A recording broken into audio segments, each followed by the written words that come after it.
The story kicks off with our main character in his workshop, totally absorbed in a crucial task. He's positioned in front of a forge, hammering a piece of metal with all his might. Before the anvil, the guy raises his hammer with conviction, ready to land another precise strike. With every powerful impact, sparks of energy fly everywhere in the dark workshop. Suddenly, a ghostly person appears behind him, asking if he'll actually succeed. The bluish spirit continues to taunt him, questioning if he's really going to go through with this whole revenge thing. Losing his patience, our hero tells the ghost to get lost, but it just laughs and asks if he's feeling guilty. The specter then mocks him, telling him not to start with that whole determination speech now.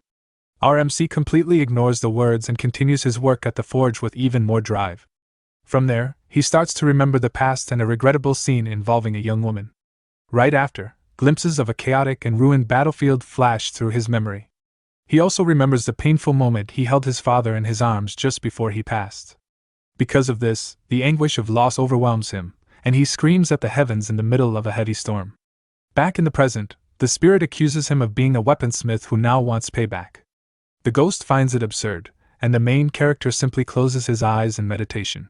However, despite the provocations, our hero opens his eyes with an icy expression and says he couldn't care less. With that, he assures the spirit that his conviction is unshakable and his choice is already made. Right after, the scene changes, and we see him holding a wooden box with a serious look on his face.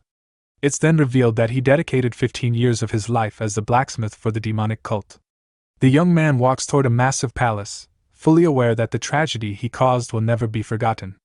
For that reason, he decides he will put a definitive end to everything with his own hands. His determined expression shows that he's completely focused on achieving his goal. In front of the enormous gates, he declares he's going to end it all and that the demon Craftsman will take his place. On the other side of the gates, a crowd is prostrated in a vast courtyard, celebrating the demonic heaven.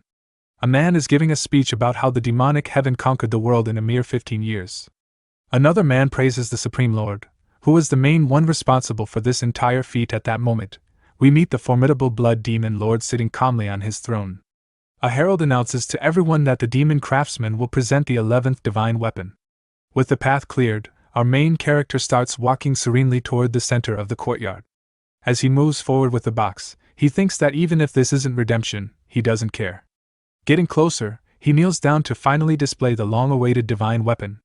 With that, he raises the wooden box toward the herald, who is waiting with great anticipation. At that moment, the box starts to emit a very sinister purple energy, surprising everyone. The herald stares at the box with wide eyes, not understanding what's happening. Upon opening it, a dagger shrouded in a purple aura is revealed, and the man asks what it is. All of a sudden, the dagger turns into an intense light, and he screams that there's nothing inside. Our MC just gives him a cold stare and thinks to himself that today, everything will come to an end. Given the situation, the light materializes into a large blade of energy in front of the herald. Without wasting a second, the blade shoots forward at high speed toward the terrified man. In desperation, he yells, asking what kind of trick this is, and calls our hero a piece of trash. The attack hits him head-on, sending him flying with incredible force. With his clothes torn and in a complete state of shock, he can hardly believe what just happened. But our main character doesn't stop and unleashes an even more devastating wave of purple energy. This blast of power surges through the courtyard, wiping out everything in its path with absurd force. The true target of the attack is actually the Blood Demon Lord, who watches the scene from his throne with a bored expression. The powerful energy blast slams into the Lord's barrier, creating a massive explosion. Our main character is absolutely shocked to see that his attack has no effect at all. As the smoke clears, he notices the Lord blocked everything with just one hand and is completely unharmed. Even so, he doesn't give up and prepares another attack, declaring that he's not done yet. He points at the Lord and warns that he'll use the martial arts the Sovereign himself taught him. At this, the main character unleashes all his power, ready to consume his own life and energy to win.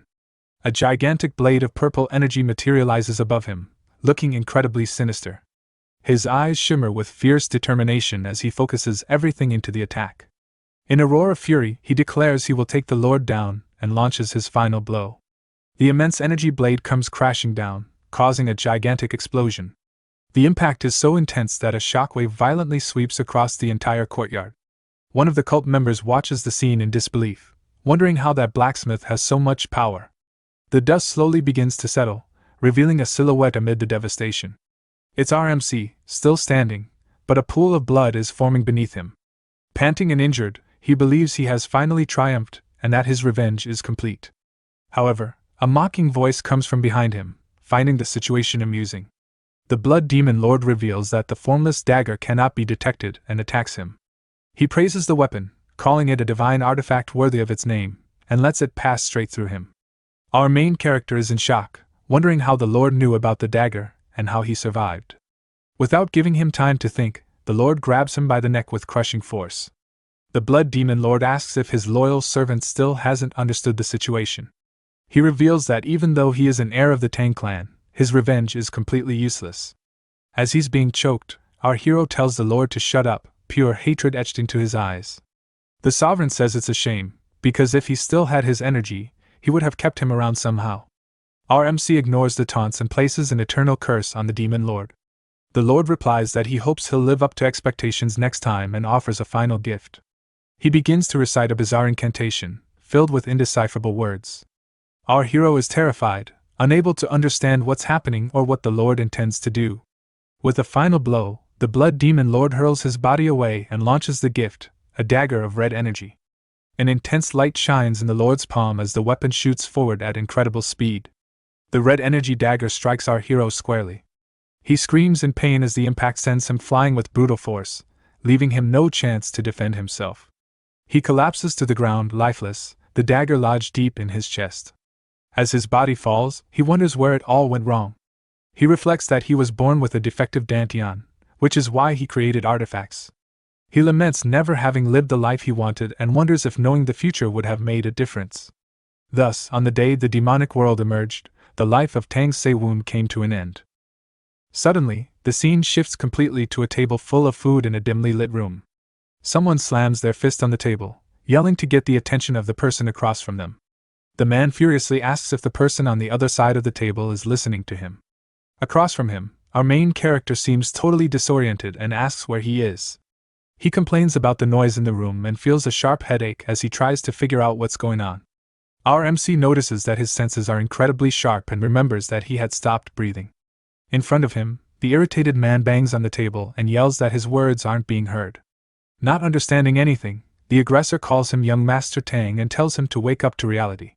From there, the man raises his hand and says that a dog that doesn't obey needs to be corrected.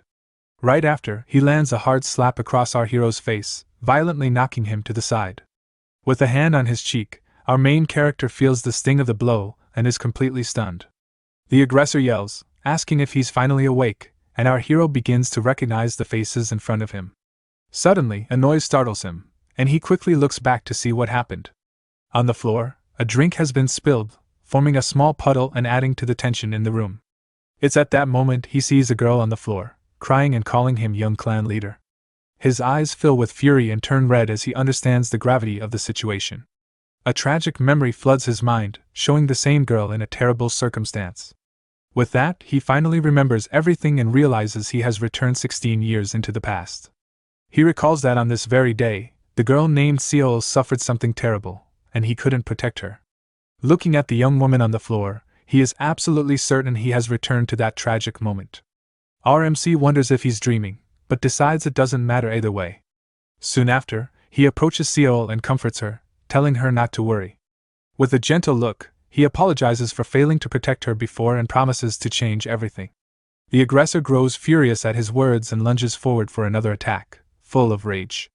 This time, our hero catches the man's fist with impressive strength, stopping it in midair. He tells him he'll give him one chance and orders the man to apologize properly. The aggressor is shocked by his attitude and yells that the young master has finally lost his mind. He continues to insult him, saying that our hero's sister came onto him and asking if he has a death wish. The man adds that she wasn't smart to refuse his marriage proposal, but our hero cuts him off. Our main character tells him to shut his mouth, and the aggressor turns red with fury at the audacity. Unintimidated, our hero provokes him further, saying that his smell and his looks are terrible.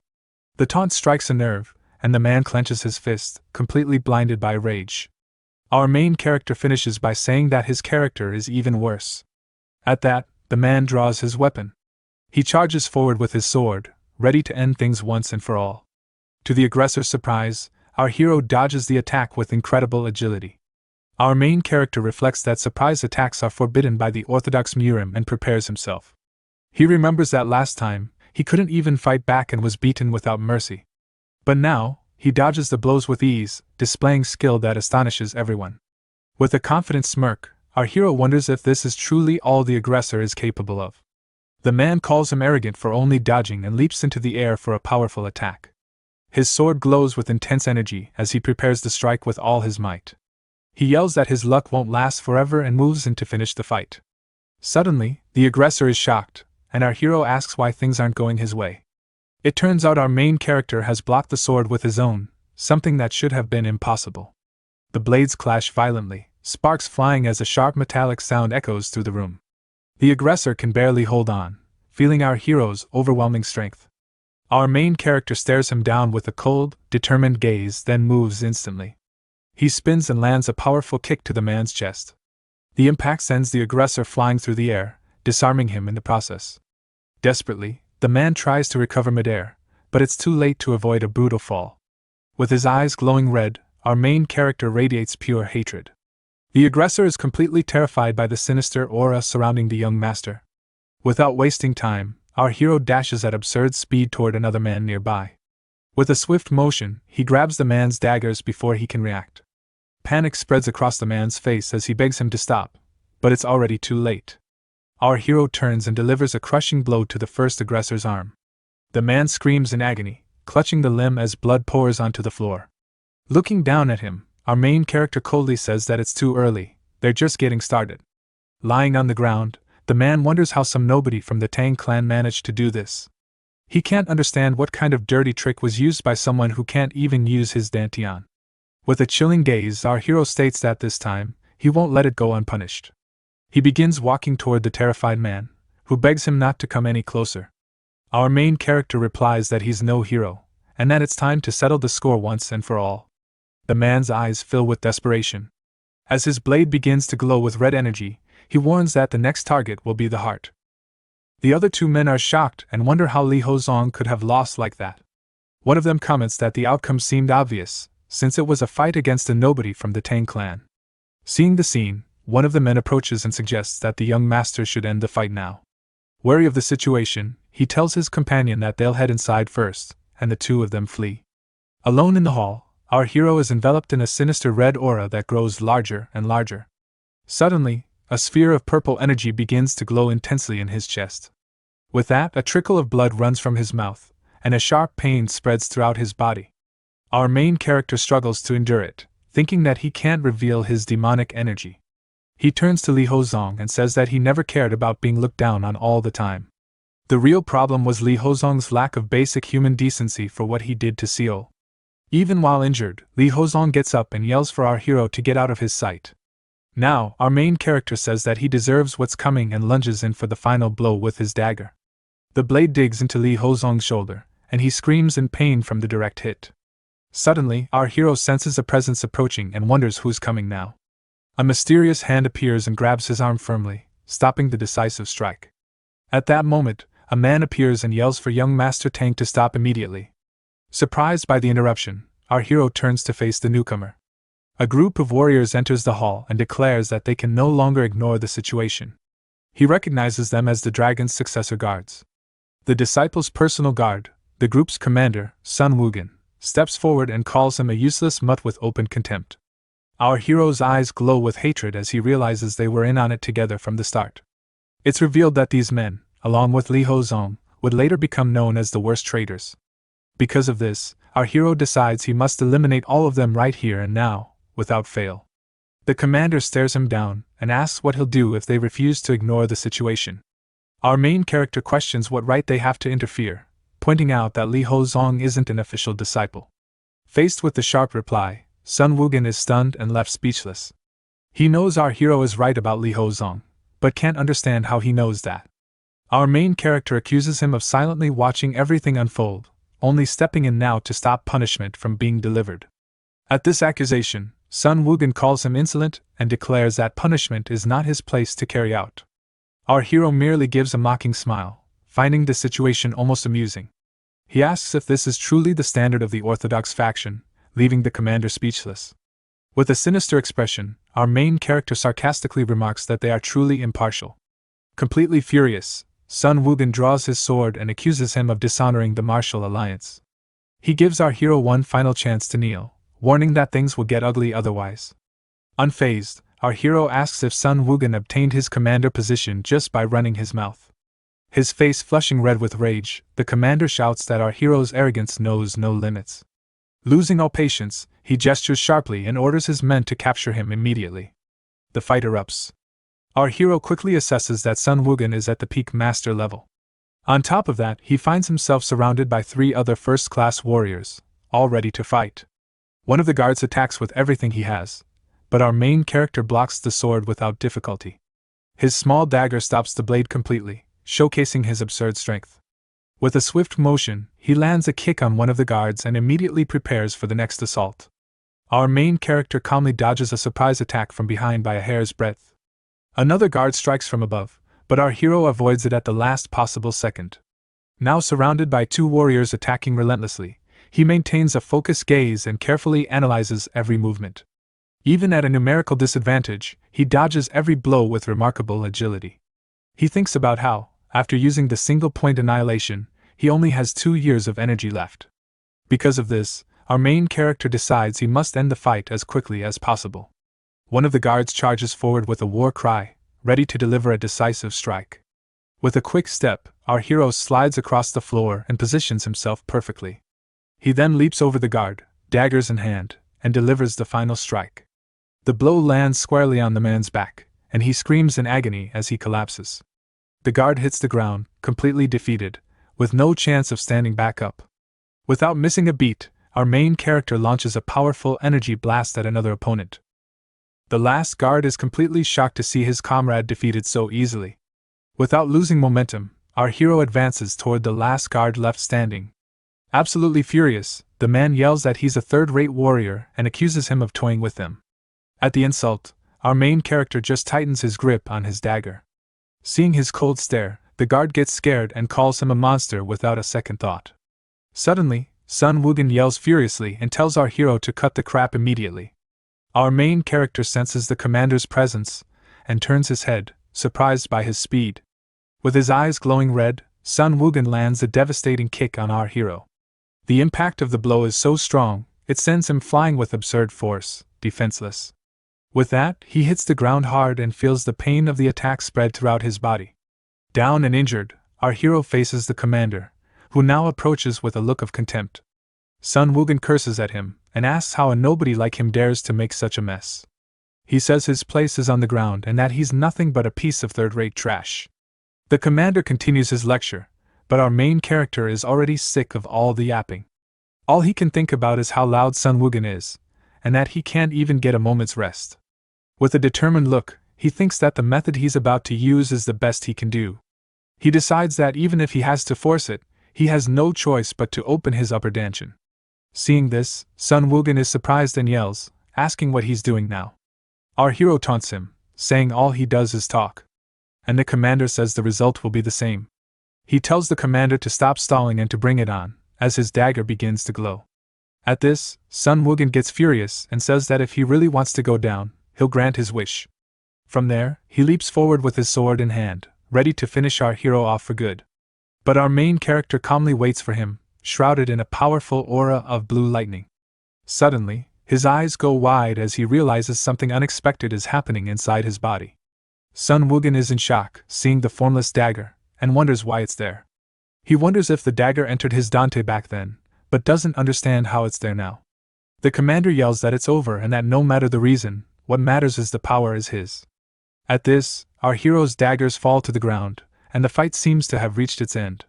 But he gathers a large amount of blue energy, and declares he'll end it all in a single blow. Right after, a golden energy begins to mysteriously swirl throughout the hall. This energy envelopes Sun Wukong and stops his attack, leaving him completely surprised by the scene.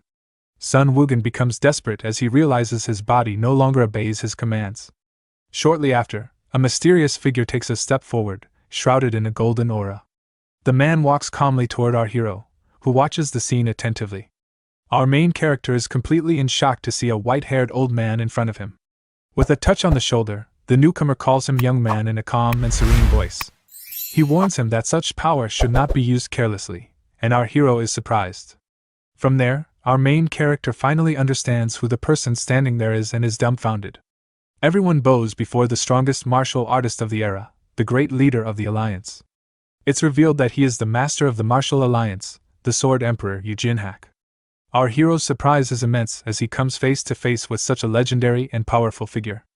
With a calm gesture, Yujinhak advises him to be very careful with his abilities. The warning about the use of his power echoes in our hero's mind as he's still processing the whole situation. The imposing presence of the Martial Alliance Master fills the hall with his overwhelming aura. Before him, all the guards kneel as a sign of respect, recognizing their supreme leader. The identity of the Sword Emperor is confirmed, completely changing the course of the fight. Our main character stares at the Master in silence, still shocked by the legendary man's appearance. A complicated expression appears on his face as he remembers the Emperor's tragic past. He recalls the war against the Blood Cult, when the Alliance's defeat seemed inevitable. Back then, many knelt before the Blood Cult to survive amidst the chaos.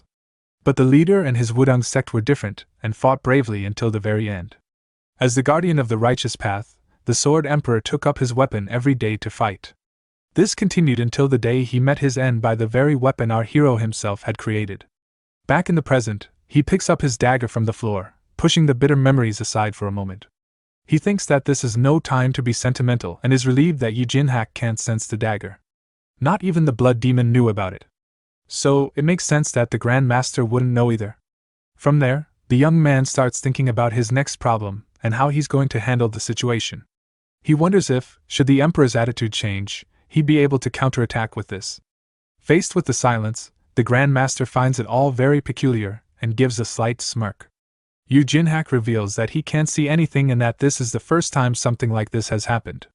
As such, he concludes that the young man before him possesses a very interesting talent. Our main character tenses up, and a drop of sweat trickles down his face at the Master's words. Suddenly, a female voice says he must have been pretty scared, and the young man turns in surprise. A woman places a hand on Seal's shoulder to calm her down and says, "Everything is all right now." With a gentle look, she tells the young girl to rest a bit more before getting up. Our hero wonders who this woman is and how he didn't sense her presence there. Yujinhak calls her a brat and asks what he would do if she just disappeared like that again. She apologizes to the Grand Master, and the three of them face each other in the middle of the messy hall. Upon hearing the name Bo Yun, our hero is shocked and wonders if it's who he thinks it is. He recognizes her as the divine Dr. Bo Yun, a former sect leader and powerful healer.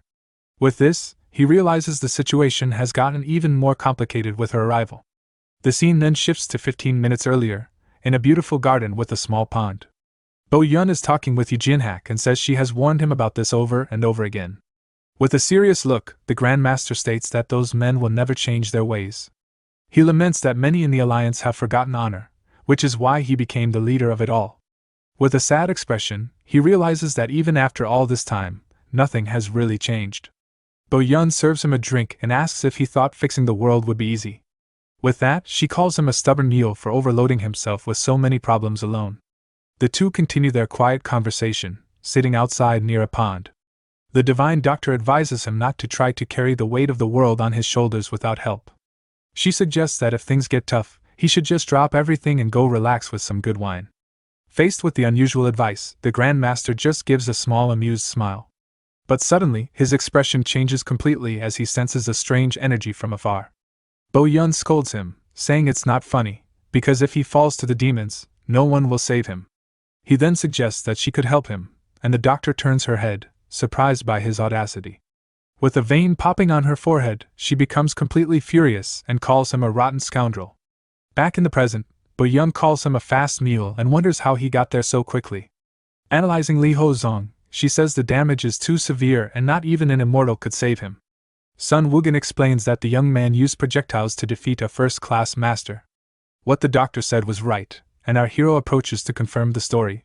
From there, she turns to our main character and asks if he really used projectiles. At the question, Yujinhak just gives him a serious look and thinks that maybe he knows what's going on. From there, the Grand Master observes the completely destroyed hall, with guards lying all over the place. Sun Woogan yells in desperation that Li Hozong's injuries are very serious and that he needs help. Lying on the floor, our hero laments and wonders how things got to this chaotic a point.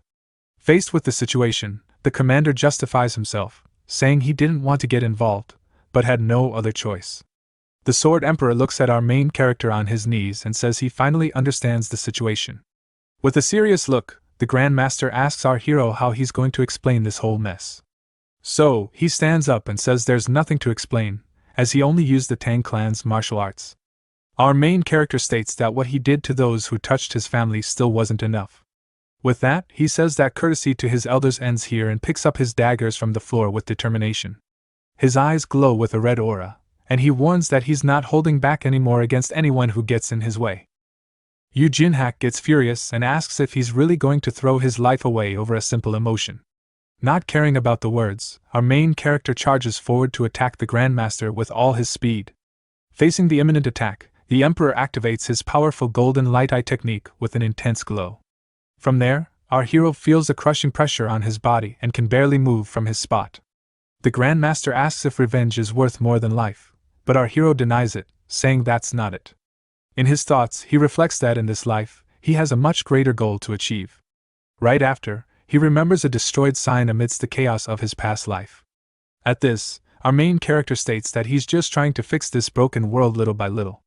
With a firm gaze, he declares that he will follow the same path as the master, even if he has to burn his life away. Yu Jinhak remembers Bo Yun's words about how fixing the world wouldn't be easy at all. With that, the Emperor turns and says that if this is truly the sincere wish of the young man there, our main character is completely surprised by the Grandmaster's unexpected attitude.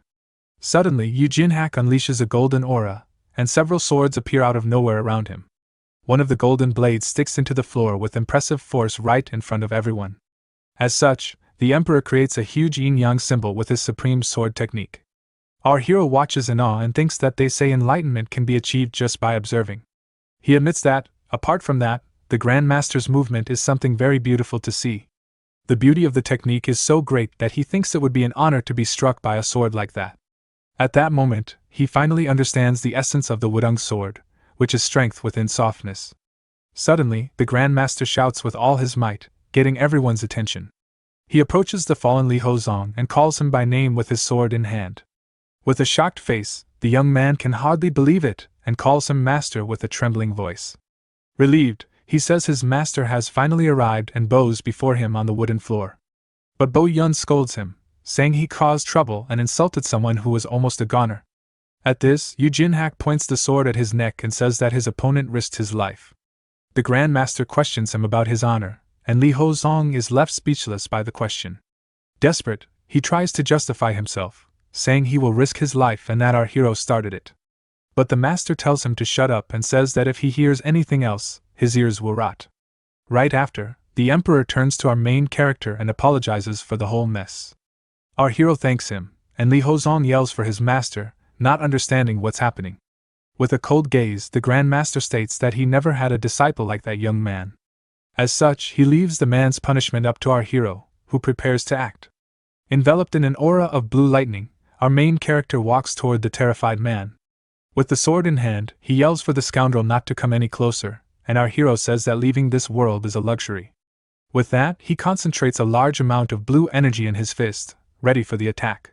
Without wasting time, our hero lands a devastating punch on the terrified man's chest. The impact of the blow is so strong that the blue energy spreads uncontrollably throughout his body. From there, a sphere of energy forms and explodes with an absurd and uncontrollable power. As such, Li Hozong is sent flying with brutal force and no chance to defend himself. He twists in the air as the wooden floor shatters into many small pieces. Desperate, the man screams in pain, feeling the agony completely take over his body. Our main character looks at him with a cold stare and says he must live in an agony worse than passing on. The Grandmaster just watches the scene in silence, showing no apparent reaction. Our hero turns to Yu Jinhak and asks to leave the judgment of those men to him. The other guards comment that since the culprit has been punished, it's better for them to retreat right now. With a respectful gesture, he says that since the Emperor ignored his rudeness, he will do the same. Right after, he thanks him for preserving his dignity and walks towards Seoul. With the girl in his arms, he promises he will visit her clan when everything is settled. As he walks away, the Grand Master asks if our hero can spare a little of his time. At the request, our hero turns and says he has enough time for a short conversation. With a slight smile, he adds that he can make a little time for a cup of tea. In Sichuan lies Tang Mountain. Although its original name was completely different, people started calling it Tang Mountain at some point. And in that place is where the Sichuan Tang clan's manor is located. However, that reputation did not last long. The current Tang clan withdrew from the ranks of the 7 great clans and is nothing more than a mid-sized force. At the moment, Tang Saran, elder sister of our hero, and beside her was an elder of the Tang clan, were standing in front of a crowd of people from her clan. The elder asked her, "Is this all right?" She replied, "Clan head, you must not move personally." Then she turned to the people in front of her and said, "Assassination squad, listen up. We will prioritize securing the young clan head's safety above all else and depart immediately. Everyone brace yourselves." As she said that, our hero arrived there while carrying Seal on his back. She, seeing him there, became confused and called him. Tang Seowin stated, "I'm back," and asked where everyone was going in such a hurry. A little later, our hero walks to a table and looks at a picture frame very intently. In the picture, he sees himself older and with a confident look, and says that he really did it. Back in the present, he confirms to himself that he finally managed to return to the past. At that moment, he remembers the Blood Demon Lord's words, saying he would see him again. With that, he clenches his fist and wonders if this whole situation was intentional on the Lord's part. With his face covered by a shadow, he becomes completely furious at this sinister possibility. He swears he'll make the demon regret everything, without fail, this time. With a determined look, he states that this new life will be completely different from the last one. From there, he walks to a tall bookshelf and starts looking for something very important. Soon after, he finds what he was looking for and carefully takes an old book from the top shelf. It's revealed that this is the book of the metal circulation technique, an ability of his clan. His determined gaze shows that he is ready to begin his plan of revenge once and for all. Looking at a puddle on the floor, he wonders if that is a remnant of his past life. Suddenly, he feels agonizing pain and starts spitting up a black liquid non-stop, falling to his knees. He realizes that circulating energy through meditation was a complete failure. It turns out the metal circulation technique was made to help with forging and regenerating the body, but it's terrible for accumulating energy, and his Dantian recognizes the internal energy as poison. Because of this, he had no other choice and can now only move forward with his plan. This same technique gave him the ability to create divine artifacts with absurd power. Then the blood demon's martial art he learned taught him a different solution. A blue aura envelopes his feet as he prepares to test this new method. Now he remembers that even before coming back, his deformed Dantian couldn't be removed no matter what. As such, the situation remains the same, and he needs a new approach to the problem. With a quick movement, he begins to practice a martial art with a golden energy, but he states with conviction that this time he will progress much faster than before. Time passes quickly, and night arrives, bringing darkness to the Grand Palace. Under the light of the full moon, silence takes over the place, and he continues his intense training. After much training, he realizes that his meridians are connected and his Dantian is complete. With this, his energy finally stabilizes, and he feels a great power flowing through his body. He thinks his circulation technique is at 50%, and the blood demons is at 10%. Both use the upper Dantian and innate energy, and one recovers power with ease. Meanwhile, the other technique increases the amount of energy he can use in a fight. Faced with the situation, he floats in the air and thinks that no one would believe his current power. With a confident smile, he prides himself on being able to use his innate energy freely now. Soon after, he realizes that since he blocked his energy, no one can sense him nearby. From there, he decides that he first needs to change his clothes to avoid raising suspicion. While walking through the room, our hero remembers something very important and stops suddenly. He then wonders why the formless dagger came back with him to the past, and is confused. His eyes widen at the thought of the possibility, and he can hardly believe what he's thinking. Suddenly, a young man appears at the door and observes him in silence for a brief moment. The young man calls him "Young clan leader," and apologizes profusely for the sudden interruption. Our main character says it's okay and that he was expecting to be called by them at any moment. The young man is startled, and our main character asks if he is Jangil. The young man just stammers, saying, "Sorry, what do you mean?" Our hero then says he was talking about his name, and Jangil confirms, wondering how he knew. With a smile, our main character says, It's really good to see him again," leaving the young man very confused. From there, the scene changes, and we see our hero walking through a courtyard with a very serious expression. He then arrives in front of a large hall called the Chanhwa Hall and prepares to enter. Inside, someone questions if what he says makes sense, and he asks if there's another way to avoid it. Suddenly, one of the hall's doors opens, revealing a bright light coming from the meeting room. Upon entering, he is faced with a long table full of men who stare at him with great contempt. One of the older men in the group observes him with a look of pure anger and displeasure. Unfazed, our hero walks through the hall, passing by everyone present there without fear. One of the men makes a disgusted face upon seeing the confident attitude of the young man before him. Suddenly, a tragic memory comes to his mind, showing him holding someone in his arms. The image reveals that he was over the body of a man who seemed to be very important to him.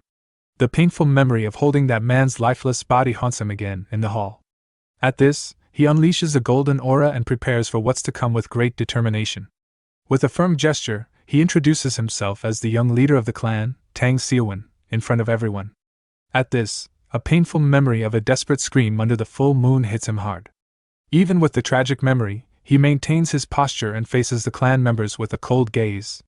From there, he declares that he came on the order of the clan leader himself, surprising everyone. An older man tells him to stand up, and it's revealed that he is Tang Myeol, the leader of the Tang clan. At the order, our hero just stands up and confirms that he understood the great leader's command. The other men watch him from a distance, and wonder where all the confidence he shows comes from. With a serious look, our main character thinks that the current Tang clan is in a dangerous state because of 2 extremely lethal poisons. Then he approaches the table and states, "The discussions seem to be going well, so please continue." As a person raises his hand and says to everyone that he will continue with his speech right now. This person was Tang Hoyle, the head of the escort from the Manhwa. Tang Hoyle says he believes the young leader is well aware of the seriousness of the incident he caused. The man begs him to go straight to the clan's law enforcement hall. But our main character thinks that the first poison is actually Tang Hoyle, that he will take everything he has built up. With a clenched fist, our hero faces the man with a look of pure determination and courage. From there, he recalls the day his uncle, Tang Hoyle, asked if he would become independent of the clan. Confused, he questioned what the man meant, and he just confirmed his words with a smile. Desperate, our hero yells that if the escort agency disappears, the Tang clan will suffer greatly. But his uncle pushes him and says, "That's exactly why I'm leaving right now." He can hardly believe it, and asks how the man could do such a thing. The traitor says he doesn't understand and that he lost the position of clan leader to Tang Myeol. With a shocked look, he hears his uncle say that he has waited for this day for a long time. At this, the man gives a wicked smile and declares that the Tang clan will finally be his. Back in the present, he thinks that if he hadn't mastered his technique, he wouldn't have his talent. Because of that, even before the invasion, the Tang clan would have been destroyed by financial ruin. Suddenly, a hand smashed the table and calls Tang Hoyle, escort chief, angrily. A man named Tang Jun questions how he dares to be so disrespectful to the rightful heir. He adds that no one who goes to that hall comes back unscathed and that this cannot happen. At this, Tang Hoyle pretends to be sad and says his heart is also heavy with the situation. But he adds that this is the only way for the Tang clan to survive in the end. One of the men asks Steward's son if any faction would side with them against the Qingqing sect. We meet Sun Jian, the head steward of the outer hall, who remains silent for a brief moment. Our main character thinks that although the clan is intimidated, no one will take their side in this fight. He realizes that the clan's fighting spirit is gone, and that this defeatism is the second poison of the place. With that, he states that kindness should be returned and that this is the true nature of his clan. One of the men asks how he defeated the disciple and if he used any forbidden weapons in the fight, but our hero just glares at him and says he's wrong and that his turn to pay will come soon. With a cold look, he adds that this is not the question the man should be asking him. The man becomes completely furious at the audacity and yells that this is no time for jokes in the hall. With a mocking smile, he says he doesn't know how he won, but that he's just a third-rate warrior. As such, the man unleashes a powerful green energy and boasts about his peak master level. But to his surprise, the young man withstands the pressure, and the man wonders how he resisted his energy. Suddenly, the great clan leader speaks up and tells everyone to be silent immediately in the hall. With that, the great leader asks why the young leader fought with Li Hozong and looks at him seriously. At the question, our hero just gives a small smirk with a confident look. Tang Hoyle yells furiously and says the young leader is being way too confident about the whole situation. Unfazed, our main character turns to his uncle and asks what the clan means to him. The man is confused, and our hero begins to explain what the Tang clan was like to everyone there. He says that each member is a cornerstone and that the family must protect each other with their lives. As such, it's revealed that these words were the last will of the former leader of the Tang clan. With a clenched fist, he states that to protect their own blood, they do not hesitate to give their lives. The great clan leader just watches him in silence, processing the young man's words. The other members get nervous and wonder what exactly the problem is with all this commotion. Our hero then asks if he should have just watched while Seol was being attacked by that man. But Tang Hoyle says his question about the forbidden weapons has not yet been answered for good. Not caring, our main character reveals the small daggers he used in the fight against the opponent. One of the men says, "That's just a training dagger," and asks how he defeated the disciple with it. Our main character explains that he managed to subdue a first-class warrior because he used his innate energy. One of the men says that if that's the case, punishing Li Hozong makes sense, as he fulfilled the former leader's will. Our main character asks if his uncle's doubts have been resolved, and the man becomes furious at the audacity. The clan leader then states that the young man really did risk his own life to fight that man. One of the men asks if he really used his innate energy, as it seemed normal when he returned. Our hero explains that it was thanks to the Alliance leader and the divine doctor who treated him on the way back. Tang Hoyle yells that it's a lie, and suddenly a messenger runs in, calling for the clan leader while saying worriedly and thinking that the situation is very bad and something terrible is about to happen. He tries to announce the Alliance's arrival, but the great master Yujinhak is already right behind him in the hall. The sudden appearance of the Sword Emperor leaves all the clan members completely shocked and speechless. With a smile, Yujinhak places a hand on Seowin's shoulder, who is completely frozen by the touch. The Grand Master announces his arrival and asks if everyone there in the hall has been well lately, with a smile. Tang Nuyao bows and greets the Alliance leader while our hero just watches the scene in silence. The Emperor apologizes for not being properly received, but says not to worry about formalities. The clan leader thanks him for accepting the apology and prepares to say something else very important. But he says he also won't mind the leader's rudeness, leaving the others shocked by the audacity. Tang Hoyle is stunned by the audacity and asks if the Emperor is talking about rudeness. Right after, he says that the Grand Master's visit is an honor, and that there's no rudeness at all. Taking the opportunity, Tang Hoyle bows and introduces himself as the head of the escort to the Alliance leader. Yujinhak just looks at him and confirms who he is with a serious gaze. Suddenly, the Grand Master's eyes fill with a golden, intimidating energy. He glares at our hero's uncle with a not-so-friendly expression in the hall. With a crushing pressure, he asks if Tang Hoyle can excuse himself from the conversation. The man is completely terrified and apologizes, stammering with fear. Our MC says it will be difficult to serve tea now, but Yujinhak doesn't mind. He states that he needs to act as the leader of the martial alliance at that moment. As such, the Emperor turns to the leader and says that he first needs to speak with him and the entire Tang clan. His serious expression shows that the matter is of extreme importance to everyone. From there, the Grand Master joins his hands in a formal gesture of great respect. His eyes close for a moment as he prepares for what he is about to say. Before everyone, he bows deeply and apologizes on behalf of the martial alliance. The Emperor's unexpected action leaves all the clan members in complete shock. Yujinhak says he should have taught his disciple better and that the fault is all his. He takes responsibility for the lack of supervision as the young man's master. He says this is an apology to the victim and to the Tang clan. He assures them that he will provide great compensation for the trouble that was caused there. But the clan leader states that they did nothing to defend justice at that moment. His voice carries a weight of regret for the inaction of all his men. At this, he reveals that it was our main character who resolved everything on his own with his own hands. The young man just watches the scene in silence, with a very serious look. Because of this, the clan leader refuses to accept any kind of compensation for the clan. He believes they don't deserve to receive anything for the young man's bravery. However, he begs the Alliance leader to ensure that the incident is not distorted. His gesture shows his desperation to protect the honor of his clan and his nephew. Our main character thinks that the Qingqing sect will spread rumors to cover up their shame and that, just like in the past, those arrows will be aimed at him and the Tang clan. The Grand Master assures him that his worries will not come to pass in any way. He states that, regarding today's commotion, the Qingqing sect will not be able to do anything. With a firm gaze, he declares that they will not be able to hold the Tang clan responsible in any way. His word, as the alliance leader, seals the rival sect's fate. Our main character thinks that the outcome wasn't bad at all and that everything worked out in the end. He managed to tie the Qingqing sect's hands and renew his father's position. With that, the emperor turns and says that now there's only one last little thing to be done. Our hero is confused and wonders what else it could be. Now the Grand Master looks at him with a mysterious gaze, making the young man even more curious. His expression suggests that something very important is about to happen. Approaching him, he asks a question that no one expected to hear at that moment. His voice comes out calmly, but the request is something completely out of the ordinary for everyone. The Sword Emperor asks if the young man would like to become his disciple. The request leaves everyone in the hall with their jaws on the floor, unable to believe what they just heard.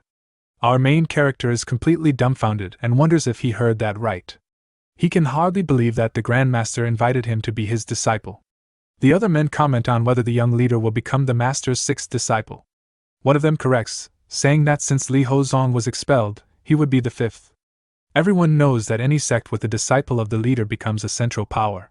This means the Tang clan could finally regain its long-lost former glory. The possibility of rebuilding the clan and reclaiming the honor they lost comes to everyone's mind. It would be the perfect chance for the clan to return to the pinnacle of power. The Grand Master gives a small smile. Amused by the young man's reaction, he comments that the young man is finally showing a face that matches his age. Yu Jinhak seems satisfied to see our hero's genuine expression of surprise. He adds that now he really looks like a young man. Our main character thanks the alliance leader for the generous offer he made, but Tang Hoyle panics, thinking his power in the clan will crumble. To everyone's surprise, our hero refuses the Grand Master's offer. While he apologizes, Yu Jinhak pulls something from his robes with a smile. The emperor ignores the refusal and invites him to go with him to Kaifeng the next day. At this, our hero is completely confused, not understanding anything. Suddenly it clicks, and Yu Jinhak is shocked that he's actually refusing his offer. His surprised expression shows that he never expected this answer. The Grand Master says it's his first rejection and asks for the reason for the refusal. Our main character apologizes and explains that he will represent his clan in the future. With a formal gesture, he says that, just as the emperor's only master is from Wudang, he prepares to explain the real reason for his loyalty to his own clan. As such, he declares that his only master will be the Tang clan and unleashes a powerful aura. His determination to protect his family is unshakable and surprises everyone. The clan leader, Tang Nuyao, watches him with a look of pride and admiration. The young man's attitude shows the strength and loyalty he so values in the clan. Yu Jinhak agrees that the reason makes sense, and our hero is inwardly relieved. He thinks that, luckily, the leader doesn't usually use his golden light eye technique. In his thoughts, he reflects that privileges are tempting but are a poisoned chalice. If his demonic arts are discovered, it will be his immediate and irreversible end. The Grand Master admits that he still feels a little disappointed with the decision. Our main character agrees and says that his last teaching was a great help. He remembers the taiji overlapping in a single strike and is amazed by the principles. The depth of Wudong's martial art left him completely impressed. Suddenly, the emperor is shocked and wonders how the young man managed to see through that. Our hero's perception of the technique surprises him in an absurd way. With that, he turns to the leader of the Tang clan and praises the young man's incredible talent. The Grand Master recognizes that the young man is a rare genius with great potential. Yu Jinhak is at a loss for what to do and admits that the young man is really very tempting. The desire to have him as a disciple is still very strong and hard to ignore. The clan leader thanks him and says he is very kind, but there must be reasons for the refusal. He trusts his nephew's decision even without understanding all the reasons behind it.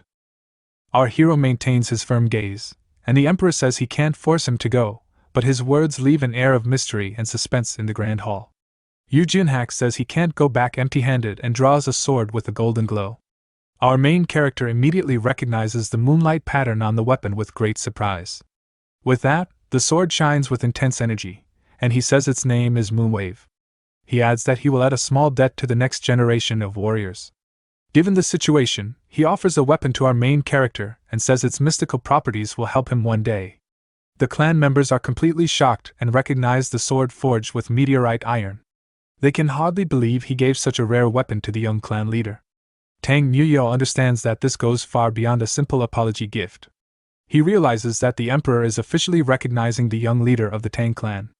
Our hero holds the shining sword and thinks with a serious and determined look. He concludes that the material to create a divine artifact has just fallen into his lap. Suddenly, with a sinister smile, his demonic side says it's very lucky. With that, he states that all preparations for creating the artifact are complete. Our main character bows in a gesture of respect and accepts the weapon so as not to be disrespectful. Yu Jinhak smiles, satisfied, and thanks him for accepting his gift. Right after, the Grand Master offers a personal gift with his name written on the front. He advises the young man to present it whenever he needs any kind of help. Yu Jinhak guarantees that, with that item, any request of his will be treated as if it were from the master himself. This would give him absurd power and influence in the Central Plains. Tang Hoyle is completely shocked by so many privileges for the young man. First, the legendary sword, and now the personal symbol of the great leader of the Martial Alliance. Completely blinded by hatred and envy, he wonders what's so special about that brat. His furious expression shows how much he despises his nephew. The scene then changes completely, and we see a drink being poured into a bowl in a dark place. Sunlight enters through the cracks in the window, illuminating the wooden table. A mysterious man wearing a straw hat at a table complains about his bad luck very angrily. He seems to be very frustrated with something that happened recently. It's revealed that he is Sun Wugin, the commander of the guards who was humiliated earlier. He crumples a piece of paper in his hand and curses out our hero with hatred in his eyes. In a restaurant, a man comments that all of Sichuan is buzzing because of the Tang clan. He says that if the Alliance leader's judgment isn't wrong, they might return to glory. Another young man asks if he heard about the dragon successor guards and the commotion. He reveals that they all received heavy punishment, and the commander was exiled to the Xinjiang branch. The first man questions if it's the mountainous region, and his friend confirms the information. He adds that the commander's career in important positions is over for good. Back to Sun Wugin, he remembers that our hero used projectile techniques in the fight. Completely outraged, he wonders how they could punish him for that. With a clenched fist and enveloped in a red aura, he swears he will repay this humiliation. His revenge will be relentless, and he won't rest until he gets what he wants. The scene then shifts to the Sichuan Tang clan during a very dark and quiet night. Several guards patrol the courtyards of the Grand Palace under the light of the full moon. On one of the rooftops, 2 guards remain vigilant at their watch posts with their swords. The night is calm, but the tension in the air is high after everything that happened. In his room, our main character seems very thoughtful and a little worried about the situation. His father's voice echoes in his mind, saying that he worries too much about everything. He remembers his father ordering the number of guards to be increased and forbidding him from leaving. Our hero finds all this worry and care a complete exaggeration at the moment. Even so, he thinks he doesn't want to be a disobedient son to his own father. His expression shows that he respects the decision, even if he doesn't quite agree with it. Suddenly, the moonwave sword he received as a gift begins to float and shine intensely. The weapon's energy fills the entire room with a golden and very mysterious light. From there, he stands up and says he can't just keep wasting his time like this. He knows he needs to act as quickly as possible to achieve his goals. As such, he picks up the sword and unsheathes it with a very confident smile on his face. The blade shines with a bluish energy and an impressive, otherworldly power. With that, he declares it's time to go and runs out of the room with the weapon in hand. Our main character is ready to begin his grand plan once and for all. Outside, one of the guards turns around, completely surprised to see a shadow pass by him. The speed of the figure leaves him frozen in the middle of the Grand Palace's courtyard. For a moment, the guard stands there, not understanding what he just saw pass by him. He rubs his eyes, thinking that maybe it was just his imagination. Meanwhile, our main character passes by other guards who don't even notice his presence. His stealth and speed are so great that he becomes practically invisible. To test his new limits, he unleashes a burst of golden energy and moves forward. A flash of light illuminates the dark night for a brief instant in the courtyard. With absurd speed, he moves through the air like a golden bolt of light. His movements are fluid and precise, showing the result of his intense training. He thinks his level may have gone up, but the guard's skills need to improve. From there, he decides to go to the forge to create his main weapon as quickly as possible. Suddenly, his expression changes completely, and he seems to sense something very strange in the air. His eyes widen with the perception of an important presence, or memory. From there, he lands hard on the ground, kicking up a large cloud of dust and wind. His combat stance shows that he is ready for any challenge that comes his way. Looking at the Tang clan village in the distance, he is filled with a sense of nostalgia. The sight of the place brings back many memories of his troubled past. With that, memories of the past flood his mind, showing a bustling village that later turned to ruins. The image of the destruction fills him with a deep sadness and a lot of anger. He then remembers how everyone left back then, abandoning the clan in its worst moment. The betrayal and abandonment still haunt him after all these years. With a determined look, he tells himself to wait just a little longer for his plan. His revenge is getting closer and closer to becoming a reality, and he will not fail. He promises himself that this time will be like before, but with a different outcome. His determination to change the future is the force that drives him forward. Correcting himself, he declares that he will make the clan even more prosperous than before. He will not just restore its glory but will take it to a new level of power. A powerful bluish aura envelopes his feet as he takes the first step toward his goal. The energy emanating from his body is proof of his new, absurd strength. At this, he readies himself with his sword and declares that the first wave will begin there. His grand plan of revenge and reconstruction is about to truly begin.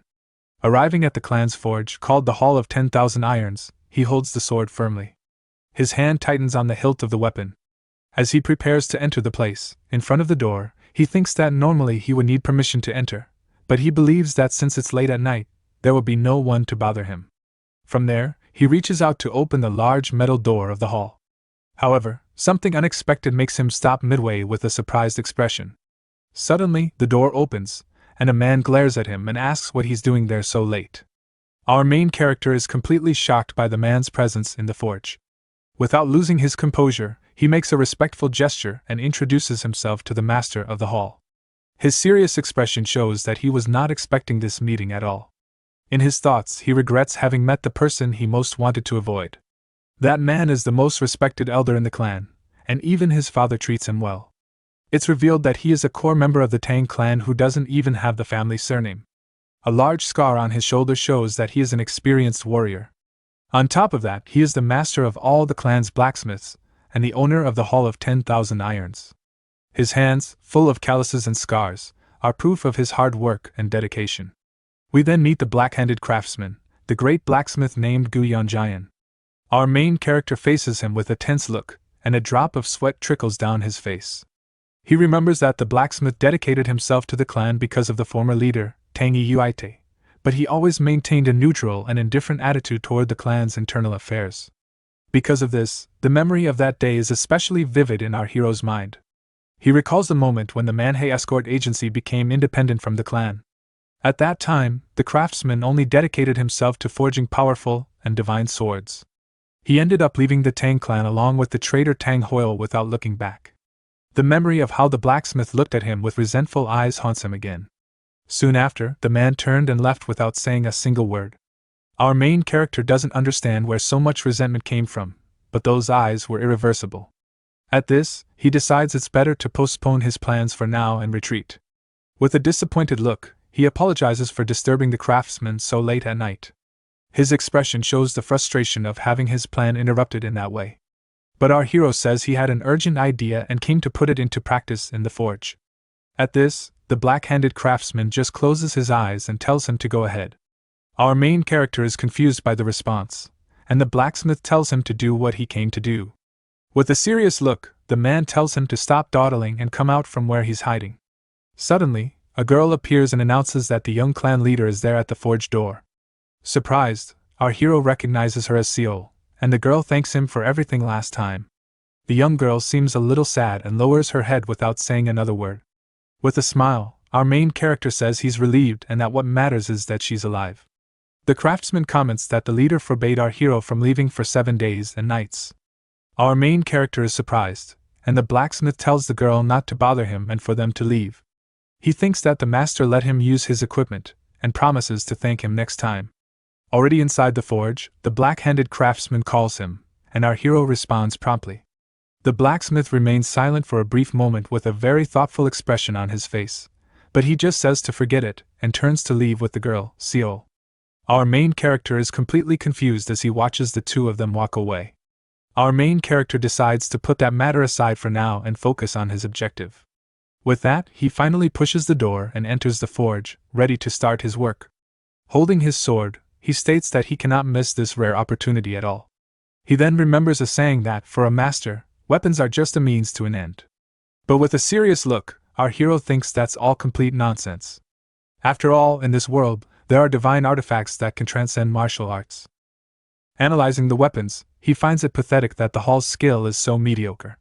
From there, our hero picks up a large metal blade to begin his work. With the weapon in hand, he wonders if this is the best the master of the Hall can do. He thinks the blacksmith deserves to be called a master, but his skill is still insufficient. Even without his artifacts, the blood cult has many demonic weapons and armaments. In front of the forge, he recalls that they are weapons perhaps even more terrible and cruel than his own. As such, to destroy them, he needs divine artifacts that are equal or superior. He then puts on a pair of leather gloves and says he normally wouldn't use them for forging. With a firm stomp on the pedal, our main character finally begins to heat the furnace. With the furnace lit, he prepares himself and says that what he's about to do is something special. From there, he places the Moonwave sword directly into the intense flames of the forge. Before the fire, he states that this is not an ordinary forge like the others that exist. With an absurd focus in his eyes, he prepares to begin the creation process. At that moment, he remembers his past life and the tragic invasion of the blood cult. The pain and confusion of that time return, and he wonders where he is and what happened. Amidst the destruction and chaos, he walked aimlessly, trying to understand the situation. The image of his scream of despair and agony with white hair haunts him again. With his teeth clenched in anger, he relives the helplessness he felt on that terrible day. Lying on the ground, he wondered if he was even alive after everything that had happened. Given the situation, he questioned why he was the only one to survive amidst the chaos. He saw himself as a metal worker who creates divine artifacts, but also as a demon. That was a legendary story that only the founder of the Tang clan managed to achieve. He remembers when, even in chains, he swore he would finish off the blood demon. His furious scream echoes in his memories and fills him with determination for the work. The image of his face, distorted by fury, returns to his mind with full, uncontrolled force. He remembers when he was hanging upside down, completely helpless and without hope. At that time, the blood demon lord appeared and made him a very tempting offer. But our hero refused with hatred and told the lord to get lost without a second thought. The lord was unfazed by the refusal and continued with his blackmail to get what he wanted. With that, the villain asks if he doesn't care about the lives of the remaining members of his clan. The demon lord states that, for him, it doesn't matter if they live or pass on to a better place. He boasts, saying that unifying the martial world is just a matter of time for his power. Next, the lord threatens him, saying that next time he will throw their heads at him as a gift. Our hero thinks that such a cruel man wouldn't keep them alive, but he has no other choice. Given the situation, he clenches his fist and decides that, if that's the case, he'd rather give in to the deal. As such, he finally accepts the deal to protect what's left of his own family. But he imposes a condition, saying that divine artifacts are based on the user's martial arts. Because of this, he demands that the blood demon lord share his arts with him. With that, he swears he will make the blade of vengeance bloom. And thus, 10 divine weapons were born. These 10 weapons became known as the 10 demonic weapons and announced their birth. Back in the present, he thinks that melting the meteorite iron with the Hall's fire is impossible. But with the power of his metal circulation technique, he states that he will be able to melt it. With that, the sword's blade completely melts and flows into a metal mold. Such, he picks up a large wooden hammer and prepares to start forging the weapon. From there, he begins to hammer the metal with absurd force and speed on the anvil. Right after, he dips the blade into a barrel of water to cool it down quickly. He then thinks of a weapon that blocks everything and, at the same time, can cut through anything. With that, the image of the Seo Surin, the blood-weaved demon empress's symbol, appears in his mind. In front of the forge, he creates the celestial silk and remembers that it consisted of 9 sheets of material. From there, he takes the single sheet he managed to create, and says that it doesn't matter now. With a focused look, he states that what he wants to create is not the original celestial silk. Right after, he unleashes a yellow energy and shoots it toward the golden fabric. He wants to create a thread that far surpasses the threads of the celestial silkworm of the plains. As such, he creates the sister work of the 10 demonic weapons, the powerful celestial silk. He names his new creation the celestial net, and suddenly a figure drops from the ceiling to attack him. The mysterious intruder lunges forward with a powerful strike toward our main character on the ground. But to the man's surprise, the celestial net easily blocks the attack, stopping him in midair. At this, the aggressor is completely shocked and yells in disbelief at what just happened. Our main character looks at him and thinks that, for an elite of the Martial Alliance, they're pretty careless. From there, he recognizes him as the former commander of the guards and apologizes for his rudeness. Sun Woogan is furious at the audacity, and our hero says he arrived at a great time for a fight.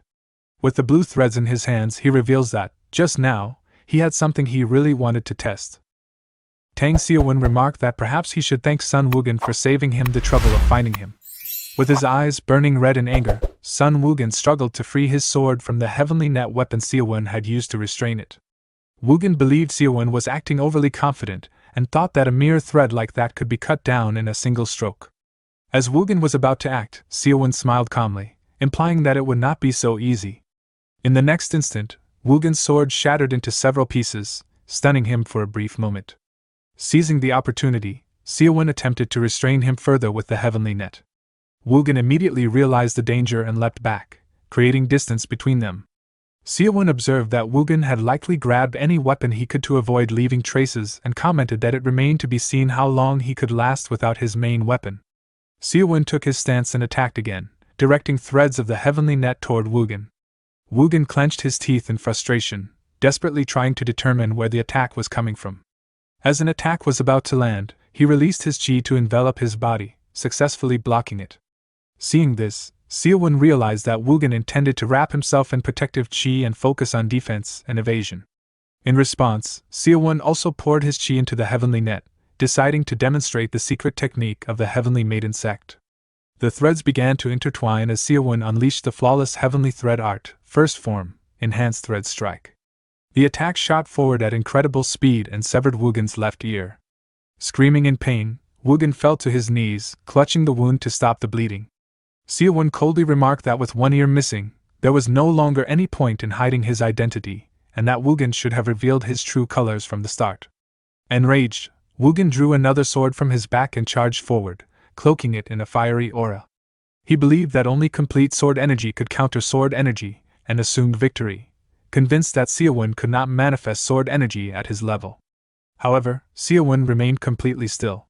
Just as the sword was about to strike him, an aura explosion erupted, sending shockwaves throughout the forging hall.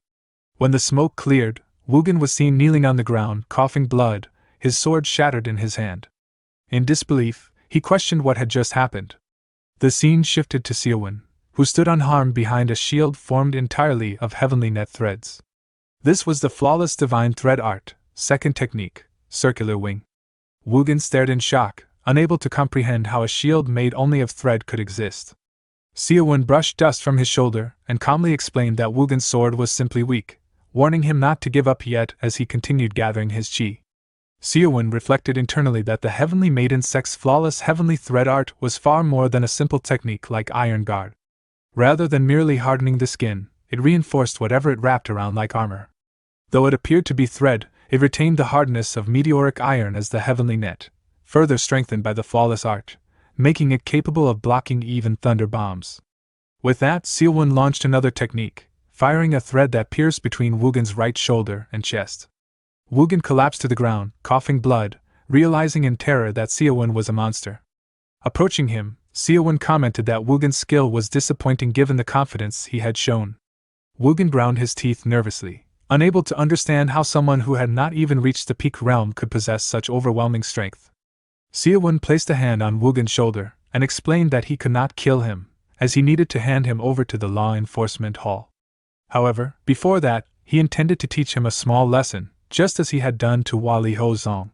Recalling what had happened to Li Hozong, Woogan felt a surge of dread and resolved that he would rather die than suffer such a fate, or end up crippled with a shattered energy core. Before Xiaowen could act, Woogan suddenly leapt upward, smashed through the roof of the hall, and fled. Watching him escape, Xiaowen muttered that he had expected at least some resistance, and complained that Woogan was only creating extra work for him. Some time later, in a bamboo forest, Woogan fled desperately, gasping for breath as pain tore through his wounds. He could not believe he was running so disgracefully from someone he considered at best second-rate. Still, he could not forget Xiaowen's eyes, which he believed belonged to a demonic arts practitioner. Stopping briefly to rest, he reflected that he had poured all his remaining power into his footwork. At that rate, Xiaowen should not be able to track him, and Woogan still had far more inner energy. He reasoned that the alliance would never take him back and wondered if he had no choice but to follow the Yangtze River and join the unorthodox faction.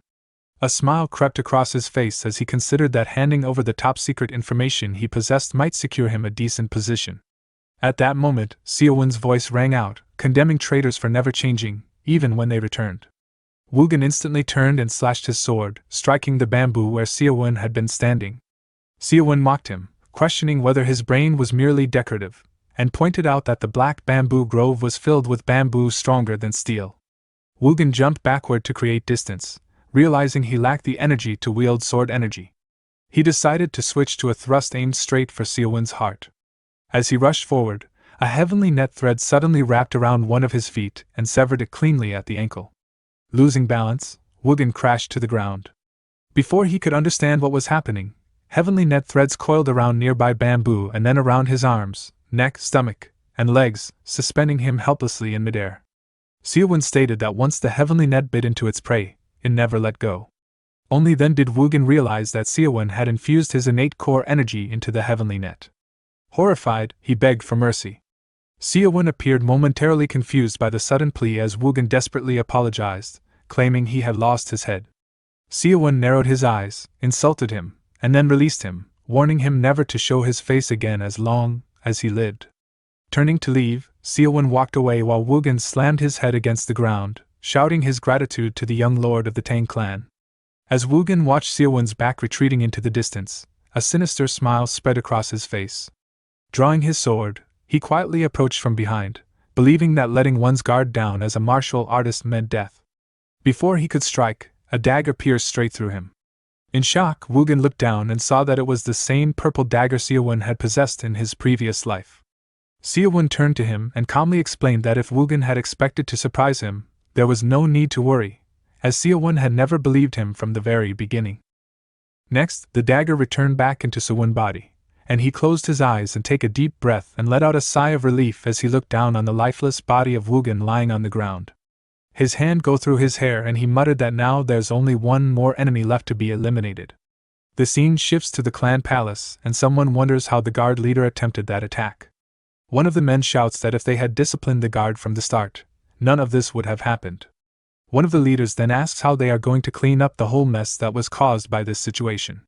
Furious, one of the elders shouts for the others to handle the additional compensation plan while being held back.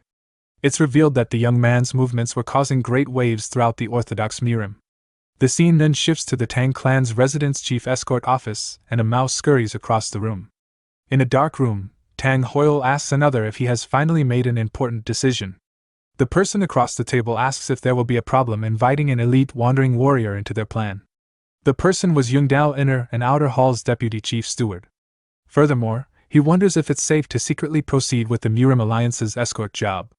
Tang Hoyle assures him even if it's a request from the Murim Alliance, if they have a supreme martial master at his peak, there's nothing to worry about. He adds that everything will be done in secret, so there's no way it can go wrong. With a smile, the man offers a drink and says that a real man needs to think big. He then promises that as soon as the escort job is finished, they will bring the Tang clan to total ruin. I will promise you the seat of the clan head of the new Tang clan. The two then continue their conversation, seated at a table with the 2 cups and jar in the center. Young Dao then pick up the cup and drink it in one go. Hoyle saying that he made the right decision for their future. The hero's uncle Hoyle laughs wickedly and thanks his nephew for turning a disaster into good fortune. The scene then shifts to the outside of a large palace during a very calm night. Our protagonist then leaps from a rooftop and prepares to train intensely. Soon after, he delivers a powerful punch to the ground, releasing a large wave of blue energy. With the impact, he is launched upwards and demonstrates an incredible control of his newly awakened power. With a drop of sweat on his face, he realizes the training is demanding a lot from his body. He let out a sigh and says that his recovery is basically complete at that moment. And he sit on the ground, while thinking, damn, my whole body aches, has it been 4 full days? The backlash from pushing my innate core energy to its limits hit hard, and the pain that started from my deformed energy core spread throughout my entire body. It felt like hundreds of blades were stabbing into me, then I would lose consciousness and come to, over and over again. I did it to gauge my current level, but I overused my innate core energy way too much for divine artifact creation. There was no need to use 1-point kill just to defeat Sun Woogan. Asio Surin, the blood-weaved demonic empress who acts like an assassin. True to her origins in the divine maiden sect, said to be the greatest in the Central Plains when it came to spells, each of her 9 heavenly weaves held a different curse. Curses were also carved into the heavenly net, which is a prototype of the heavenly weave. So the only secret art currently unlocked is the 1-point kill embedded in my ring finger. Its ability to never lose its target is still intact, so I need to recover the rest of my energy quickly. Sun Wugin, who's at the later stages of the peak realm, is weaker than a mere squad member in the blood cult. Against their vice captain, who's around the early stage of the supreme peak realm, I'd be an even match. But against the captain, who's in the later stages of the supreme peak realm, 50 exchanges will probably be my limit. Then he summoned the purple dagger while muttering, but then there's the demonic weapon of divine slaughter, the formless flight dagger. With this weapon, it'll be a different story. It's a shame that I can only use it for about 3 minutes right now. Suddenly a voice yells for someone to get out of the way, and the young man looks confusedly at his room door while thinking that his sister's voice. The guard outside Suwon room was stopping her while saying the clan head ordered that no one can be allowed in. His sister with a tray says the order was to protect against a possible attacker, not to treat her coldly. Despite the guard's hesitation, she ignores him and tells him not to stand in her way as she moves forward. The hero then greets her and suggests they sit down to talk more calmly. Soon after, the two sit face to face at a table in the center of the large room. With her arms crossed, she stares at him with a serious expression, and the young man wonders if she is mad at him. He remembers that she asked him not to cause any more trouble, and since he just got into another mess, her anger is justified. He then wonders if she will try to discipline him, but soon thinks he is too old to be spanked like a child.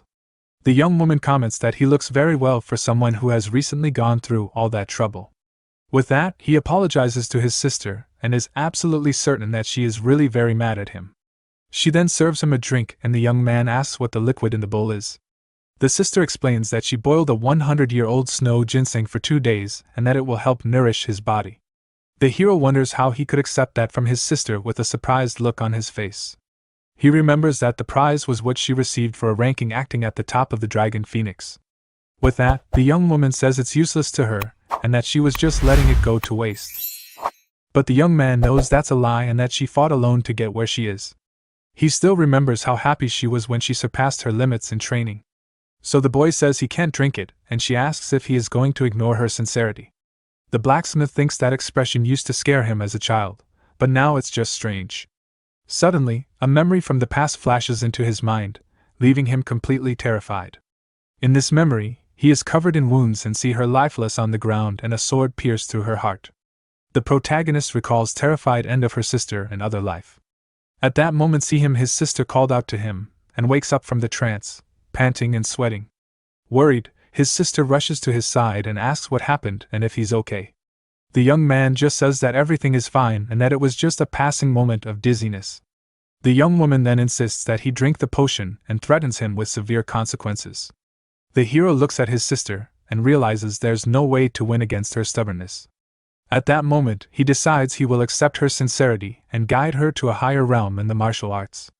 With that, the boy takes the bowl and asks her to protect him for a moment, while he meditates. The scene then shifts to the outside of the Grand Clan Palace during a star night. Suddenly, the sister's eyes widen, completely shocked by what she is witnessing. The protagonist meditates as a powerful blue aura explodes from his body, surprising everyone. The young woman is shocked because the ginseng value was at least 15 years of pure energy. Then the young man stands up and tells his sister that he's finished and that it helped him a lot. With his body feeling much lighter, he thanks her while a blue aura completely surrounds him. After that, he asks his sister if her main weapon is still the famous iron fan. The young woman confirms that it is while pointing to the artifact attached to her waist. With a smile, the boy promises that on the day his punishment ends, she should come to the forge. Suddenly, a guard announces the arrival of the clan leader, and the hero is surprised by the visit. The man enters the room with an imposing posture, and the boy doesn't understand the situation. The two siblings greet him, and the young man realizes that his sister didn't know about the visit either. Their father remains silent for a moment, and stares at the empty pot on the large table. At this, the young woman panics, remembering that she took the ginseng without permission and tries to explain herself, but her father just tells her to leave the room, and she thanks him and quickly withdraws. The hero watches his sister leave and thinks that she abandoned him to deal with their father alone. Then the clan leader calls his son by name with a very serious expression on his face. The young man answers yes and faces his father, a little nervous about the whole situation. With a piercing gaze, the man reveals that he knows his son is hiding a big secret. He explains that he noticed the boy hid something when he dealt with the last enemies. The boy is shocked and asks how he knew. And the father says he always notices when a child changes, but the man reassures him, saying he isn't there to question him about what happened. Emotional, the young man thinks he wishes he could tell him everything and say that he missed him. The father then asks if his son knows why he didn't seek him out, and the young man thinks it's because of his mistakes. But the man reveals that it was his fault, and the protagonist is completely confused by the answer. The clan leader explains that his whole life he followed the alliance, and that harmed the family. Even feeling indebted to the clan, he admits that he never regretted his convictions. With a serious look, he adds that this was true only up until that very moment. The man then laments not even being able to protect his own son properly. At this, the father stares at a candle flame and calls the boy for a more serious conversation.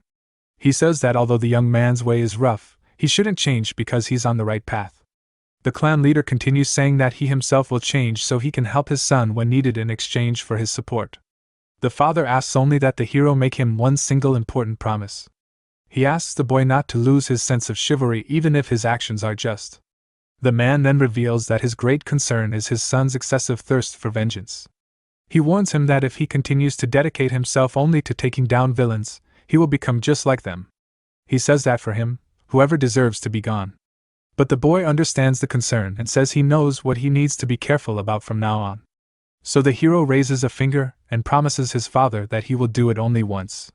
He swears that if someone doesn't truly deserve to be eliminated, he will give them a second chance. The clan leader closes his eyes with an expression of relief upon hearing his son's promise. Satisfied with the answer, the father says that is enough. Half a month later, we see a busy street with a carriage passing by. Inside a carriage, someone comments that the place is quite busy for the middle of nowhere. A woman then warns one of the young ladies to be careful with her words as they could be rude. The disciple gets annoyed and says she's just speaking her mind while the other remains silent. With a mocking smile, she wonders how the Tang clan dares to criticize the Great Ame sect. The leader scolds her for her lack of respect, and the young woman covers her mouth, fending innocence. With that, the master punishes her and orders her to hold a horse stance to train her mind. The leader then thinks to herself that there is something very strange about this whole situation. She recalls rumors that the Tang clan was in decline, but the place seems prosperous. Outside, a crowd of people pushes and argues in a gigantic line. The disciples are surprised by the number of people and notice there are more patients than at their own sect. Two men in the crowd comment that the young clan lord's skills are divine. They spread the word that there's no illness he can't cure and that he was trained by a heavenly healer. The group from the Ame sect gets out of the carriage and hears that the Tang clan used to be the best in blacksmith and medicine. The girl complains about the wait and says it would be better to go to their sect, which is superior. A man overhears her and retorts that the Ame sect is only for the rich and the common people have no access. Furthermore, he reveals that days ago, the young man healed someone that the Ame sect itself had given up on. The disciple becomes furious and calls it ridiculous, but the master tells her to shut up. The young woman complains that the people are disrespecting the sect, but the leader reminds her of a warning. In a flashback, the Grand Master warns them to go to the Tang clan and apologize courteously. The elder even threatens to discipline the sect leader personally if she fails the important mission. One of the disciples offers to announce their visit, but the master refuses, saying she wants to see the clan's medicine. With that, she decides to go inside to see with her own eyes the skills they say surpass those of her sect. Inside the gate, patients are called one after another very quickly and continuously. The sect group observes the flow of people, and the leader stares at the scene with a very serious expression. She is surprised and wonders how he manages to finish the consultation so quickly and efficiently. One of the disciples comments to the master that the speed of the service is indeed absurdly fast. The other young woman believes they are just numbing the patient's pain to fake a cure. She calls it a fraudulent practice. And at that moment, Seol appears to receive them. Seol apologizes for the long wait, and with a gentle smile asks them to follow her inside. The disciple thinks that real doctors condemns this practice because it deceives and harms patients. Because of this, she glares at the guide with fury and finds the situation completely unforgivable. The guide Seol leads them to a waiting room and asks them to wait as they will soon be seen by the young master. The sect leader stares at the closed door of the consultation room with a very suspicious expression. Curious, she decides to peek through a crack in the door to see what's happening inside the room. In the room, our protagonist is seated and talking calmly with his next patient of the day. The disciples also peek and whisper that he looks like a detestable guy and that the place has no security. The young woman still doesn't dismiss the suspicion of fraud and decides to strike as soon as she has any proof of the scam. A mother begs for the young man's help while her daughter asks her not to cry, and he calms her with a smile. The hero asks what troubles her, and the girl says that other doctors told her she would never walk again. He then asks if she has ever thrown herself to avoid something, and the mother is shocked by the precise question. The mother confirms that 3 months ago her daughter rolled to dodge a carriage, and the hero says he figured. He then explains that her condition damaged the nerves in her shin and paralyzed her muscles. The sect's disciple is shocked and wonders how he managed to diagnose that so quickly. The master and the other young woman admit it was a perfect diagnosis that not even they could have made at a glance. At this, the blonde girl becomes confused. Seeing that her leader and companion are speechless, with hope in her eyes, the mother asks if the young clan chief can really treat her daughter. He replies that he will do it right now and pulls out a black needle with a powerful energy. The suspicious disciple grumbles that the needle is as black as his heart and calls him sneaky. The sect leader and the other apprentice are completely astonished by the young man's skill. The master doesn't understand how he can use such a thin needle to channel so much energy. She recognizes that the item is better than a very expensive artifact she bought and calls it divine. The other young woman wonders why no one seems to hear the whispering technique she is using. Suddenly, the little girl jumps for joy and shouts that she can move her leg while her mother gives thanks. The sect leader realizes that the treatment wasn't just temporary, as she had initially suspected. She sees that he reconnected the girl's nerves and meridians cleanly and very precisely. With a smile, the young man shows his talent, and the master recognizes him as an unparalleled genius. The leader then realizes the gravity of the situation and what they have been doing all this time. She remembers the Grand Master's warning and understands they were caught spying on the Tang clan's treasure. The little girl says goodbye and says she'll be back, but the hero advises her not to as she's already healed with a cute smile. She says she wants to see him again, and he invites her to come back whenever she wants sweets. The mother and daughter hug happily, and the little girl asks if she can play now that she's healed. With this, the sect leader questions what they should do now that they've been discovered. She feels guilty and thinks this is karma for her own distrustful actions. So, the woman decides the right thing to do is to honestly apologize for spying.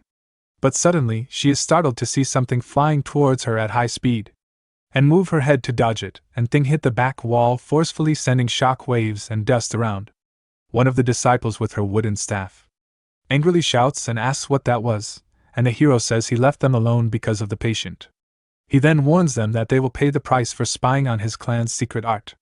With red eyes, he threatens them and tells them not to even think about leaving that place alive. The young man then uses his chi and pulls his weapon back that he threw earlier. The weapon flies across the room and gets back to his hand, and holds it firmly in his hand. He then prepares for the fight and advances against the group with a weapon in each hand. The short-haired disciple is shocked to recognize the ghost, grabbing technique he used. The leader tries to calm the young clan leader, but the other apprentice charges forward to attack angrily. The blonde girl shouts furiously and asks how he dares to attack the group from the Ame sect. The hero easily dodges and says he already figured they came with impure intentions. The young woman then decides to use the Art of the Storm sword to take him down with a single blow, but the young man just stares at her with his surprised gaze. As the girl knocks down unconscious by the Ame sect leader, and the sect leader then looks at her fallen disciple without showing any emotion. With a quick movement, the master firmly grabs the unconscious disciple by the shoulder. She then throws her away from fight, but the young man is unfazed and continues his attack with a powerful sword slash. The woman blocks the blade with her bare hand and realizes it's too late to dodge. With that, a large explosion of energy occurs from the impact of the two blows. The other disciple catches the unconscious fellow disciple, who is thrown back away by the leader. The hero then creates an energy dagger and prepares to attack the sect leader. He hurls the projectile with incredible speed in the woman's direction without hesitation. The master is impressed because even with his strength, he shows no hesitation. She realizes that this boy is not an ordinary martial artist and has a hidden power.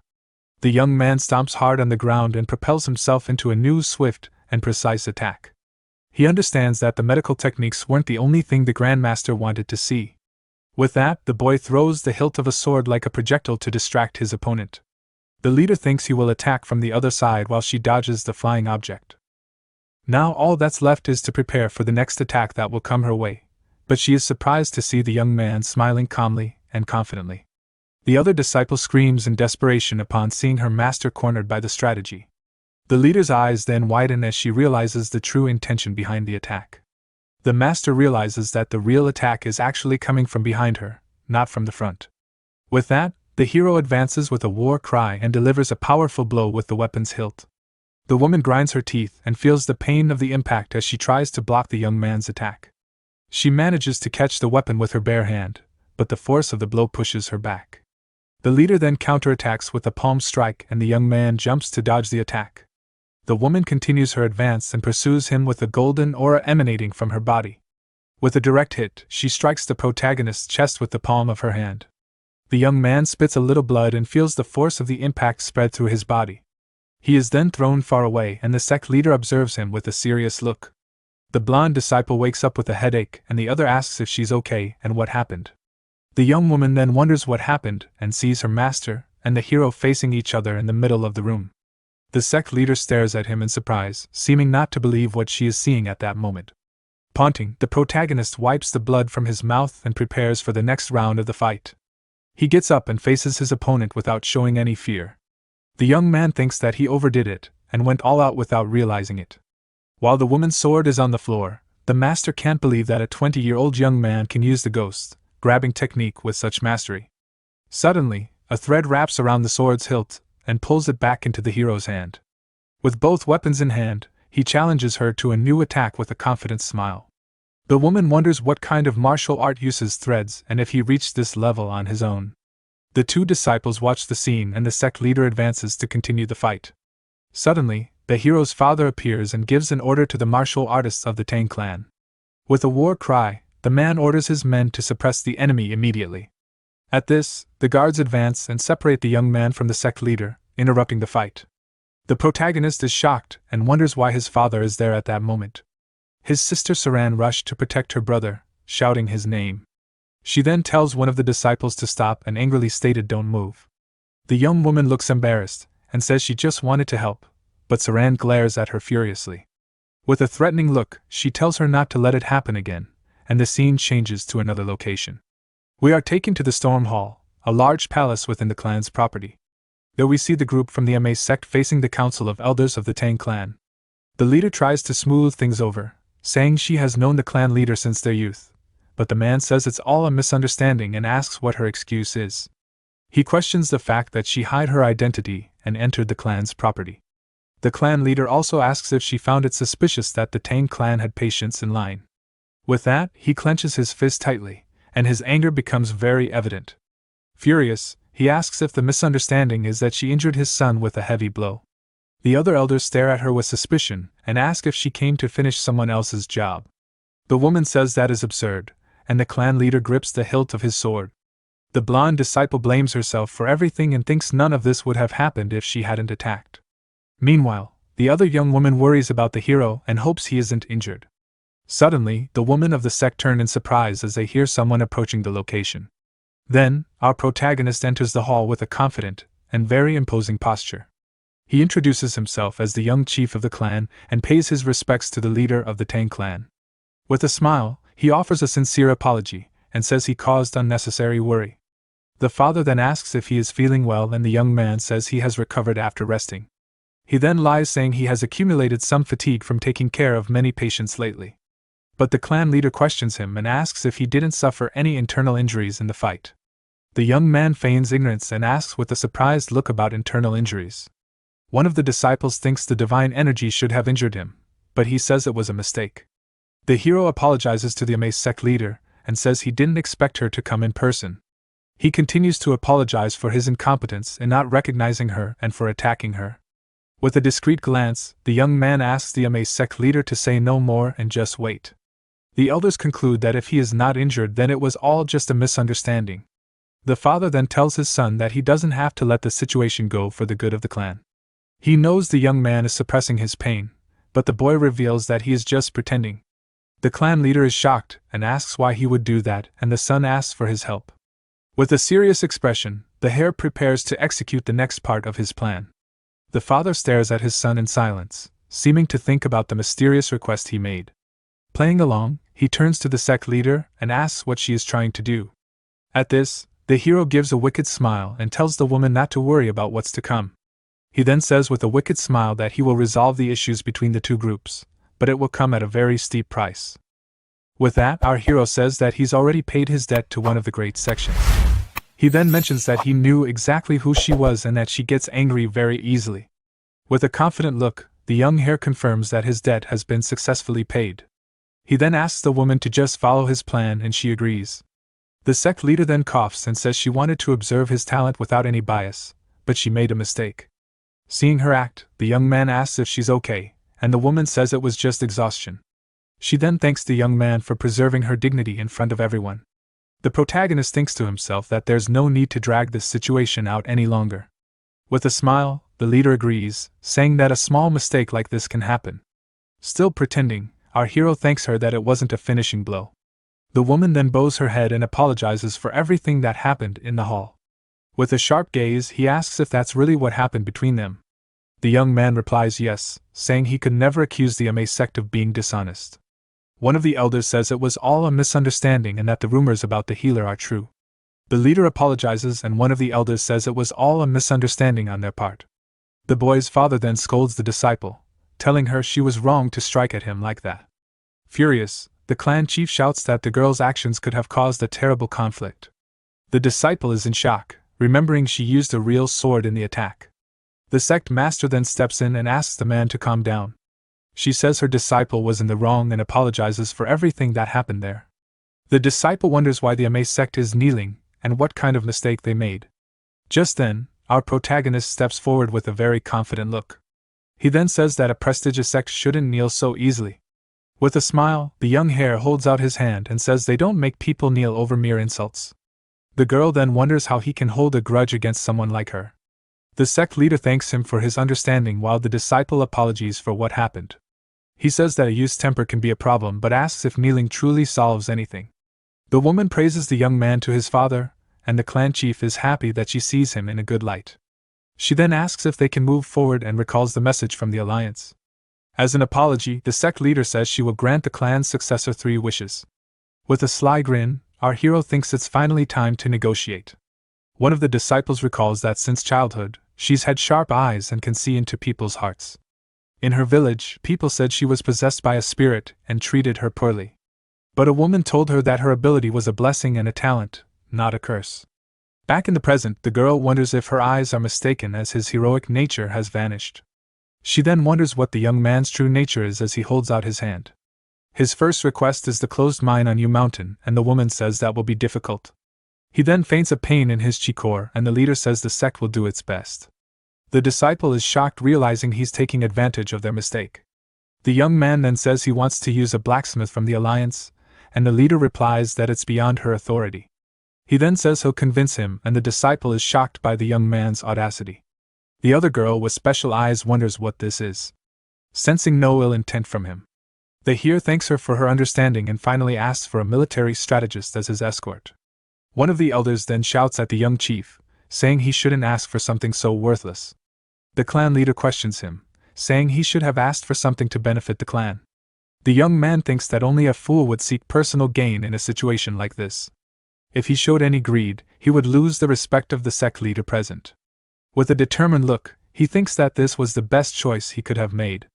Just then, our hero's eyes widen in complete shock at something. He then mutters to himself, and looks at the disciple who is watching from afar. The girl wonders why he's looking at her as feelings of guilt wash over her. With a sad look, he too remembers something as the memories flood his mind. In the past, the Blood Cult defeated the Alliance leader, and it split into 2 factions. One faction was the anti-blood faction while the other argued they should maintain their dignity. One of the leaders of the anti-blood faction was the Sword Queen named Du Haeyoung. He remembers meeting her, and she questioned if his actions were any different from those of the Blood Cult. To her, the young man was walking a dark path, and she vowed to take him down with her own hands. He was the one who ruined her friend's life, and he's sorry for being too late. Back in the present, Our protagonist is stunned as he remembers all of this. The sect leader asks if something is wrong and he apologizes, saying he lost focus for a moment. The sect leader then supports him and says he doesn't look well at all. She advises the young man to rest until he's fully recovered. Immediately after, the woman announces the official rewards for the Alliance's foundation. The reward is the same escort service, but with a higher number of uses. They can now have 2 more mid-level requests or 20 low-level ones. The clan chief questions this, saying the escort agency left 7 weeks ago on a mission. The woman says she's sure they'll arrive soon, but a messenger bursts into the hall. The man enters out of breath and reveals that the poison demon attacked them on the way. A flashback shows the demon capturing the escort warriors with its power. A survivor on the ground begs for help, but it's already too late for him. The terrifying poison demon appears with a red aura and a wicked grin. The women in the hall are completely stunned to hear the terrible news. Our protagonist then recalls the Murim Alliance escort robbery incident. He thinks that the entire agency vanished, and it was all the work of the poison demon. Furious, the clan chief slams his hand on the table in disbelief. He then shouts that there must be survivors and orders some men to prepare. The sect leader states she will go with them since the villain is a public enemy of the Alliance. The clan chief then bows as a sign of respect for her decision. He thanks her for her support on the upcoming rescue mission. Finally, the man says the young chief will stay to lead the family in their absence. The protagonist then says he'll join the reinforcements as soon as he captures his uncle. But his father says he can't fight while injured and that he'd handle it, but it would be too late. So, the young man says his uncle is on the same level as another guy and tells his father to leave quickly. In his thoughts, he reflects that he needs to pull out the seeds of evil by the root. With that, he decides he'll go after his uncle first, and then the poison demon. The scene changes to the escort chief's office where we see a body on the floor. There, his uncle grabs several bags of gold and says the sect leader will arrive soon. That's why he needs to escape with all the valuables he can carry. But suddenly, an explosion happens behind him, destroying everything in the office. Startled, the man shouts, asking who's there, and hears that he seems better than the rumors. Then a footsteps through the smoke and dust, revealing our hero's presence. The traitorous uncle becomes completely furious and curses at the young man with hatred in his eyes. The young man then approaches and says he's there to punish him for all his sins. The uncle plays dumb and sinisterly asks what sins he's talking about. He tries to blame the body on the floor, but his nephew tells him to stop stalling. Then the hero says that if he's from the Tang clan, he should show some dignity and offer his neck. The uncle is shocked by his words and doesn't know what to say to the accusation. But soon, a wicked smile appears on his face and he says that's fine. Surrounded by a green aura, he says it's time to stop playing games once and for all. With that, the man unleashes his poisonous energy, preparing for the big fight. With a powerful impact, the two warriors clash in the middle of the smoke as energy explodes throughout the office. The traitor then wipes his face and asks if the boy is really going to act so arrogantly just because of some help. The young hero stands firm in front of the disciples who watch the villain with anger and contempt. Then one of the girls shouts for the man to be quiet, calling him a dirty villain, while her partner tries to calm her down. At that moment, she reflects that even with the clan in ruins, they can't underestimate the power of that wicked traitor. With a swift movement, the uncle shows that his strength is on the same level as the best fighters in the region. Laughing wickedly, the old man comments that fate is on his side now that the sect leader is gone. But the man doesn't waste any time and starts preparing a hidden attack to end this game once and for all.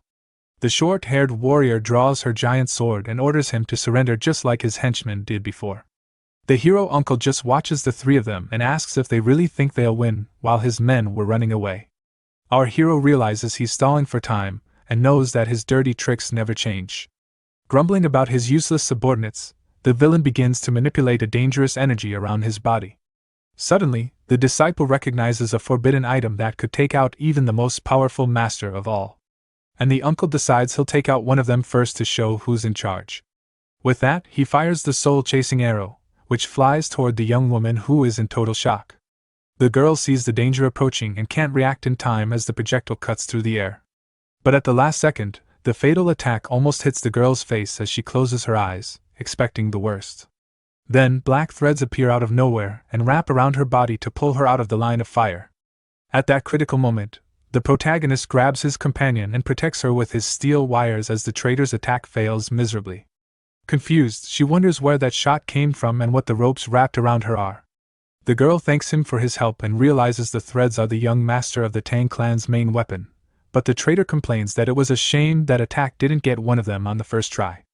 The warrior calls him a coward, but the old man replies that she's just a brat who doesn't know the world.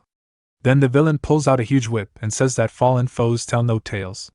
With swift movements, the enemy attacks the group with heavy blows that shatter the hall's floor. At that moment, the fighter is startled by the man's absurd speed. As she tries to defend herself, she realizes that his power level is much higher than she initially imagined. With that, the young woman suggests they all attack together and says she'll lead the charge against the traitor.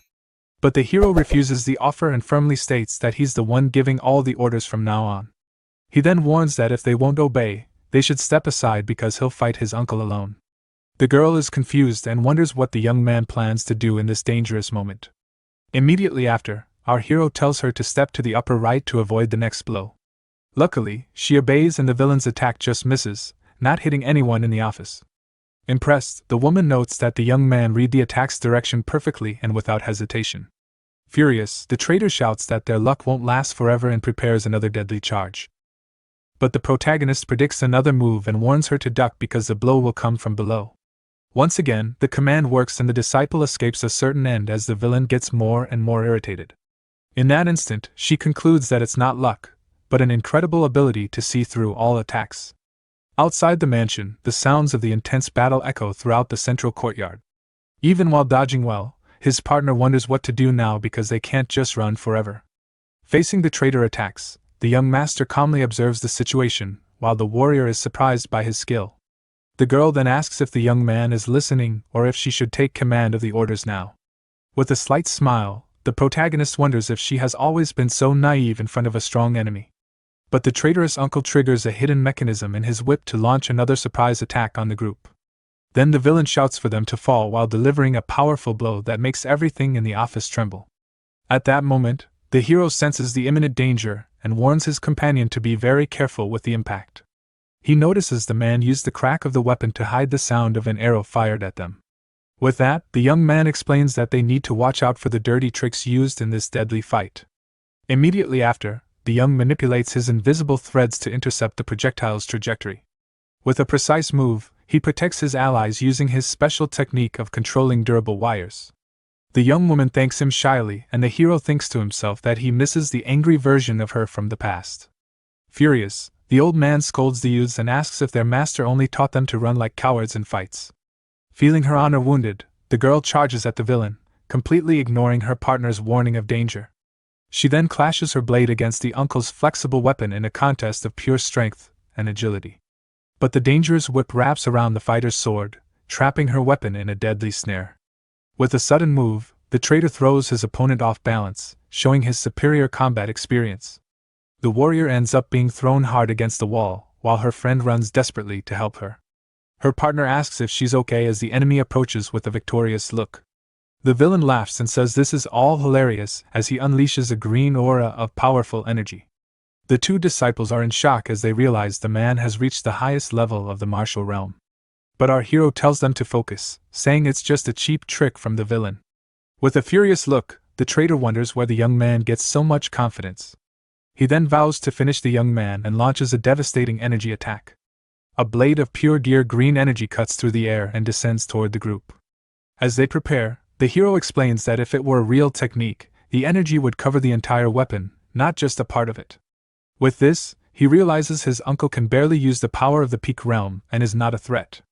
The young man then thinks that the two of them get scared easily and decides he'll use this fight as practice. He then warns them that they'll have important roles in the future and tells them to get ready to move. The uncle sees the young man throw a dagger but just laughs, saying he won't fall for another silly trick. With a wicked smile, the man comments on the games and the strange threads his nephew uses. He decides to ignore the dagger and lunges at the hero, saying he'll take him out first. Suddenly, the dagger explodes in an immense flash, catching the traitor by surprise in his attack. The villain is shocked by the force of the explosion and shields himself from the impact with his arms amid the smoke and dust. The man can't see anything and wonders where they went. He then gets angry and calls the trick superficial as he looks around the hall. At that moment, the group uses the distraction to jump through the hole in the ceiling and escape. The uncle chases after them and laughs, asking if they're already running in fear of the fight. With a dark look, he says he'll send them off in peace and tells them to stop fighting. But our protagonist just stares at the enemy seriously and tells his allies to get ready. The two warriors then position themselves beside him, ready for the next phase of the combat. With a determined look, our hero announces that they will finally begin their counterattack. One of the girls then understands that the escape was a plan to lead them to a more open area. But the traitorous uncle becomes furious and prepares to attack with his whip. Despite the disadvantage, he yells that nothing has changed and attacks the group with a powerful blow that destroys the wooden floor. The hero dodges and thinks that the basics of combat are to always choose favorable terrain. As he dodges, he teaches his allies not to attack the enemy's weapon head-on with full force. Instead, the young man shows that the ideal way is to push the whip to the side as if parrying. The young master also warns that even after blocking, they cannot let their guard down.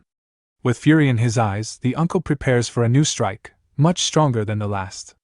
This is because the whip's return is even more dangerous and can hit them by surprise.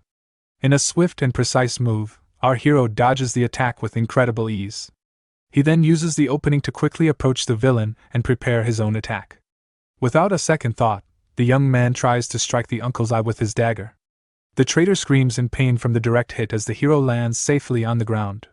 The two warriors are impressed by the young man's skill and practical knowledge. He then looks back, a bit confused by their reaction in the middle of such a serious fight. With a sharp gaze, the protagonist asks what they are looking at and says it's their turn. At that moment, a large explosion occurs in the nearby trees, drawing their attention. The disciple then charges at the wounded man and begins to fight him directly. With a precise and powerful blow, she manages to disarm the uncle and cause a major injury. But the uncle manages to block the blow with his weapon's handle and continues to fight bravely. With an angry smile, he spins his body and prepares a powerful counterattack with his whip. The man screams in pain and fury as his injuries begin to hinder his movements in battle. The villain tells them to stop fighting and attacks with several powerful whip strikes at once. The disciple manages to defend against the attacks with her sword, but the enemy's pressure is overwhelming. Because of this, the uncle's power throws her back from the impact of the blow, opening her guard. Then her partner attacks from behind, saying, "The fight is finally over for that traitor." Her sword's blade nearly cuts the man's neck, but he manages to defend just in time. With a quick move, the young woman manages to knock the villain to the ground with a precise blow to his legs. But the man gets back up and realizes that as one retreats, the other advances to attack relentlessly. With a wicked smile, he understands that the two brats are using a team fighting tactic. The traitor says it's useless and begins to charge his weapon with a deadly poisonous energy. He claims that in the face of overwhelming force, their tactic won't work at all. Then the uncle yells for them to cry as he tears them apart with his most powerful and swift blow. The girl is in shock as she sees the green energy coming toward her with absurd speed. Her partner also can't react in time and is frozen before the fatal attack that approaches. But at the last second, our hero appears and uses his threads to save them both from a certain end. The threads pull one of the girls, and she manages to kick the poisonous whip away into the air. The other disciple is also saved and uses her sword to deflect the trajectory of the villain's attack. The traitorous uncle is completely shocked, unable to believe they managed to dodge the blow. Impressed, the uncle realizes that two are already counterattacking while his posture is broken. With that, the villain quickly recomposes himself and prepares to attack again with his whip. In a coordinated attack, one of the warriors uses a powerful sword technique against him. She then charges forward and delivers a direct blow that hits the traitor square in the chest. The man then feels the protagonist's threads binding his arms, leaving him vulnerable. Suddenly, his nephew appears from below and calls out to his uncle with a serious, challenging look. The young master traits a powerful blow to the villain's chin, who screams in great pain, flying into the air, leaving him completely defenseless. Our hero watches his uncle and comments that he seems quite tired after so much fighting. With a leap, the two disciples prepare to deliver the final blow to the helpless enemy. They then attack together in a perfect combination of sword strikes and martial arts. The man feels the power of the attack and prepares to use his last trump card to escape. Desperate, the uncle creates a huge tornado of poisonous energy to attack everyone at once. With a cry of fury, the villain unleashes all his power and curses his nephew with great hatred. The hero uses his threads to shield himself and his allies from the deadly whirlwind. But one of the disciples is caught in the tornado and screams in pain as she is thrown into the air. The other girl is also unable to escape and is thrown far away by the force of the attack. With a look of pure malice, the uncle yells for them to fall and focuses his energy on the blow. The villain's final attack advances toward one of the warriors who is down on the ground. But our hero stands firm and prepares to intervene with his own special technique. With that, the villain's poisonous energy explodes in an intense green light on the battlefield. One of the warriors screams desperately for the young master as she is thrown far away. The traitorous uncle then smiles, believing he has finally gotten rid of that thorn in his side. He then turns to flee, thinking he just needs to plan for the future now that victory is his. But suddenly, the man stops confused as he feels something strange happening around him. Black threads emerge from nowhere and pull him back with great force, stopping his desperate escape. The invisible web then throws him from side to side without him being able to react or defend himself. With a violent impact, the villain is thrown against the ground with no chance of escape. At that moment, the protagonist's threads spread across the sky like a giant deadly net. The web then closes in quickly, causing a huge energy explosion that covers the entire area. Now trapped and immobilized, the uncle despairs and asks what those things are. Amid the dust, our hero questions where the traitor was going in such a hurry. The young man then reveals his threads covered in the poison and coldly calls the man uncle. The villain is shocked to realize the young man blocked every drop of his deadly poison. Desperate, the uncle begs for forgiveness, appealing to the fact that they are family. With his back turned, the hare reflects on the word forgiveness as the man awaits his answer. He then reveals that he promised his father to give a single chance to any criminal he encountered. The traitor becomes hopeful, but the young man explains the promise doesn't apply to those who deserve their end. With a cold look, the protagonist says this exception is exactly his case and tightens the threads. Then the uncle screams in pain as the threads tighten around his neck to end it all. With red eyes, our hero uses his threads to suffocate the traitorous uncle, who screams in pain. In the distance, the two warriors watch the scene, and one of them calls out to the young master, worried. The villain then begins to lose consciousness as the light slowly fades from his eyes. With a look of pure hatred, the traitor glares at his nephew, who is finishing him off without any mercy. In his last words, the man swears he will curse the young man even if he goes to the underworld. With that, the villain's lifeless body falls to the ground, and the hero watches the scene coldly. The young master then fixes his hair, seeming calm after having dealt with his relative. One of the warriors comments that he is very cruel and seems like a demonic practitioner.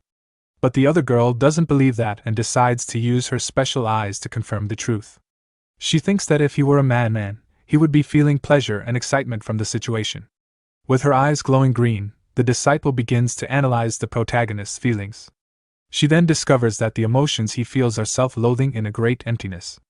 The girl also sees a sadness so deep that she can't understand the reason for it. She concludes that he has become indifferent on the outside but carries a huge weight on his shoulders. With a sigh, the young woman calms down, but a new question about the young man arises in her mind. She then wonders why the young master looks at her, as if he already knows her from somewhere. Our hero then turns around with a confident and determined look toward the future that awaits him. With one final squeeze, the protagonist takes down his traitorous uncle once and for all. Next, the young master approaches the figure on the ground to confirm he's really gone. He then picks up the small crossbow the enemy was using to see what it was. Crouching down, the young man begins to inspect the items his relative was carrying. The hero recognizes the poison and the arrow is forbidden and very powerful artifacts. After grabbing the items, the young man stands up and adjusts his clothes as if nothing happened. He then wonders if he's become too accustomed to taking down other people. Our protagonist reflects that he has always dealt with bad people, but something feels different now. The first thing that came to his mind was to calculate his gains from the fight. With a distant look, he wonders if he has started to think like a demon. The young blacksmith grows pensive about the dark path he might be trading. At that moment, one of the disciples he saved watches him from a distance with some concern. Then he approaches the long-haired girl and apologizes for taking so long to arrive. The other disciple can't handle the scene and gets sick right there in the courtyard. Her partner rushes to help her as she says it was just a passing fright. The hero apologizes, saying the clan's punishment for traitors can be extreme for outsiders. But the girl says the alliance would take down anyone who used those forbidden items. The young master of the clan is a bit surprised by how naturally she responded. The disciple then joins her hands in a gesture of gratitude and deep respect. She introduces herself as Du Haeyoung from the Ame sect and thanks him for saving her life. The other young woman also introduces herself and thanks him, while the hero asks them to stand up. But one of them insists, saying they would have faced a terrible fate without his help.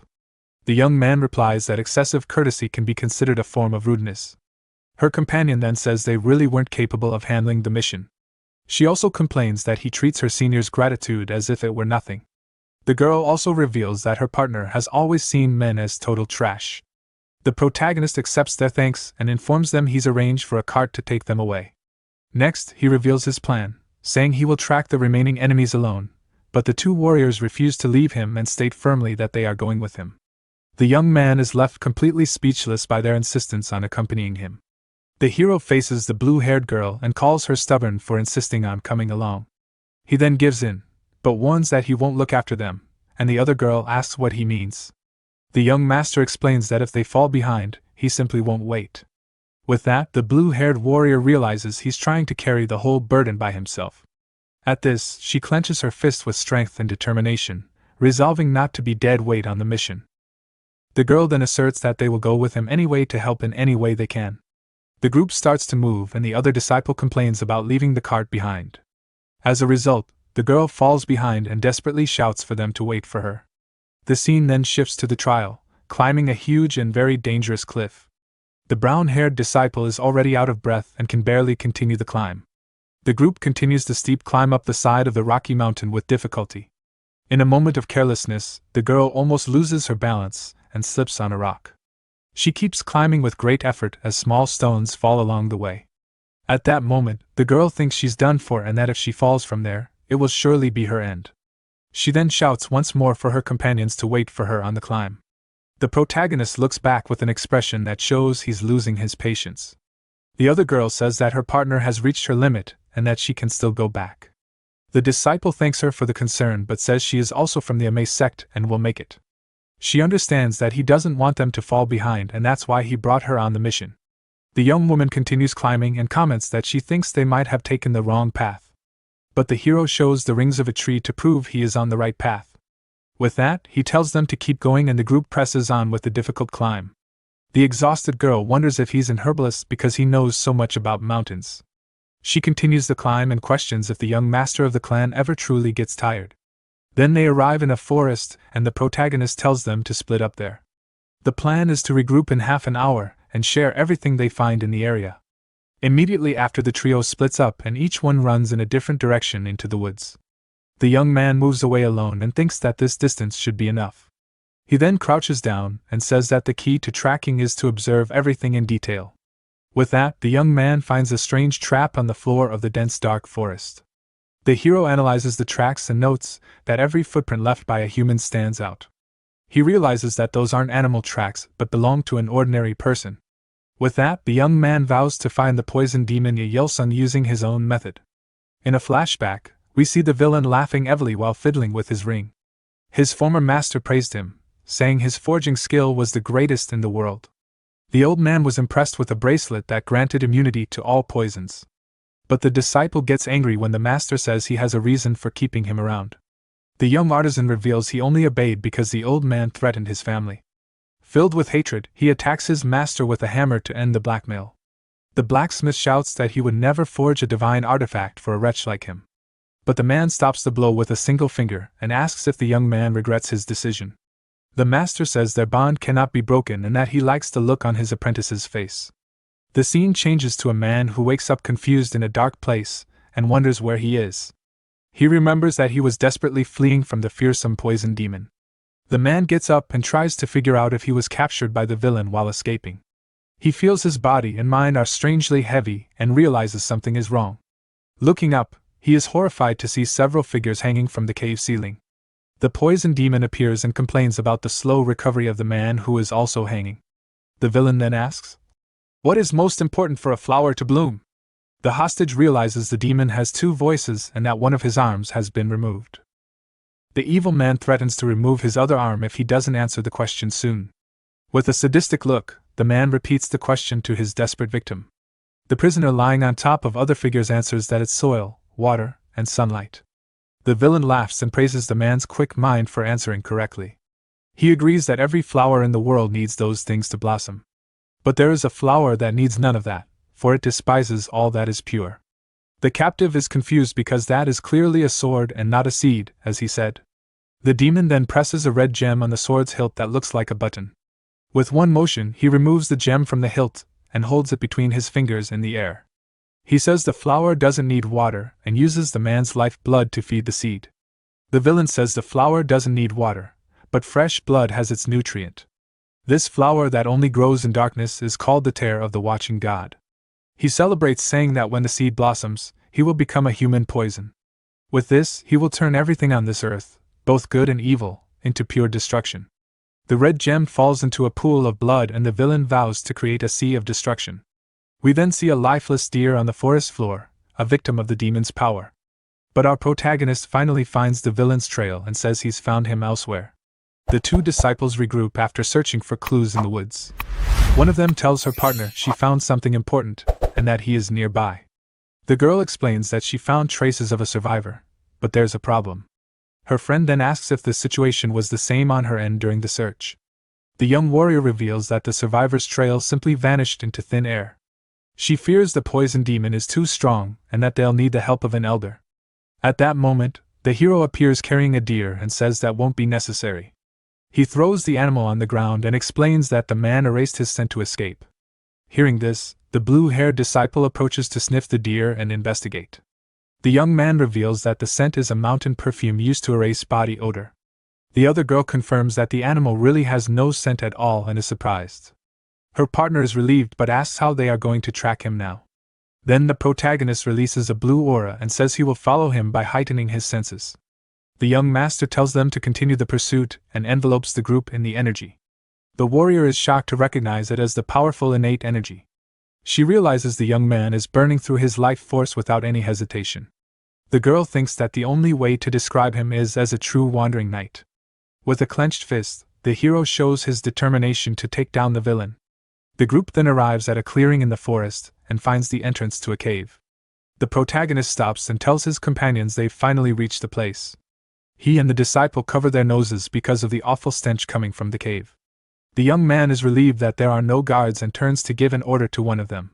He then asks the young woman to go back and request reinforcements from the main force. The young woman then accepts with frustration that with her martial arts, she'll only get in the way. With that, he thanks her for understanding and turns to the other warrior to continue. The young man then asks the blue-haired disciple to work with him on the operation. She asks if that will be possible, and the young master confirms will without hesitation. Immediately after, the two of them enter the darkness of the mysterious and dangerous cave together. The warrior comments that the place is much darker than she expected to find. In addition, she activates her special eyes to be able to see better in the darkness. With her ability, she sees various mechanisms and trap formations along the path. The hero then jokes and asks if she isn't happy to have him there to help. He takes a step forward but is stopped by a sudden warning from his partner. The young master stops and she warns him that there is a trap formation right there. He then draws his dagger and prepares to carefully disarm the mechanism. The young man approaches a wall and says it's not just the floor that has dangers here. He reveals that even the sunken stones are traps that shoot hidden arrows. The warrior complains that he could have warned her sooner, and the young man apologizes sheepishly. The protagonist then tests the sound transmission and realizes there's no one nearby. With that, he asks her to keep pointing out the traps so they can speed up. The disciple then concentrates and prepares to use her eyes to guide the way. With her eyes glowing, she begins to point out all the dangers on the treacherous floor. The girl warns him to step on certain stones and use the stalactites for support. The young master reflects that when she was an enemy, this power was very frightening. But now her dragon eyes that see everything are a very useful power for them. He thinks that the same power that once hunted him is now on his side for the mission. With her help, they finally manage to get through the trap section unharmed. The two stop in front of a new area of the cave full of figures hanging from the ceiling. The sight is terrible with dozens of figures hanging all over the cave ceiling. The warrior is shocked to see the scene and wonders how he could do something like this. The protagonist remains calm and observes the scene with a serious and determined look. Amidst the figures, they find a survivor who desperately begs for help. The warrior then gets ready and says she will get the young man out of there first with her sword. With a swift strike of her sword, the warrior cuts the rope holding the survivor. The rope snaps and the man who was hanging falls toward the cave floor. The hero catches him before he hits the ground, cushioning the injured young man's fall.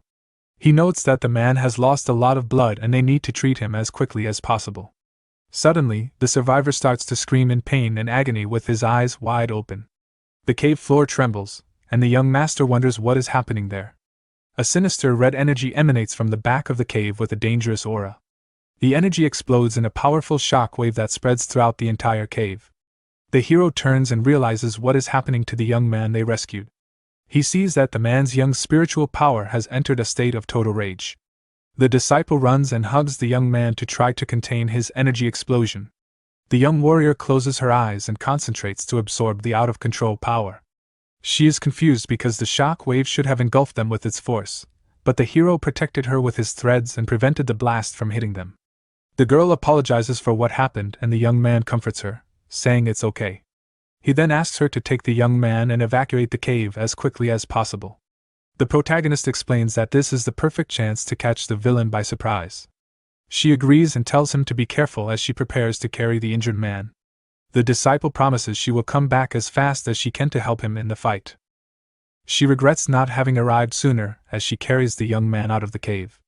The protagonist watches the scene and wonders if he could have saved them if he had arrived earlier. He reflects on the thousands of victims the villain has made because of his actions. The hero then fills with anger and clenches his teeth with a look of pure fury. He remembers his former master who used him to turn hundreds into blood. The master would question him about what right he had to judge the value of life. The old man used to say that the weapon he forged fit perfectly in his hands. The protagonist then wonders on what imaginary scale he weighs the value of life. With the dagger in hand, he decides that for now he just needs to focus on his target. The young master then hides behind a rock and waits for the right moment to attack. He observes the poison demon from a distance with a serious and determined gaze. The hero watches from afar as the poison demon groans in pain during his ritual. The villain is next to a stone basin with a strange plant growing in it. He tried to absorb the poison from the young spiritual tower, but it seems the attempt failed. With his dagger glowing, the young man realizes that now is the perfect moment to strike. Without hesitation, the young master prepares to deliver a finishing blow with his weapon. The dagger flies toward the target, and the villain shouts in surprise at the sudden attack. The enemy is hit, but a red energy surrounds him as he recovers with a quick movement. The evil man manages to dodge the blow from the purple blade. Our protagonist is surprised by the man's agility, even though he's injured. Then the demon's mouth opens in a bizarre way, revealing its monstrous nature. The villain stands up and his hat falls off, revealing a sadistic and much younger face. He gives a wicked smile and comments that the whole situation is very amusing to him. With a leap, the enemy charges at high speed toward the young blacksmith. The blow is so fast that the young man can barely react in time to defend himself from the attack. The villain recognizes him as someone from the Tang clan while the hero uses his threads to fight. The Yolsung is surprised that the grandson of the famous Tang Euites came to him personally. Angrily, the young man tells him to never dare speak his grandfather's name with that mouth again. The enemy scoffs and readies his blade, saying the young man's mouth is still sharp. The hero leaps with 2 daggers in hand for an aerial attack against his opponent. The blow lands a direct hit, and a large wave of energy spreads through the impact site. He continues the attack with a determined look, not giving his adversary a chance. But the poison demon dodges with impressive speed and escapes the blow. The young master then manages to land a grazing blow on the side of the villain's body. With the impact, the enemy is thrown back, but still manages to stay on his feet. The hero whips the blood from his face and thinks that the villain is holding up well as expected. He knows the enemy's condition isn't normal and believes he can win this fight. The demon then looks around and furiously asks where the divine artifact went. The young man mocks him, telling him to stop pretending to be calm since he was screaming earlier. Then he reveals the name of the item the villain is looking for so desperately, the heavenward tear blossom. The evil man is shocked and shouts, "That's not how that artifact is supposed to be used." The villain says, "It's interesting that a young man like him knows about the heavenward tear blossom and its secrets." He then attacks with a red energy and threatens to tear off the young man's arm. With his eyes glowing, the demon lunges with a powerful blow toward the blacksmith. The attack creates immense pressure, and the hero prepares to defend against the impact. Blades of black and red energy form and advance toward the protagonist. The enemy is shocked to see that the young master managed to block his attack. He realizes the young man used the demonic energy to defend against the blow. The villain is impressed by the purity of the demonic energy the boy uses. With a wicked smile, the man says the young man is truly fascinating. He then decides he will make him his special disciple after the fight. But the hero calls him troublesome and says he doesn't need a master like him. The young master goes on the attack and mocks the villain for not controlling his energy. With a sadistic smile, the demon says that first his new master will give him a good thrashing. The young man dodges an energy blast and prepares for the villain's next move. The enemy then creates several red energy clones to surround his opponent.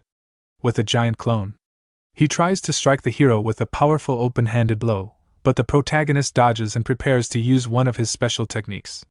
The clone attacks with an energy strike, and the young man readies for the counter-attack. The villain orders his clone to tear off the blacksmith's arm with the next blow. The energy hand descends with force, but the young man uses his threads to create a defense.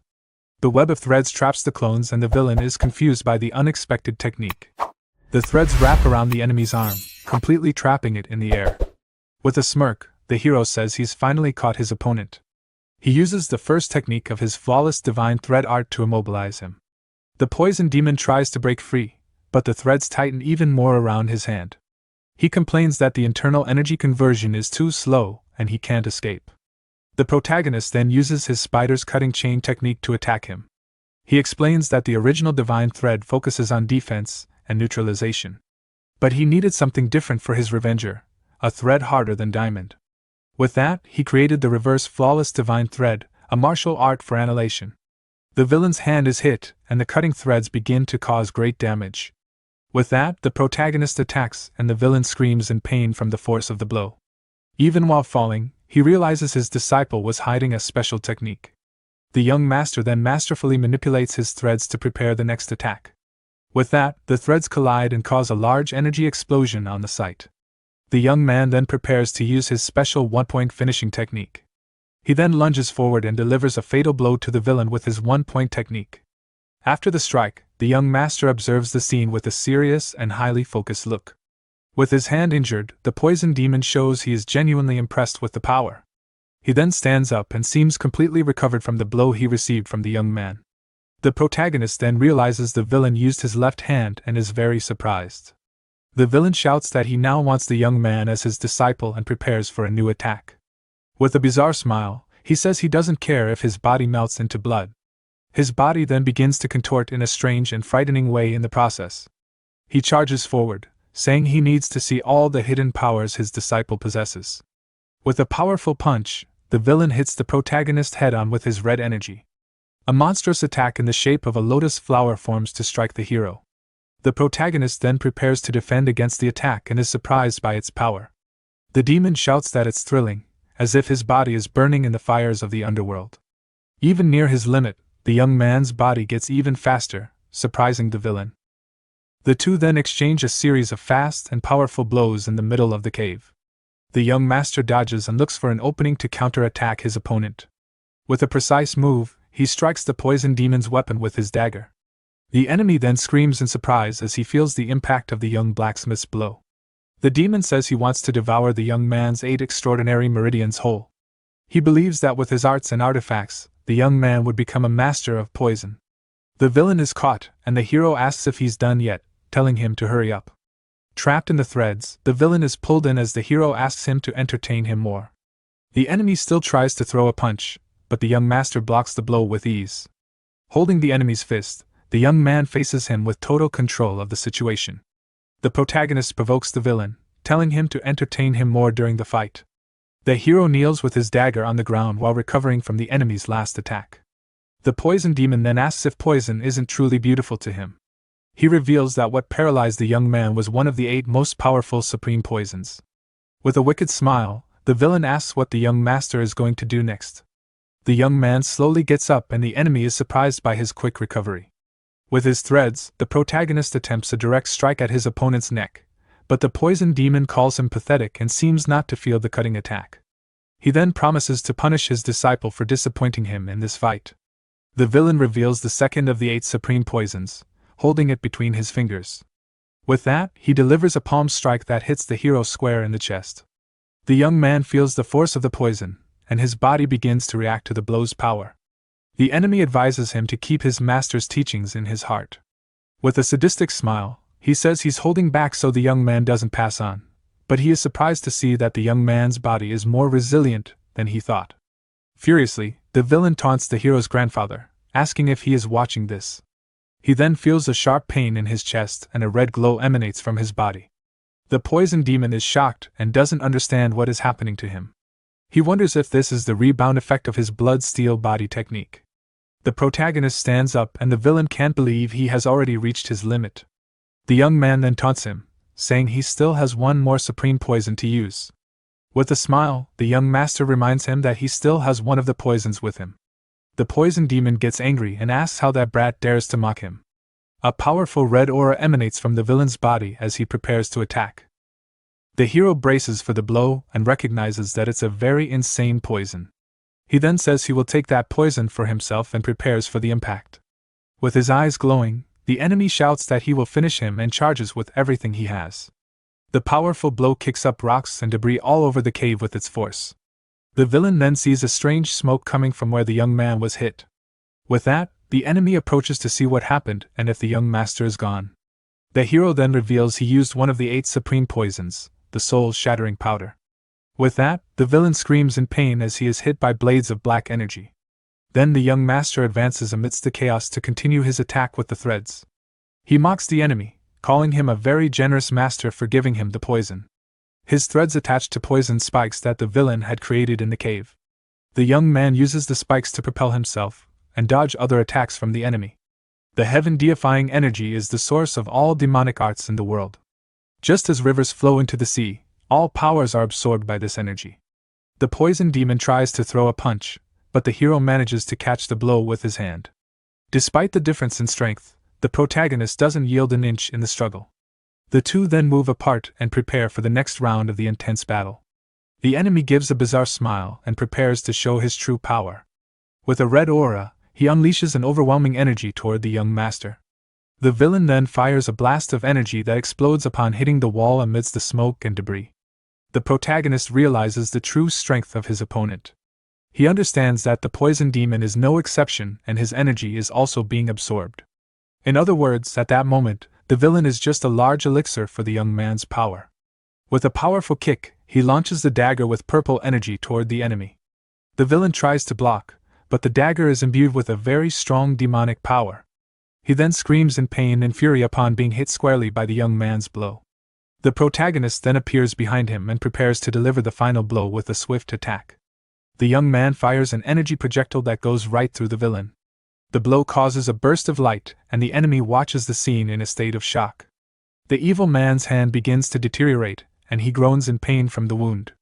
He then turns around unable to believe this could be happening to his body. The poison demon doesn't understand as their power realms aren't even comparable, but the young master envelopes him in a purple smoke and traps him with his threads.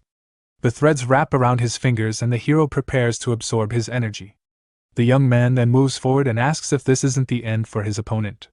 With a wicked smile, the villain says this is absurd and seems unfazed.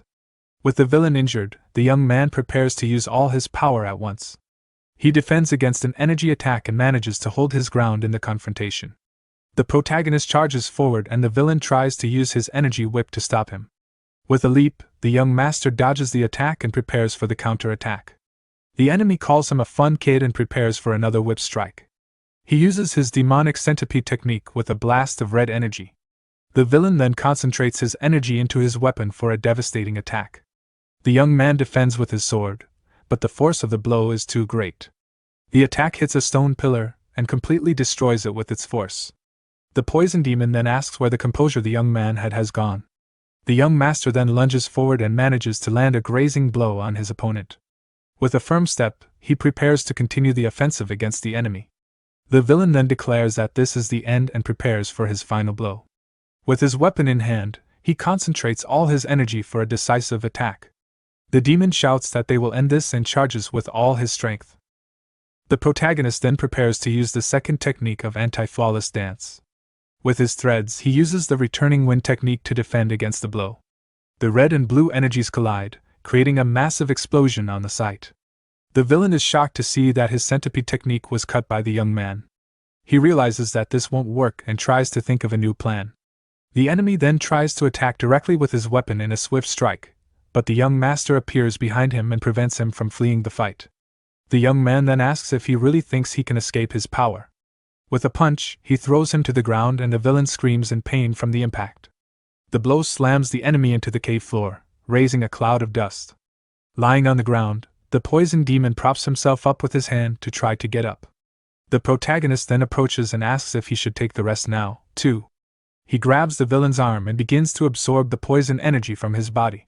The enemy is terrified because the young man is absorbing an energy that even he can't control.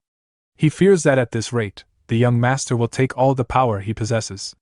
To save himself, the villain rips off his own arm to stop the energy absorption. The hero is in shock upon seeing his opponent's desperate and extreme action.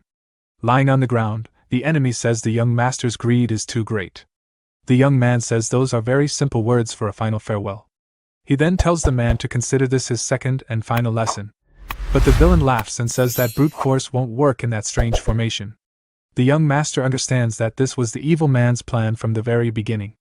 He then says that if he has to give up on finishing him, he'll take something in return. With a smile, he offers it as a first gift for his pathetic master. The young man explains that he will leave a curse since the poison will only help him. The demon screams in pain as green energy takes over his entire body. With disdain, the hero tells him to simply disappear from his sight forever. The enemy then screams desperately as his body dissolves into particles of light. The protagonist watches the scene and confirms that the villain is finally gone from that place. In the reflection of the pillar, he promises that next time he will definitely finish him. The battle was intense and the young master looks exhausted after so much effort.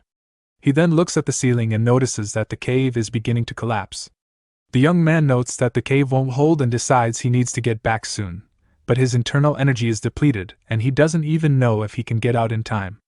With a pained expression, he feels a sharp and unexpected pang in his body. Suddenly, the heavenly curse on his chest begins to manifest with force. Lying on the ground, he sees a figure approaching from the back of the dark cave. He wonders what it is and tries to understand the new dangerous situation. The young man notices that the green light is not trying to flare up as usual. The energy then envelopes him, and he notes that it is accepting his internal energy. With that, the curse begins to pointing toward the god-revering tears. In his past life, the hero had mastered various demonic arts within the blood cult, yet the curse known as the heavenly calamity had disrupted them all.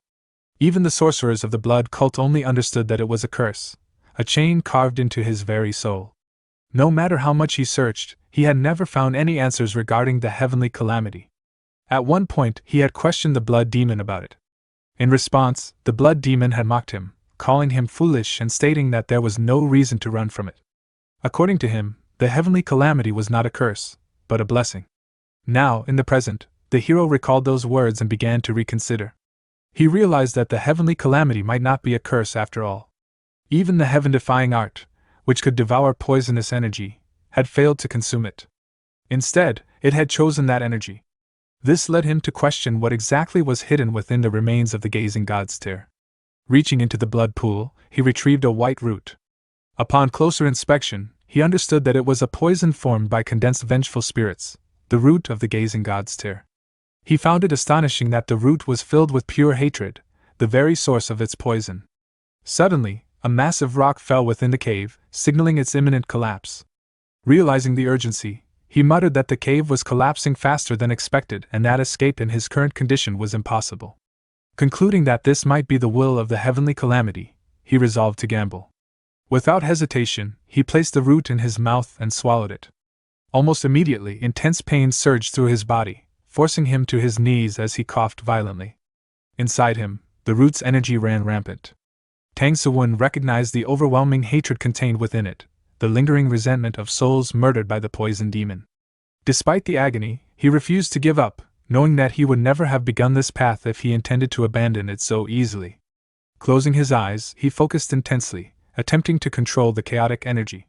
By using the power of the Golden Bell Shield, he sought to guide the energy throughout his body. His goal was to force the hatred from the gazing god's tear to collide with the energy of the heavenly calamity, hoping this clash would reveal a way to escape. However, the collision brought him even greater pain, causing him to cough up blood. The two forces refused to merge, instead lashing out and attempting to devour one another. Realizing the danger, he wiped the blood from his mouth and resolved that he needed to balance them. Once again, he closed his eyes and concentrated. He knew he could not afford to waste time. He carefully worked to maintain perfect harmony between the two energies, ensuring that neither would overpower the other. By precisely blending them, he reduced the hatred of the gazing god's terror while filling the gaps with the energy of the heavenly calamity. After some time, the two energies began to flow smoothly throughout his body, achieving perfect balance. This state culminated in what he recognized as the poisonous blossom summit convergence. Opening his eyes, he realized the potential of this new power. If he continued to gather this divine poison chi, he could break through the wall of the transcendent realm using poison arts alone. The energy, born from the fusion of the heavenly calamity and the gazing god's tear, was something entirely new, something he chose to call divine poison chi. Gritting his teeth in excitement, he acknowledged that for the first time in his life, he had overcome the heavenly calamity and successfully accumulated chi. Yet before he could dwell on this achievement, another rock crashed down, reminding him of the cave's imminent collapse. Glancing around, he noted that there was little time left. Pulling out his heavenly thread, he prepared to escape. Outside the cave, the entrance was already collapsing before reinforcements could make their way inside.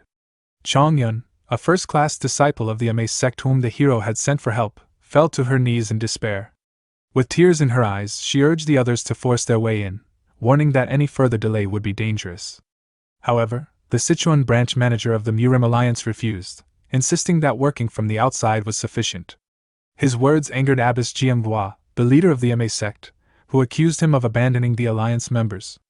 In response, he nervously lashed out, arguing that entering the cave was impossible due to the uncontrollable poisonous energy, and questioning who would take responsibility if something went wrong. Before he could continue, Abbess Jianghua swiftly struck him, knocking him unconscious and condemning his cowardice. Meanwhile, Yung Dao, the deputy chief steward of the Tang clan's inner and outer halls, attempted to stop the patriarch, Tang Muyao, from entering the cave. Despite his pleas, the patriarch firmly ordered him to step aside, declaring that his son was still inside. Seeing his determination, Abbess Jianghua stepped forward and offered to enter the cave with him.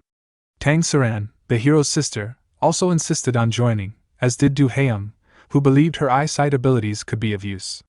At that moment, a powerful tremor shook the area, and the cave collapsed completely. Dust filled the air as everyone covered their faces. One of the Tang clan members announced that the cave had fully collapsed and that the young master was still inside.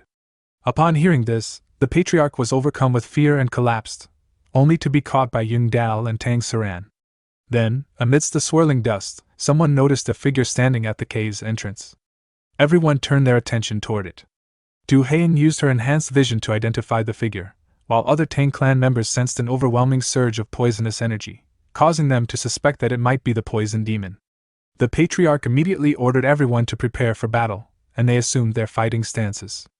Abbess Jianghua asked Haeyang if she could confirm the figure's identity, but before she could respond, Haeyang rushed forward. Alarmed, Abbess Jianghua shouted for her to stop, but Haeyang reassured everyone, telling them to lower their weapons because the figure was not the poison demon.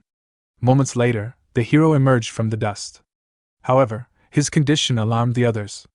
They noticed marks on his body consistent with the fungal blood palm, symptoms of being poisoned by one of the 8 great ultimate poisons, and urged everyone to retreat. The patriarch called out to Sawun in worry, but Sawun raised his hand weakly, warning them not to come any closer. Soon after, he collapsed. Before he could hit the ground, Haeyang rushed forward and caught him, assuring him that she had him as she gently placed him on her lap. The scene shifted to the center of a crowded street, where a storyteller captivated the audience with the tale. He recounted that decades ago, a great demon of Sichuan, known as the Poison Demon, had terrorized the land. In order to stop him, the Poison Lord, Tang Yuite, had sacrificed his own life. Yet, despite that sacrifice, the nightmare had returned from death. However, from the Tang clan, once believed to be in decline, a hidden dragon had emerged.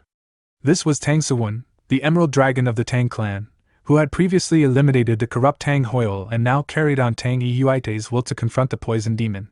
Alongside the Ame Sect's Silver Phoenix, he had braved countless deadly traps and terrifying formations to rescue a hostage. Among the listeners, one man turned to his friend and remarked that the hostage had not even been an escort warrior of the Tang clan, but merely a wandering vagrant.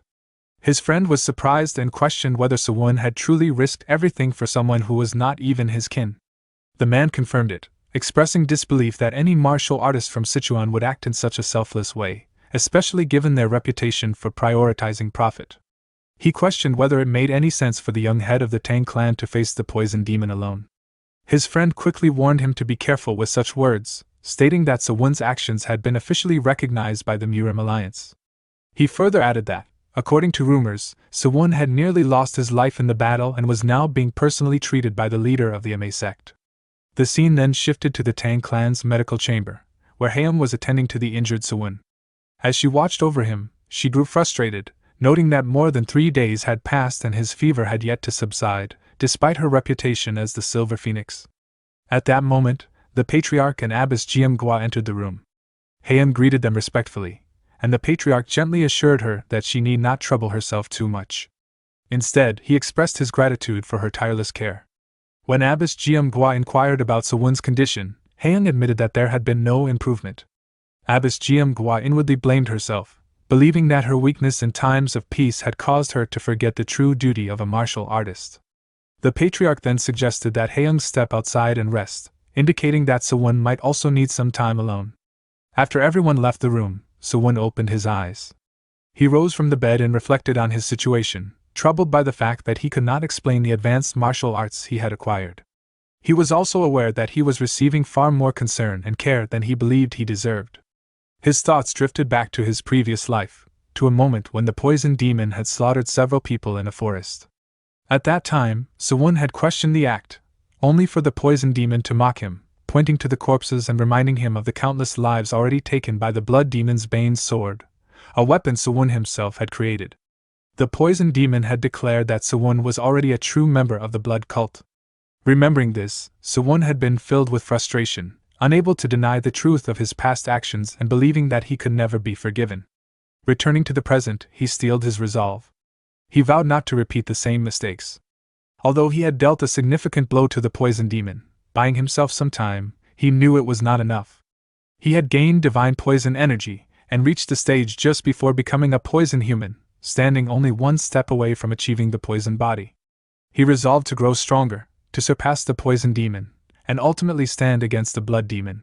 Just then, he heard Abbess Jiamgua's voice approaching from outside, mentioning that an item she had urgently requested from her master had arrived, something not usually permitted to be shared with outsiders. Reacting quickly, Sewun returned to his bed and feigned unconsciousness. Shortly after, the Patriarch, Abbess Jiamgua, and Haeung entered the room.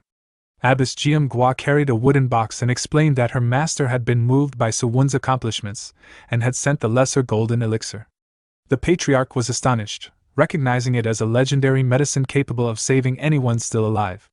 He questioned whether such a precious item was truly meant for Sewun, and upon receiving confirmation, he bowed deeply in gratitude. Abbess Jiamgua dismissed his thanks, stating that she was not seeking any reward and that Sewun's righteous actions alone warranted such support. Chong Yun also acknowledged that Sewun was their benefactor. Abbess Jiamgua then administered the elixir, placing it into Sewun's mouth and instructing him to swallow carefully, assuring the Patriarch that she would handle the flow of energy through his meridians. However, as Sewun began absorbing the elixir's energy, Abbess Jiamgua was startled. She sensed that the golden stillness divine energy was being drawn out at an alarming rate.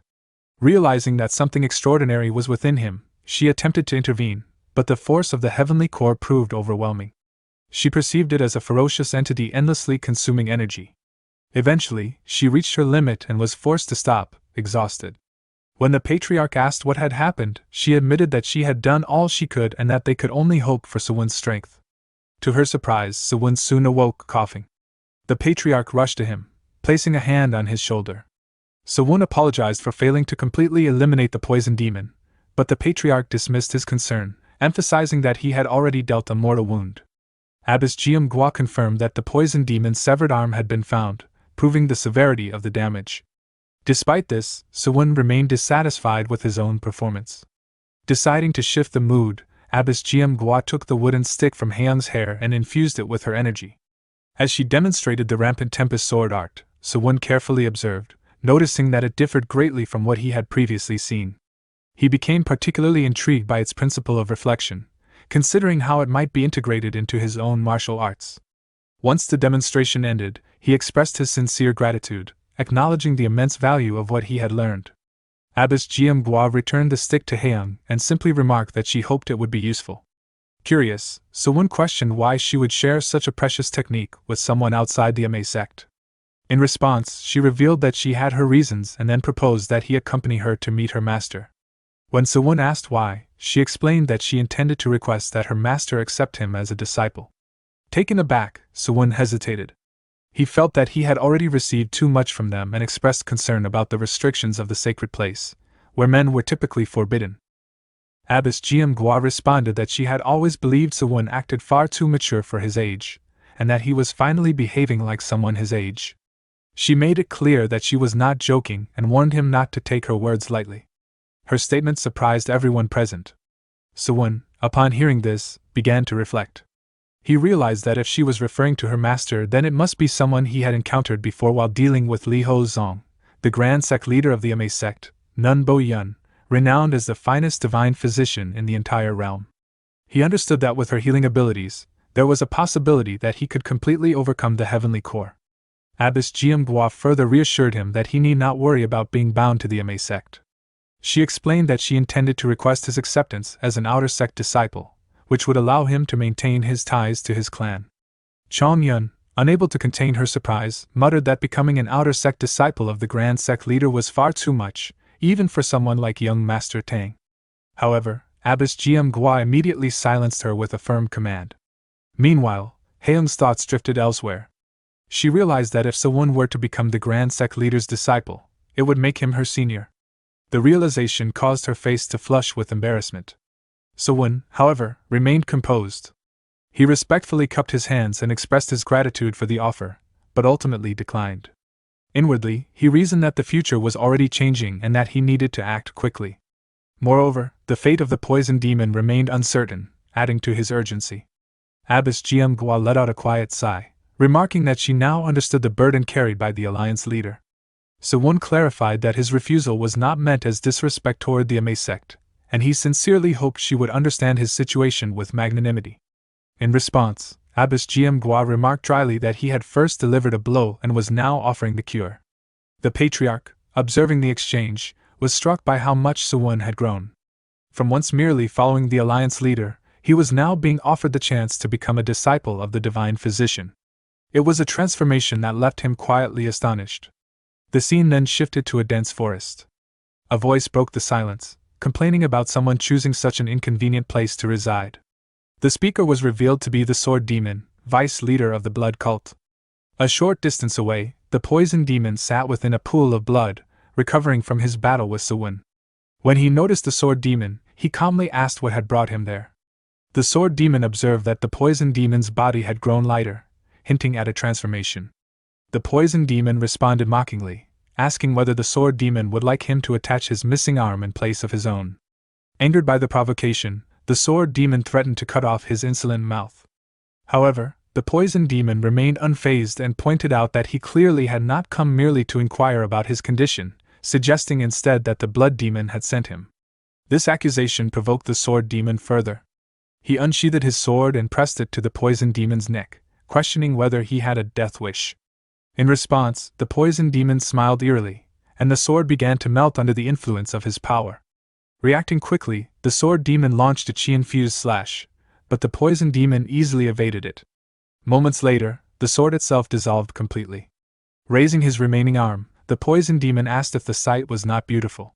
The Sword Demon, observing carefully, realized that the poison demon had surpassed a major threshold and reached the peak of the evolutionary realm.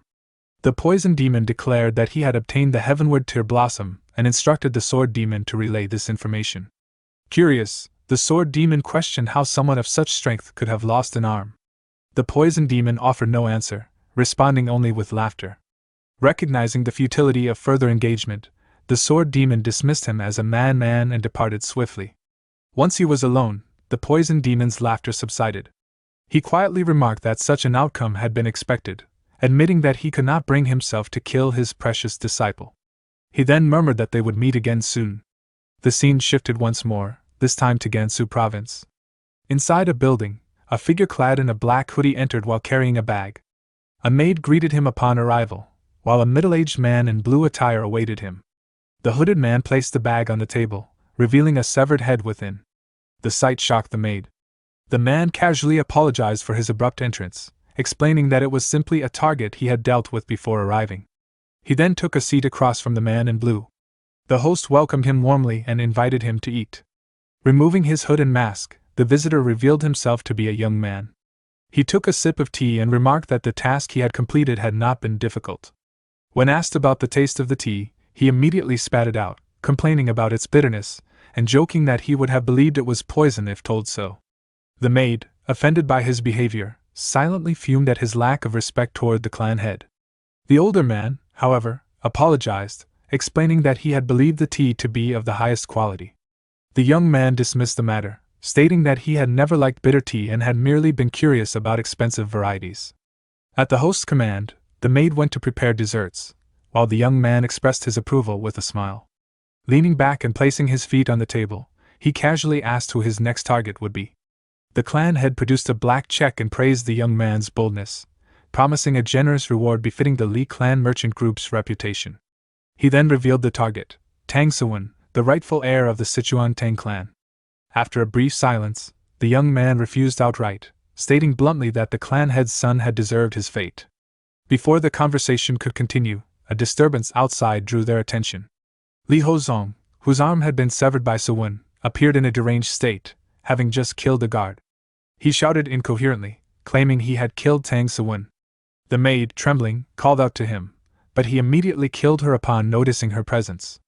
He then stormed into the room, confronting the two men inside. Recognizing the situation, the young man calmly remarked that his assumption had been correct. Li Hozong, consumed by rage, accused him and charged forward, intent on killing him. However, the young man dealt with him effortlessly, pinning him to the ground and rendering him unconscious in an instant. His attention then shifted to the severed arm. Upon examining it, he recognized the technique used to cut it and found it intriguing. Reconsidering his earlier decision, he announced that he would accept the request after all. When the clan head questioned this sudden change, the young man drove his dagger into the table and instructed him to prepare the payment generously. As he made this decision, a thought lingered in his mind. He needed to understand how a member of the Tang clan could possibly know his secret technique. The scene shifted to the Tang clan, where the previous escort name board had been replaced with a new one. A large number of people had gathered, and at that moment, a guard announced the arrival of the clan head. Instantly, everyone turned their attention toward the entrance. The Jew clan head of Sichuan's small to medium sect respectfully cupped his hands and congratulated the Tang clan head on the opening. Standing beside him, the leader of the Righteous Sword sect of Sichuan's small to medium sect also greeted him politely, remarking that it had been quite some time since their last meeting. Tang clan head Muyao acknowledged their presence calmly, noting that they had all come. The Jew clan head responded that, as allies of the Tang clan, they could not possibly miss such an occasion. The Righteous Sword sect leader agreed, though with a slight cough. Muyao simply responded that he understood. The Righteous Sword sect leader then nervously offered an apology for any offense caused over the past months. However, Muyao stepped forward and, without dwelling on the matter, stated that it was a fine day and encouraged them to enjoy themselves before returning home. The sect leader attempted to address him again, correcting himself from Tang clan to clan head, but Muyao continued walking without another word. Nearby, two men quietly muttered that the position truly shaped a person, noting that Muyao was no longer someone to be taken lightly. Another added that the Tang clan was already fully booked for the next 6 months with high-priority escorts. At that moment, a woman stepped forward and asked if it was true that the young clan head had severed one of the poison demon's arms, praising his unmatched talent in Hubal. Muyao merely chuckled and brushed off the compliment. Among the crowd, Chong Yun, a first-class disciple of the Ame sect, looked around in amazement and excitedly remarked on the sheer number of attendees, suggesting that the Tang clan escort agency might soon represent all of Sichuan. Standing beside her, Abbess Jianghua, the leader of the Ame sect, agreed that the Tang clan would surely continue to prosper. Chong Yun added that such success was only natural with the young master of the Tang clan present. Meanwhile, another woman approached Muyao and cautiously brought up the topic of marriage, noting that the young master was still unmarried.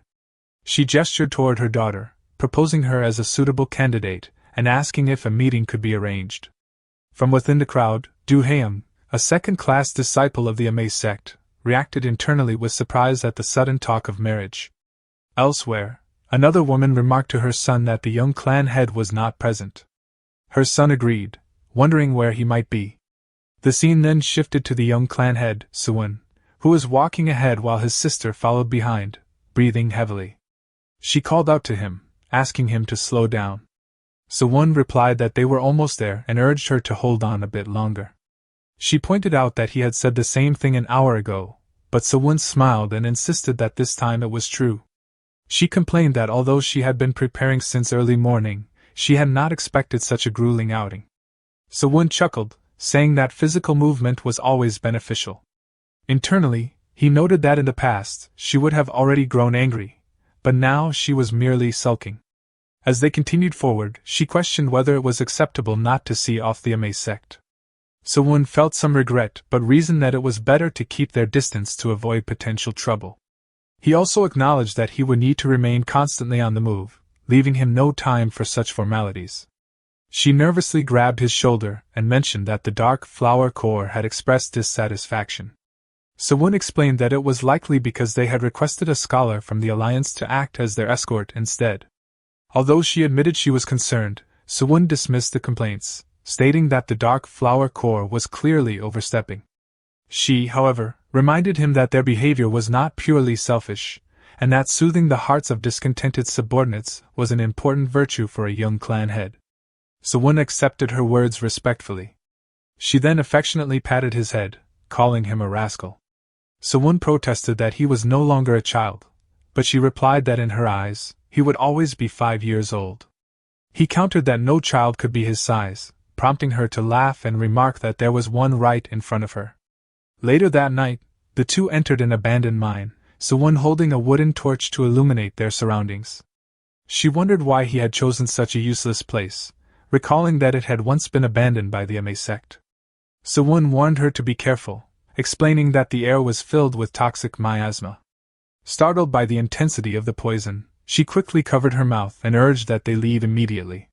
However, Sewon instructed her to follow his guidance and begin practicing the poison resistance art.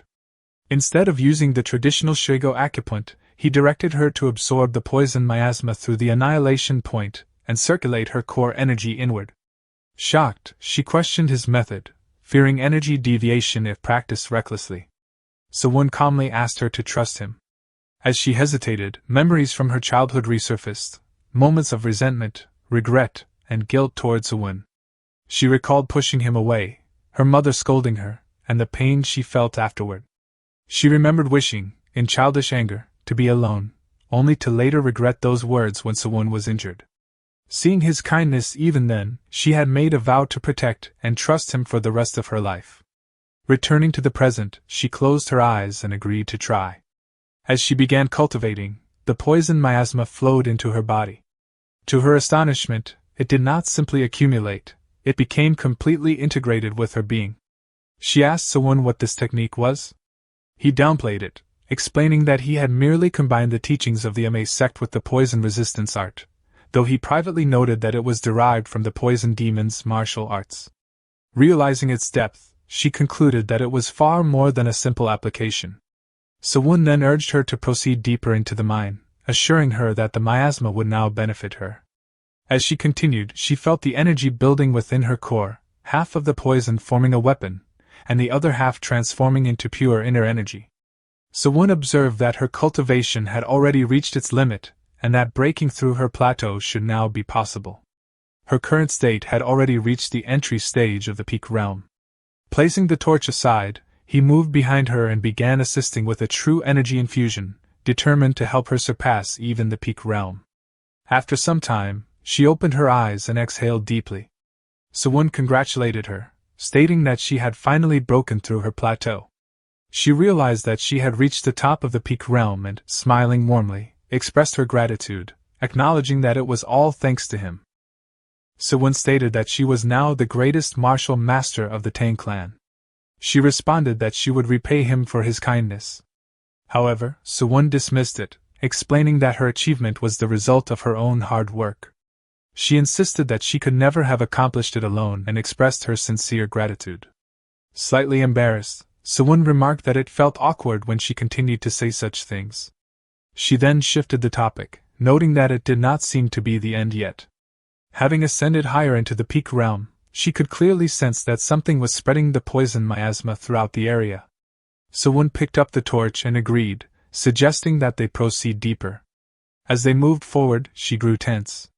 Inwardly, she realized that ordinary poison herbs or flowers could not compare to such dense miasma. She suspected that a poisonous creature must be lurking somewhere nearby, and that they might soon face a life-or-death battle. At the same time, she believed that obtaining the creature's core essence would greatly benefit Sewon's heavenly core. With that determination, she continued to follow him. However, upon venturing further inside, she was surprised to find nothing at all. No poisonous creatures, no herbs, no flowers. Sewon, smiling faintly, crouched down and examined a rock on the ground, announcing that he had found what they were looking for. Confused, she pointed out that it was merely discarded black waste ore. Sewon confirmed her observation but explained that it was a mineral long overlooked. He released a trace of his inner energy and revealed that, when exposed to air for over 10 years or infused with inner energy, the ore emitted extreme toxicity. It was, in fact, a mineral poison that had long been dismissed as a myth. She was astonished, questioning whether such a mineral poison truly existed. Sewon admitted that he had only read about it in books and that this was his first time witnessing it firsthand. Curious, she asked how he had come to know of it. Sewon explained that the discovery stemmed from a miner who had once visited the medicine hall. The man's body had accumulated a severe poison miasma over time, and he had revealed that he had worked in this very mine. She acknowledged his insight as remarkable. Sewon, however, remarked that there had been no definitive proof and that they had simply been fortunate. Privately, he reflected that it was not luck at all, but knowledge uncovered by the blood cult. Regardless, he recognized that the Black Waste Ore could open a new path for the Tang clan's poison arts, which had been declining due to lack of resources. She agreed, expressing excitement at the thought that their clan's poison arts could be revived, and looked forward to seeing how pleased their father would be. Sewon shared her anticipation and suggested they begin immediately. Reaching into his outfit, he prepared for the task ahead. She hesitated and asked what exactly they were going to do. Sewon revealed several bags, prompting her to question their purpose. He then walked toward a nearby pickaxe, explaining that the miners had left behind tools such as shovels and pickaxes. At present, only 2 people in the clan could withstand the poison miasma of the Black Waste Ore, himself and her. With that, he picked up the pickaxe. Some time later, she found herself mining the ore while Sewon shoveled it into bags. He corrected her technique, telling her to swing the pickaxe properly. Frustrated but determined, she raised it high and brought it down with full force, inwardly vowing never to go on such an outing with him again. The scene then shifted to the Tang clan's grand training ground, where members of the Dark Flower Corps sparred intensely. One member muttered bitterly about the pointlessness of their training. His companion asked what was wrong, and he vented his frustration, questioning whether they would ever be given another chance to prove themselves. By appointing a scholar as a security escort instead of a martial artist, the clan had effectively declared the Dark Flower Corps unnecessary, despite their willingness to give their lives for the Tang clan. At that moment, a red-haired member approached and bluntly stated that it was their own fault for losing the young clan head's trust after failing to stop the assassin. The first man reacted angrily, warning the newcomer to learn when to speak and when to remain silent. The red-haired individual countered that he should blame himself instead of whining like a loser. Enraged, the man shouted back, questioning how they could have possibly stopped Sun Wugen's surprise attack. The red-haired member responded coldly that such excuses were exactly what defined losers, and that those lacking strength should simply train harder. The confrontation escalated as the man grabbed him by the collar, demanding he repeat his words. Just then, Huyang, the Vice Corps commander of the Dark Flower Corps, intervened and ordered them to stop. The man immediately released his grip and apologized. Huyang acknowledged their concerns but stated that the young clan head must have his reasons. Still dissatisfied, the man questioned the decision to assign a scholar as a bodyguard. Huyang fell silent, inwardly wondering what the young clan head was truly planning. The scene then shifted to the market, where Seal walked backward after finishing her shopping. She felt satisfied that she had gathered enough to prepare a proper meal and considered buying a little more to show her gratitude, especially since it was something the young clan head enjoyed. At that moment, a man approached her and politely asked for directions, explaining that it was his first time in Sichuan and that he wished to find the Tang clan. Observing his appearance, Seol assumed he was a scholar and, relieved that he was not a martial artist, decided it would be acceptable to guide him if he was an honored guest. She invited him to follow her, mentioning that she worked there as a maid. The scholar thanked her, and as they walked, he began speaking incessantly about the tragedy of a general choosing the wrong lord.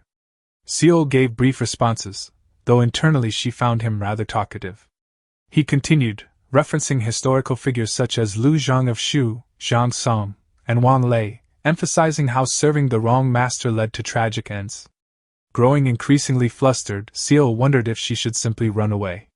Soon, they encountered Suwon and Saran on the road.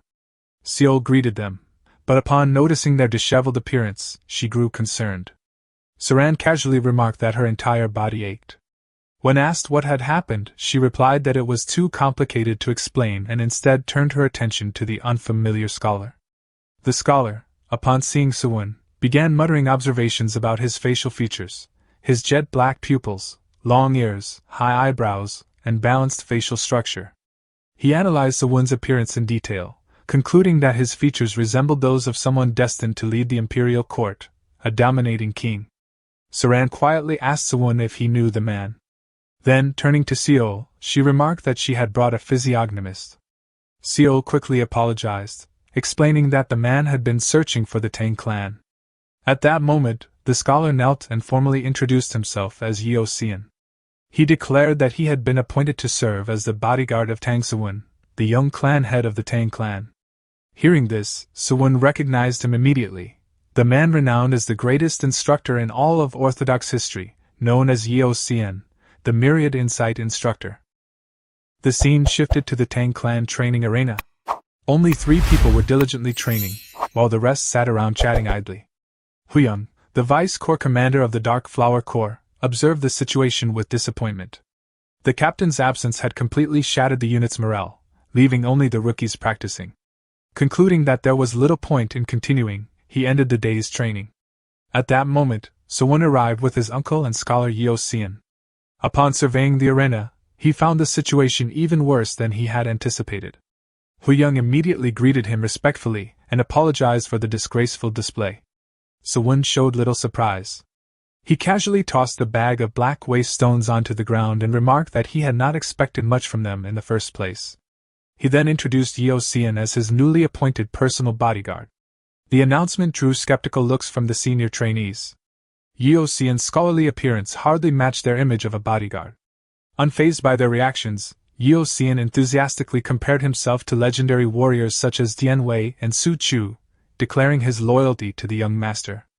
Suwon quickly cut off the dramatic introduction and kicked the bag, scattering black waste stones across the ground. His uncle questioned what the stones were, prompting Suwon to explain that they were black waste stones, a poisonous mineral capable of rivaling the 8 great deadly poisons. The revelation shocked the trainees. Several immediately wondered why such a dangerous substance had been brought into the training grounds. While observing the rookies, Suwon silently assessed their potential. A few appeared promising, though the majority seemed hopeless. He assured everyone that the toxicity had already been neutralized by himself and his sister. However, he warned them not to lower their guard. Picking up a fragment of the stone, he declared that from that day forward, the Tang clan's primary martial art would once again be the poison arts. His declaration immediately met resistance. One of the senior trainees argued that they had spent years mastering hidden weapons because the poison arts had become unusable. Abandoning those efforts now made no sense, especially when the clan no longer possessed complete poison arts techniques. Ordinarily, Suwon would have harshly rebuked them. However, remembering his sister's advice, he restrained himself and calmly revealed that he had already invited a martial arts instructor. His uncle was confused until Suwon announced that Yeo Xian would serve as both his personal bodyguard and the chief instructor responsible for all combat units. The declaration shocked everyone, including Yeo Xian himself. The senior trainees openly protested, believing Suwon was insulting their years of dedication and sacrifice. Their objections ceased the moment they saw the anger in Suwon's eyes. Sewon then proposed a challenge. The trainees would divide into two groups, those willing to follow him and those who refused. After 10 days of training, the groups would compete in a friendly duel. If the opposing side won, Yeoseon would be dismissed and Sewon would personally enter the Cave of Penitence. However, if Sewon's side won, the dissenters would have to accept the consequences. Some time later, Sewon gathered the new recruits. The three introduced themselves as Dae-woong, Jang-il, and Jang-yi. Noticing their uneasy expressions, Sewon encouraged them to speak openly. Dae-woong admitted that he feared becoming a burden. Winning against experienced warriors after only 10 days of training seemed impossible. Sewon reassured him that victory would not depend solely on their own abilities. Yeoseon would make the impossible possible. Yeoseon attempted to downplay expectations by reminding everyone that he was merely a strategist from the military department. Sewon ignored the excuse and ordered him to demonstrate his ability. The command made Yeoseon uneasy. He realized that Sewon somehow knew a secret that no one else had discovered. Understanding that excuses would be useless, he decided to reveal his talents. He called Dae-woong forward. As Yeoseon removed his glasses, his eyes emitted a yellow glow. The mere gaze exerted overwhelming pressure on Dae-woong, who nearly collapsed under its intensity. After putting his glasses back on, Yeoseon immediately exposed Dae-woong's hidden secret. He pointed out the extraordinary grip strength, arm development, shoulder structure, and physical traits that belong not to a whip user but to a powerful archer. Dae-woong was visibly shaken.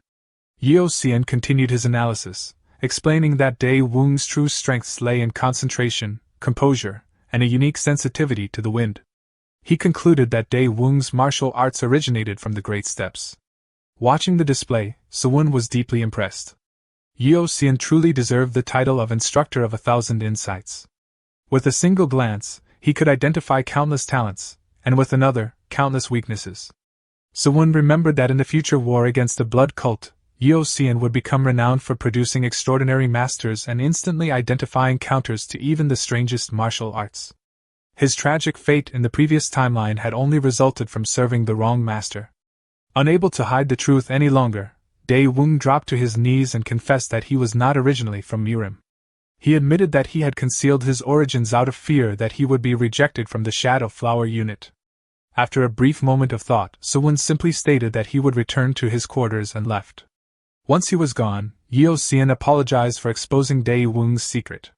Dae-woong accepted responsibility, acknowledging that the fault lay with him for hiding the truth. Even so, he could not suppress his regret. At that moment, a bow and quiver of arrows landed before him. Looking up in surprise, Dae-woong saw that Sewon had provided them. When Dae-woong hesitantly questioned whether his origins truly did not matter, Sewon responded with a question of his own. He asked whether Dae-woong considered himself a member of the Tang clan. Overcome with emotion, Dae-woong firmly declared that he was indeed a member of the Tang clan. Satisfied with the answer, Sewon simply stated that nothing else mattered. Yeoseon stared at Sewon as the young master appointed him head instructor, and ordered him to completely deconstruct the martial arts of the three warriors before rebuilding them from the ground up. His first task would be establishing a proper foundation. Confident in his abilities, Yeoseon immediately accepted. Sewon then informed the three warriors that Yeoseon would handle the theoretical aspects of their training, while he himself would focus on refining their techniques and integrating poison arts into their martial disciplines. He warned them that from that moment onward, they would scarcely have time to sleep. The warriors responded with unwavering determination, declaring that they would sleep only after death. Satisfied with their resolve, Sewon ordered them to prepare for training. Some time later, inside a meeting room, Yeoseon questioned how Sewon had discovered his true identity. Sewon explained that a year earlier, anonymous letters had been sent to many of the most prestigious sections. Those letters detailed flaws in their basic martial arts and offered methods to correct them.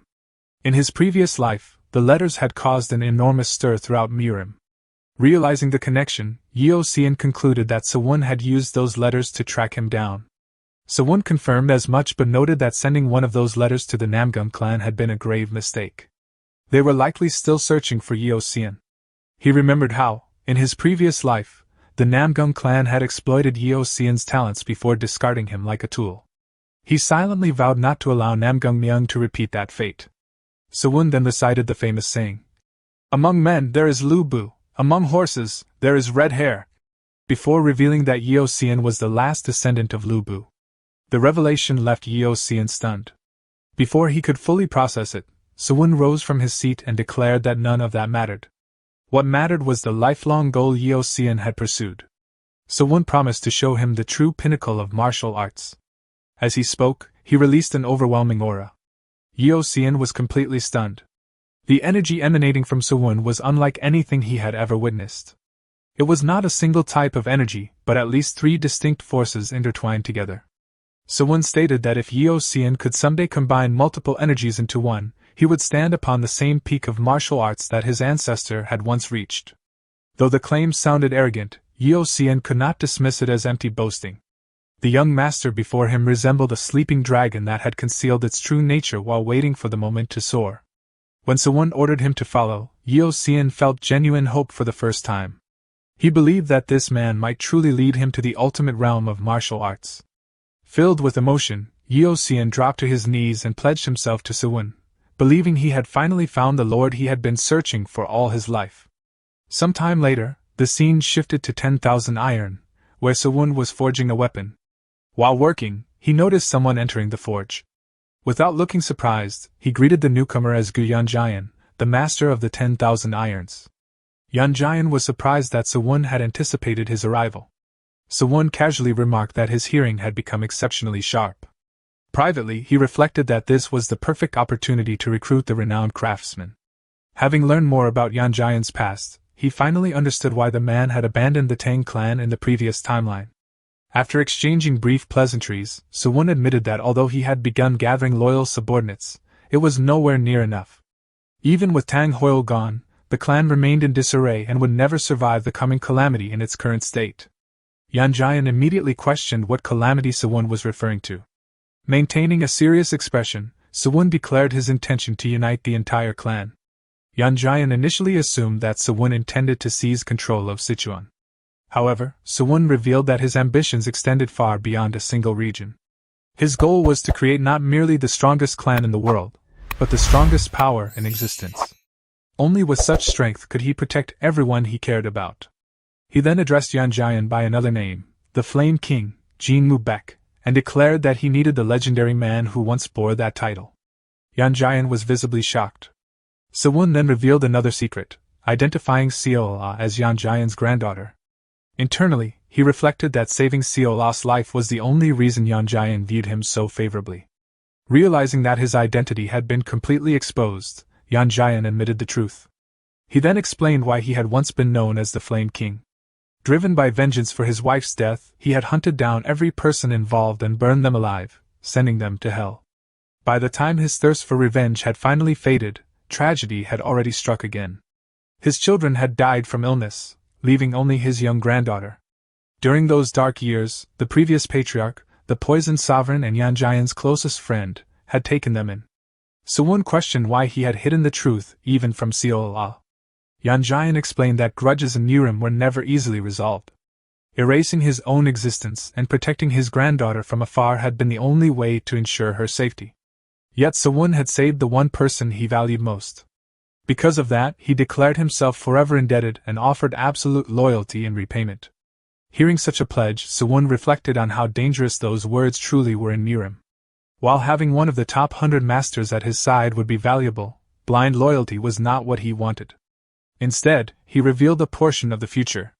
A great catastrophe was approaching. A violent storm would soon engulf the world and reduce Nurim to ruin. When that day arrived, Sewon intended to risk his life to protect the Tang clan. Yanjian was shaken by the declaration. Sewon calmly explained that Seola was family to the Tang clan and that helping her had simply been the natural thing to do. There was no need for Yanjian to burden himself with debt. The only thing Sewon asked was that when true malice descended upon them, Yanjian would lend him his strength to protect their family. The sincerity of those words deeply moved Yanjian. He suddenly recalled a memory from years ago, when the poisoned sovereign had confronted him. At the time, Yanjian had questioned why the patriarch had come looking for him instead of tending to his own family. The poisoned sovereign had replied that Yanjian and Seola were already part of the Tang clan. Just like everyone else in the clan, they were family. Remembering those words in the present, Yanjian silently wondered whether his old friend was watching from beyond. The poison sovereign's wishes were finally being fulfilled. With renewed determination, Yanjian walked to the furnace, picked up his tools, and poured molten metal into a mold. He instructed Sewon to focus on more important matters because there was much work to be done. As the rhythmic sound of hammering echoed through the forge, Sewon watched quietly. For the first time, he felt that he had truly gained people he could trust and rely upon, people who would stand by his side in the trials to come. And just like that, the days flew by, and the day of the friendship duel finally arrived. The Tang clan arena was packed with spectators. Many members of the clan had gathered to witness the event, and discussions echoed throughout the audience. Some believed the outcome was already decided, noting that the young master's side consisted mostly of inexperienced recruits who were heavily outnumbered.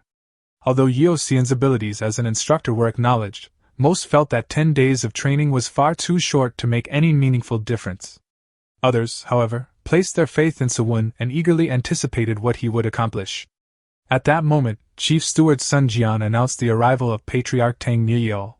The Patriarch addressed the gathered clan members, expressing his happiness at seeing the entire clan assembled together once more. Despite the hardships the Tang clan had recently endured, he hoped everyone could put aside their worries for the day and simply enjoy themselves. The clan members listened attentively. Meanwhile, Sewon observed the scene with growing excitement.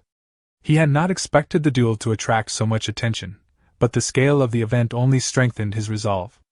This was the perfect opportunity to demonstrate his capabilities before the entire clan. Once the opening ceremony concluded, Sun Jian stepped into the center of the arena and announced the rules. Only practice weapons would be permitted, and any participant targeting a vital point would be immediately disqualified. Afterward, everyone except the first duelists was instructed to leave the stage. Among the senior team's participants, BM Pyong became confused when he noticed Yeo Xian still standing beside the arena. Before leaving, Yeo Xian approached Dae Woong and offered a few final words of encouragement. He reminded the young warrior not to be nervous and urged him to display everything he had learned. Nearby, Sewon's uncle approached him with a satisfied smile. Having misunderstood Sewon's intentions, he believed the young master had deliberately arranged a calculated defeat in order to earn the loyalty of his subordinates. To him, losing this duel would ultimately become a victory. Sewon quickly corrected the misunderstanding. He had never intended to lose. His only goal was to crush the opposition completely. When Sun Jian requested that Yeo Xian leave the stage, the instructor immediately complied. Watching the exchange, BM Pyong found the entire situation somewhat awkward. The participants were then allowed to choose their weapons. BM Pyong was surprised when Dae Woong selected a bow. As far as he knew, Dae Woong's primary weapon had always been a whip. Huyung was equally surprised. In his eyes, BM Pyong held a significant advantage. A sword was far more practical in the confined arena, while a bow was notoriously difficult to balance between offense and defense. Once an opponent closed the distance, an archer was usually helpless. Acting as referee, Sun Jian officially began the duel. BM Pyong approached confidently. With no personal grudge against Dae Woong, he intended to end the match quickly and cleanly. Meanwhile, Dae Woong quietly repeated a sequence of numbers under his breath. The strange behavior irritated BM Pyong, who interpreted it as blatant disregard. Deciding to finish the duel in a single attack, he charged forward. At the same time, Dae Woong calmly prepared his bow.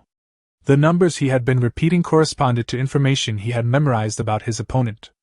As BM Pyong moved, Dae Woong carefully observed every detail of his posture and movements. He immediately identified the direction and trajectory of the incoming attack. The realization startled BM Pyong. Somehow, Dae Woong had predicted his strike perfectly. The sight triggered a memory from 9 days earlier. During training, Sewon had explained that Dae Woong's Black Eagle arrow art had drifted away from its original purpose.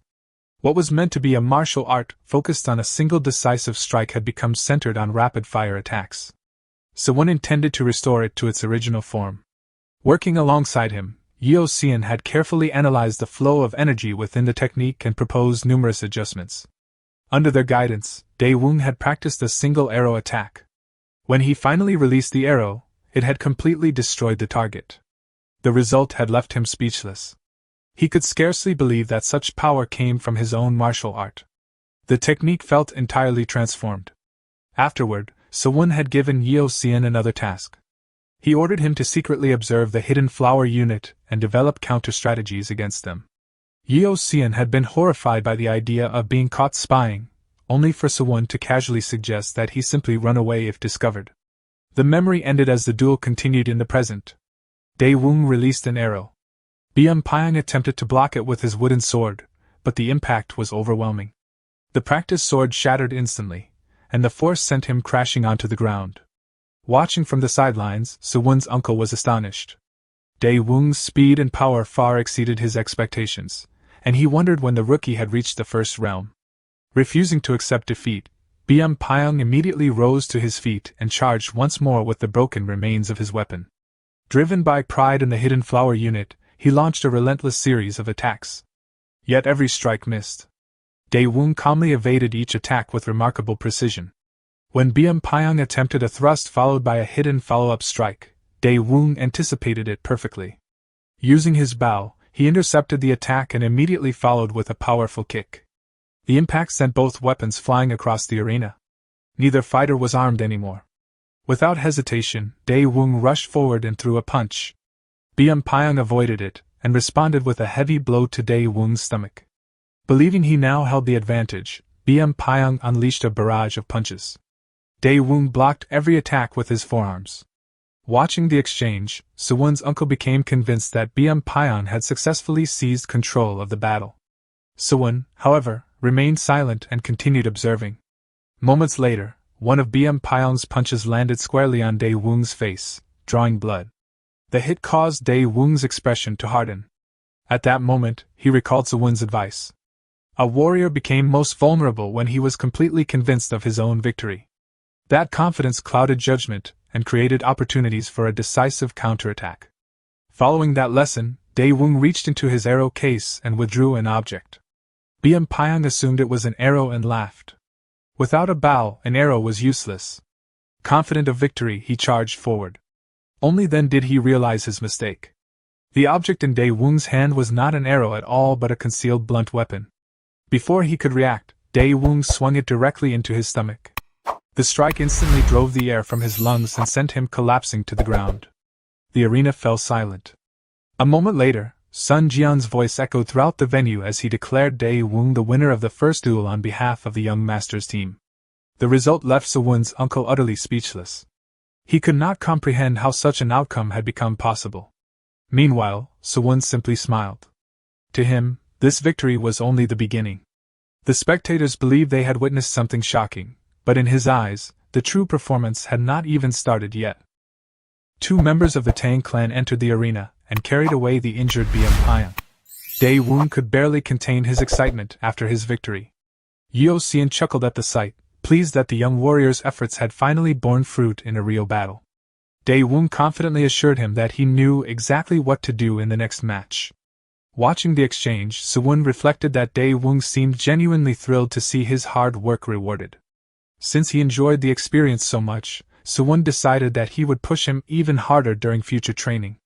Sun Jian announced that each camp would have 15 minutes to reorganize before the matches resumed. One of the senior members approached the captain and asked for instructions. The captain remained calm, explaining that although the opposing side's growth was surprising, there was an obvious reason behind their overwhelming performance. They had poured every ounce of their internal energy into each attack. Daewoo's exhausted appearance was proof enough. In his view, the young archer would collapse as soon as the next duel began. The seniors immediately relaxed after hearing his explanation. Their confidence returned as they convinced themselves that the victories were only temporary. However, their expressions changed when Suwon approached the exhausted Daewoo. The captain frowned in confusion, wondering why the young master was heading toward him. Moments later, Suwon began treating Daewoo using pressure point circulation. The captain's eyes widened in shock. He instantly recognized the technique. The audience also noticed what was happening. Murmurs spread throughout the arena as spectators expressed admiration for Suwon's medical skills. Many believed his abilities were worthy of the praise he had received from the Amei sect leader. Concerned about the fairness of the situation, Sun Jian approached Suwon and questioned whether such assistance might be problematic. Suwon calmly explained that he was merely restoring Daewoo's condition to what it had been at the start of the match. He added that he lacked the ability to infuse additional internal energy even if he wished to do so. Although Sun Jian still felt uneasy about it, he turned to the captain for a final decision. The captain considered the situation carefully. His side had entered the tournament with overwhelming advantages in both numbers and martial prowess. Raising objections now would only make them appear petty and desperate. In the end, he agreed that there was no issue as long as Dae-woong was merely being restored to his original condition. With the matter settled, the competition resumed. A short time later, Sun Jian announced the beginning of the second match. The moment the duel started, Dae-woong raised his bow and fired. The arrow struck his opponent directly in the stomach, sending him flying backward before crashing onto the arena floor. The referee immediately declared Dae-woong the winner. The matches continued one after another.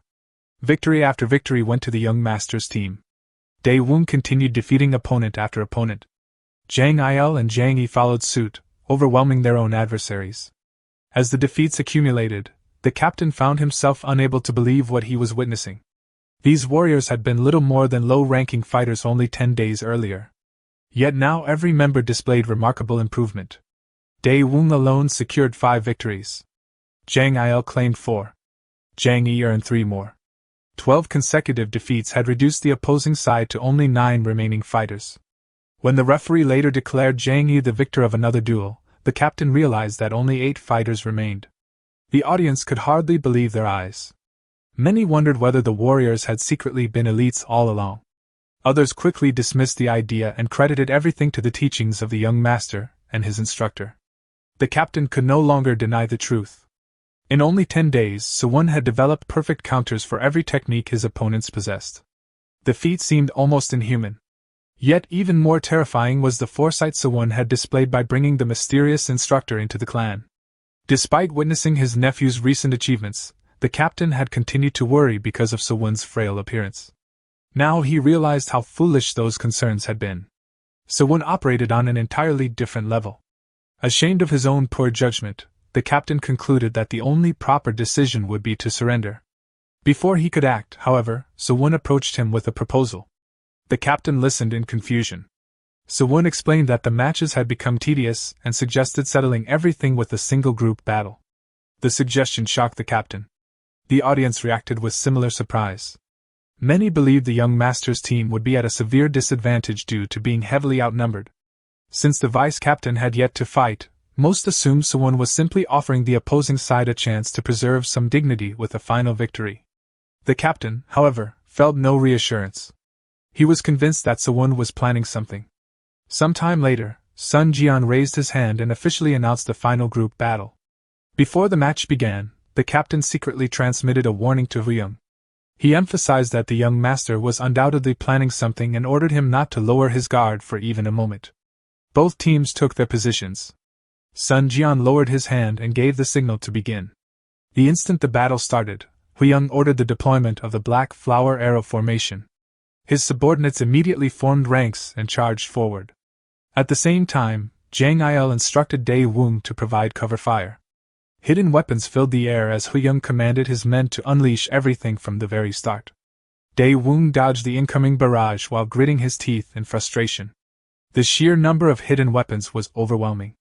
A moment later, a dagger flying toward him was intercepted by Jang Yi's sword. After saving him, Jang Yi maintained his position while Dae-woong quickly expressed his gratitude. Confident in his own abilities, Jang Yi suggested eliminating the enemy formation himself. But Jang Il immediately rejected the reckless idea. Meanwhile, Huyang remained convinced that victory was within reach. As long as they maintained the pressure, the young master's team would eventually break. The barrage continued. The young master's team endured the relentless storm of hidden weapons while carefully protecting one another. Then Dae-woong noticed something. The wind had shifted. It was now blowing directly toward the enemy formation. Recognizing the opportunity, he immediately gave the signal. At once, both Dae-woong and Jang Yi produced strange objects and hurled them toward their opponents. Huyang spotted them midair and frowned in confusion.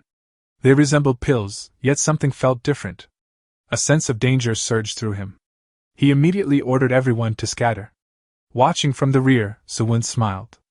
It was already too late. The young master's team had entered the group battle fully prepared.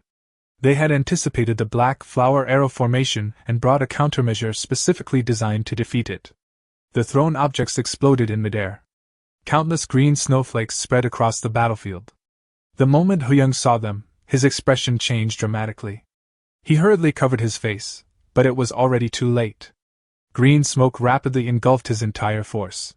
Sewon watched calmly as the plan unfolded exactly as intended. The technique they had unleashed was the perfect counter to the black flower arrow formation, the long-lost poison art of the Tang clan. As the green smoke gradually dispersed, Huyang and his subordinates were revealed kneeling on the ground, completely unable to continue fighting. Seeing the battle's outcome, Sewon turned to Sun Jian and requested a verdict.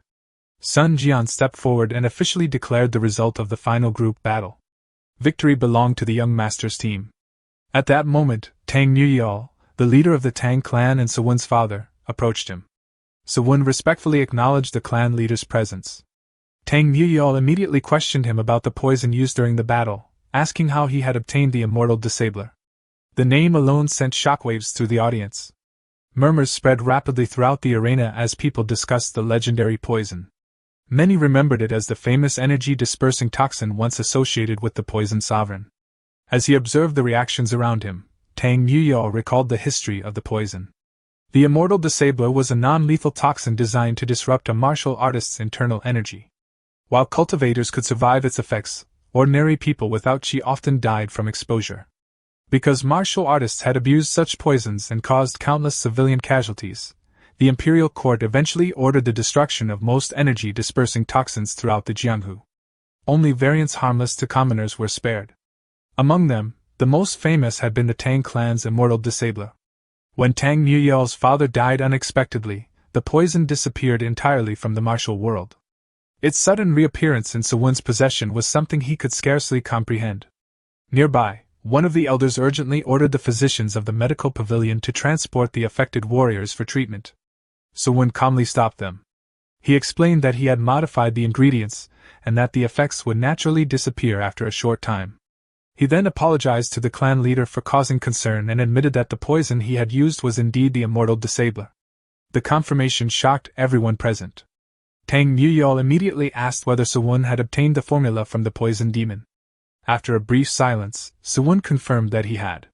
Internally, however, he decided that blaming everything on the poison demon was the safest explanation. Tang Nuyal then reminded him of the story he had previously told. According to Sewon's account, the poison demon had been attempting to recreate the immortal disabler in a hidden cave.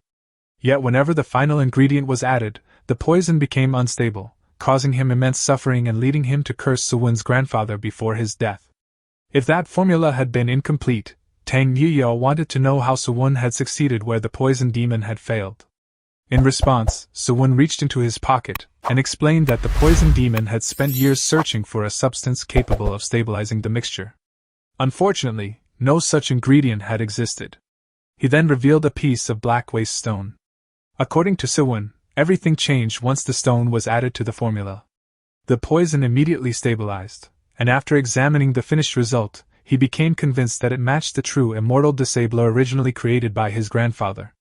The audience erupted into excited whispers. Many could hardly believe that the legendary poison had truly returned to the Tang clan. Some even began dreaming of the clan reclaiming its former status as the strongest power in Sichuan. Sewon modestly explained that his only goal had been to honor his grandfather's legacy. He apologized once more for the unnecessary commotion his actions had caused. Upon hearing the entire explanation, Huyang's expression changed completely. He dropped to his knees along with all of his subordinates, and openly admitted his wrongdoing. He confessed that he had foolishly judged his master's intentions and rebelled against him. For that crime, he declared himself willing to accept any punishment. Sewon questioned whether Huyang truly understood the weight of such words. Before Huyang could answer, the captain stepped forward. Accepting responsibility, he admitted that the failure to properly discipline his subordinates was entirely his fault and requested that only he be punished. Sewon respectfully addressed him as his uncle but firmly rejected the request. Such behavior could not simply be ignored. A suitable punishment was unavoidable. He then asked Yeo Xian whether the preparations were complete. Yeo Xian confirmed that everything had been brought as requested. Thanking him for his efforts, Sewon waited calmly. A moment later, Gu Yanjian arrived accompanied by several disciples pushing wooden carts loaded with weapons. The captain immediately grew nervous upon recognizing the master of the Iron Hall. Yanjian approached Sewon, bowed respectfully, and declared that he would carry out all of his instructions. After receiving permission, Yan Jian began distributing weapons to every member of the Dark Flower Corps. As he handed them out, he explained that each weapon had been custom-made to match the individual martial arts and personal characteristics of its owner. More importantly, every single weapon had been personally forged by Sewon over the past 10 days. Tang Nuyo was stunned. The fact that Sewon had earned the cooperation and respect of such an influential elder was astonishing enough. Learning that he had personally forged all of the weapons only deepened his shock. Huyang stared at the weapon in his hands and questioned why they were being given such gifts. Sewon's expression became serious. He explained that the weapons were not gifts at all. Instead, they were the final travel expenses he was willing to provide. If they truly wished to reach the level he envisioned for them, they would have to endure suffering severe enough to break bones and burn blood. Anyone afraid of such hardships was free to leave immediately. He would neither stop them nor blame them. However, those who chose to remain had to be prepared to die and be reborn stronger. Far from being discouraged, the members of the Dark Flower Corps responded with excitement and determination. They accepted the challenge without hesitation. Watching their reactions, Sewon silently made a vow. He would unite everyone's strength into a single force. When the inevitable war against the blood cult arrived, he intended to ensure that not a single one of them died. Later that night, a grand banquet was held to celebrate the day's events. As laughter and drinking filled the hall, someone enthusiastically declared that everyone should drink until they collapsed. While the festivities continued, Sewon quietly slipped away.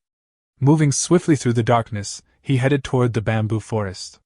Although he regretted missing the banquet, he admitted to himself that it had been a long time since he had attended such a gathering. After traveling some distance, he stopped and gazed at the moon overhead. The sight reminded him that he had not returned to this place since the day he executed Sun Wukong. Sensing a hidden presence nearby, Sewon turned toward the shadows. He casually remarked that very few people knew the location offered the finest view of the moon, and suggested that the observer stop hiding and enjoy the scenery. A moment later, Zhang Yi stepped out from concealment. He admitted with a laugh that escaping Sewon's perception was apparently impossible. Sewon sighed and remarked that concealing one's footsteps and breathing was not enough. Zhang Yi seemed amused by the comment, and questioned what else was required. Sewon ignored the question and instead asked why he had come. Zhang Yi reached into his clothing and produced one of the daggers he had received earlier. He explained that something about the weapon distribution felt strange. Since his primary weapon was a short spear, he wanted to know why he had been given throwing daggers instead. Sewon calmly replied that throwing daggers were the primary weapon of an assassin. The statement immediately froze Zhang Yi in place. Realizing his disguise had already been exposed, he asked how long Sewon had known. Sewon answered that he had known from their very first meeting. Zhang Yi laughed bitterly. For 10 days, he had secretly worried about being discovered. Learning that his identity had been obvious from the beginning made all of that anxiety seem pointless. Without warning, he hurled the dagger at Sewon with full force. Sewon casually caught it before it reached him. He expressed disappointment, explaining that he had not crafted the weapon carelessly simply because it belonged to an assassin. Zhang Yi admitted the quality was impressive but insisted that his own weapon was still superior. He then demanded to know how Sewon had uncovered his identity. Sewon revealed that he had already expected the Li merchant group to send an assassin. Furthermore, the tools Zhang Yi had been using were of unusually poor quality. Realizing there was no point maintaining the deception, Zhang Yi removed the skin mask covering his face. The disguise peeled away to reveal the assassin sent by the Li merchant group. The assassin chuckled and remarked that Sewon was remarkably perceptive, though he clearly underestimated the value of the mask itself. Sewon responded that he was well aware of the turmoil currently affecting the assassin sect. The situation had become so dire that even one of their assassins was forced to rely on a low-grade skin mask. The assassin's expression darkened immediately. Not only had Sewon mastered the one-point kill, but he also possessed detailed knowledge of the assassin sect and its internal affairs. Growing increasingly suspicious, the assassin narrowed his eyes and demanded to know who Sewon truly was. The question caused Sewon to recall a memory from his previous life. He remembered the day the assassin had visited his blacksmith shop. The assassin had introduced himself as number 3 of the Black Assassination Squad and explained that he wished to acquire a throwing dagger. When asked what kind of dagger he wanted, the assassin had requested one capable of piercing the blood demon's throat. Sewon had naturally asked about the price. The assassin's answer had been simple. An assassin had only two things to offer: knowledge of how to kill a target, or the service of killing that target personally. The memory faded. Returning to the present, Sewon mocked the assassin for arriving without properly researching his target. In his eyes, it was proof that the assassin's sect had truly fallen from its former glory. Before the conversation could continue, the assassin suddenly rushed forward and slashed with his dagger. Sewon effortlessly blocked the attack. Frustrated, the assassin declared that words would get them nowhere. If answers were going to be exchanged, they would come only after he tore off one of Sewon's arms. The assassin smiled before vanishing from sight. Sewon immediately looked around, searching for his opponent. At that moment, the assassin appeared behind him and mocked him for looking in the wrong direction. Sewon instantly turned and slashed toward the source of the voice, but the assassin vanished once again. A moment later, the assassin appeared directly above him and brought his weapon down in a powerful strike. He casually remarked that Sewon had merely been chasing an afterimage. Sewon reacted immediately. Using Heavenly Thread, he blocked the attack and forced the assassin backward. Without wasting any time, he launched a counterattack, sending heavenly threads toward the assassin from multiple directions. The assassin easily evaded the incoming attacks and laughed. Having observed Sewon's fighting style, he claimed to have already figured out his weapon. In his eyes, Sewon relied on threads for nearly every form of attack. However, as he spoke, a shallow cut suddenly appeared on his cheek. Confused by the unexpected injury, the assassin glanced toward Sewon.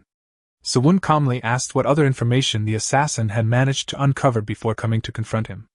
At that moment, heavenly threads spread around the assassin from every direction. Sewon immediately pulled on them in an attempt to bind his opponent. An explosion erupted. Nearby bamboo shattered as flames burst outward. Sewon quickly noticed that the threads had caught fire. Standing amidst the flames, the assassin revealed hands covered in flame aura. He admitted that Sewon was not completely useless, but confidently declared that threads could simply be burned away. Seeing this, Sewon recognized the truth. The assassin possessed a natural martial body. It was a physique capable of mastering any martial art effortlessly, and pushing every technique to its absolute peak. It was a flawless body, a gift bestowed by heaven itself. Even the blood demon had acknowledged its talent. The man before him was Mu Myong, an assassin who had never failed a mission and who could learn and reproduce his opponent's techniques as though they were his own. Mu Myong moved his hands and unleashed the technique known as Supreme Ring of Flames, Tempered Flame. Several streams of fire shot towards Sewon. Sewon immediately began maneuvering around the attacks while analyzing the technique. He suspected that Mu Myong had acquired it from the South Sea Sun Palace. Realizing that keeping his distance would only favor his opponent, Sewon decided he needed to close the gap. He rapidly advanced while narrowly avoiding the relentless barrage of flames. At the same time, he threw his dagger toward Mu Myong. The assassin casually destroyed it with a burst of tempered flame. Watching the attack fail, Mu Myong chuckled. Everything was proceeding exactly as he had expected. At Sewon's current level, he believed overcoming tempered flame was impossible. Sewon continued moving through the battlefield using Heavenly Thread, while Mu Myong relentlessly bombarded him with fire techniques. The assassin concluded that even 1-point kill would make no difference. In his opinion, Sewon could not have mastered the technique properly if he had merely copied or stolen it. Then one of the flame attacks exploded violently. Using the opening created by the blast, Sewon instantly thrust forward with 1-point kill. The moment Mu Myong saw the attack, his confidence faltered.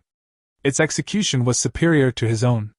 Before the dagger could reach him, Mu Myong vanished. Sewon searched his surroundings in confusion. Suddenly, the assassin appeared directly before him. He seized Sewon's dagger arm and unleashed tempered flame at point-blank range. Flames engulfed Sewon's body. A scream escaped him as the fire consumed him. Seeing this, Mu Myong laughed mockingly.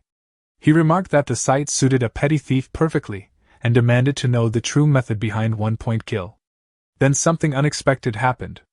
The flames surrounding Sewon suddenly vanished. Mu Myong stared in disbelief. Before he could react, Sewon slammed his hand against the ground. Countless heavenly threads burst outward and instantly surrounded the assassin. Sewon calmly asked whether Mu Myong had truly believed he had been defeated. A sense of danger filled the assassin's mind. Realizing the situation had become serious, he immediately tried to escape. It was already too late. The threads wrapped around both of his arms and restrained him. Mu Myong attempted to burn them away using tempered flame, but the threads refused to ignite. Looking more closely, he discovered freezing yin energy flowing through them. The sight left him stunned. Sewon advised him not to waste his energy. As Mu Myong studied him carefully, he noticed a blue glow surrounding Sewon.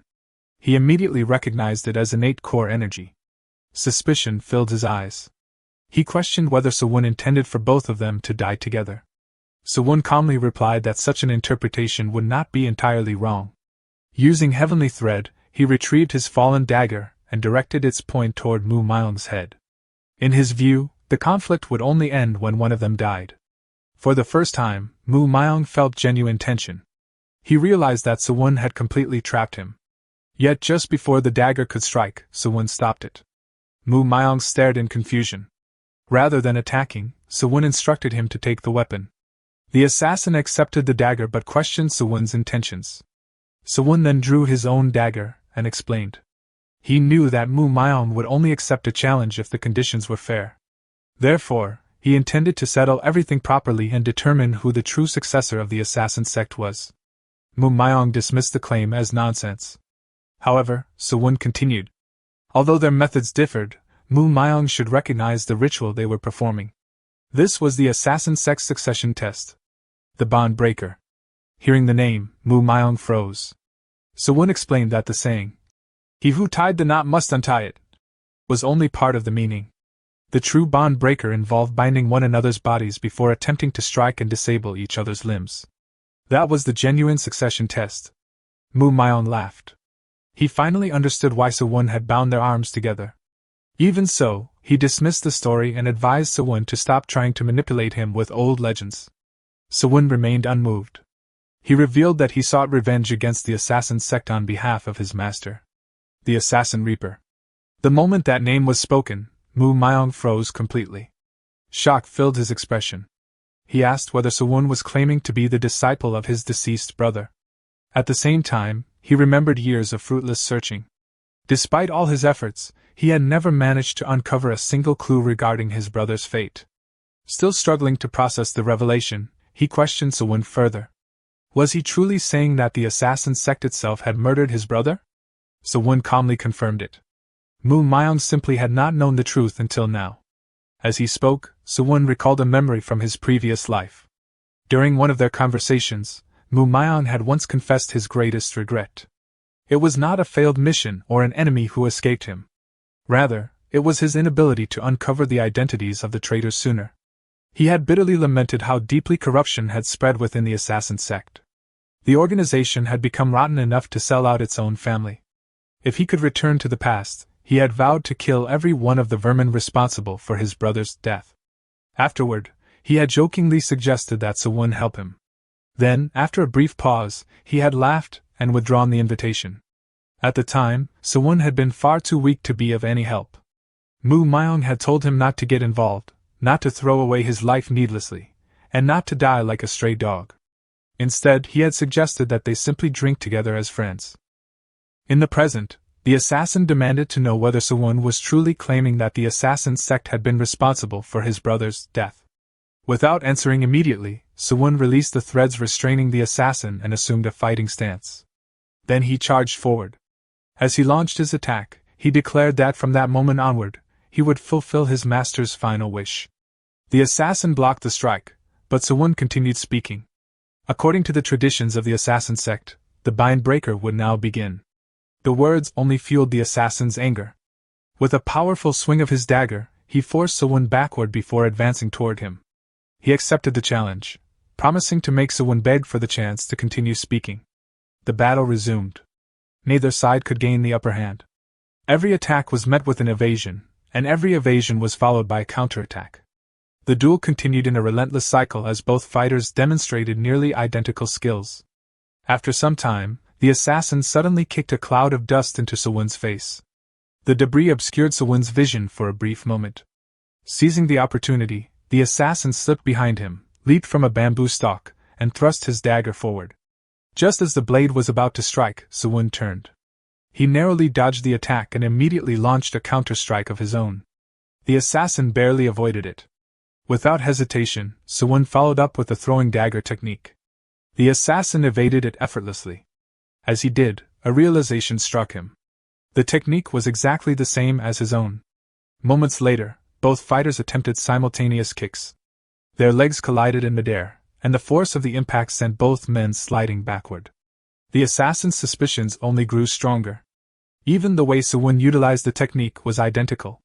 If that was the case, then there was only one move that could follow. 1-point kill.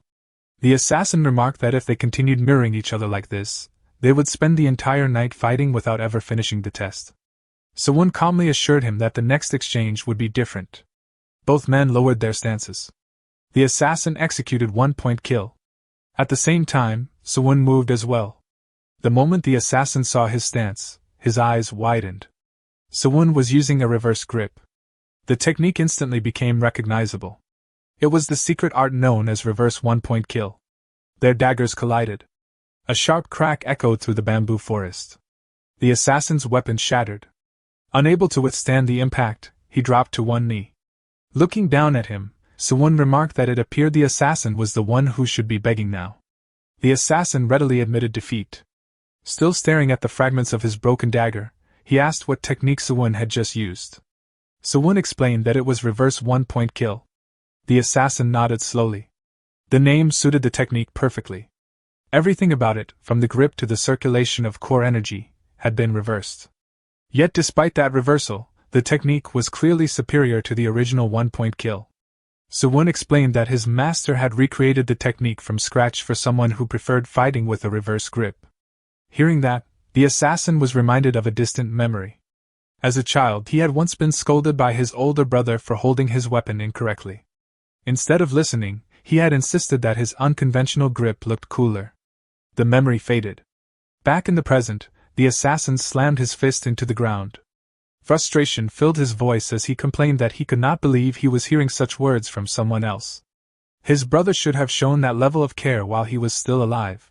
Watching him, Sewon felt no particular sympathy. In his mind, this was exactly what the assassin had been searching for all along. After gathering himself, the assassin stood up and asked to hear the full story. Sewon immediately asked what he would receive in return. The assassin offered information that had never been revealed throughout the history of the Jianghu. More importantly, he promised to reveal the location of the assassin sect itself. Satisfied with the offer, Sewon agreed and began his explanation. The story started 5 years earlier. Upon hearing the date, the assassin stiffened. That had been the same period during which he had discovered the last traces left behind by his brother. Sewon explained that he had been gathering poisonous herbs on a rugged mountain when he lost his footing and fell from a cliff. By sheer luck, he had managed to catch hold of a branch before plummeting to his death. The assassin immediately interrupted. The story sounded far too convenient. He openly questioned whether Sewon seriously expected anyone to believe such a cliché stroke of luck. Sewon responded only with a serious look. The assassin suddenly became uncertain. To his surprise, Sewon appeared completely serious. Reluctantly, the assassin agreed to keep listening. Sewon continued. While struggling to survive on the cliffside, he had discovered a hidden cave. The assassin immediately guessed what came next. Surely there had been a skeleton inside. Sewon seemed genuinely surprised by the accuracy of the guess. Although there had not been a skeleton, there had been a secret arts manual lying beside an old bloodstain. The assassin exploded in disbelief. Of course he knew what came next. Even a third-rate novel would not rely on such an absurdly predictable setup. Sewon calmly asked whether he wanted the story to end there.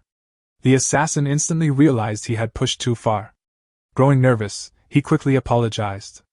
Sewon turned away and remarked that if the assassin did not believe him, then there was no reason to continue.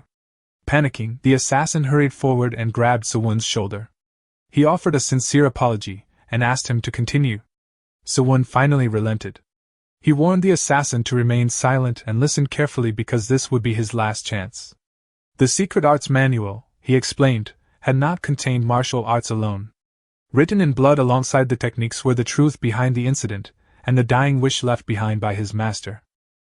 Sewon continued explaining that Mu Myung, the man who had killed Myung's brother, had been acting under orders from the blood cult. Upon hearing that, Myung became visibly flustered. Sewon reflected that he had never imagined the man would turn out to be the traitor. However, he had no choice but to believe it because the information had been written in a secret code known only to the two of them. Ever since his upper energy core had opened, all of his memories had become crystal clear, which proved invaluable in situations like this. Myung asked whether his brother had requested that Sewon avenge him.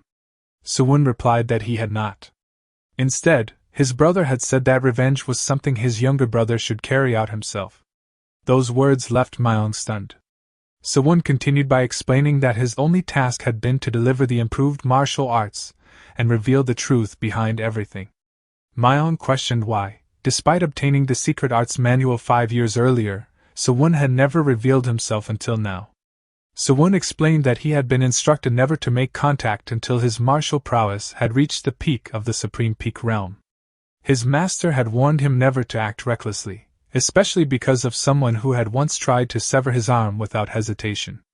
Myung began asking who that person had been.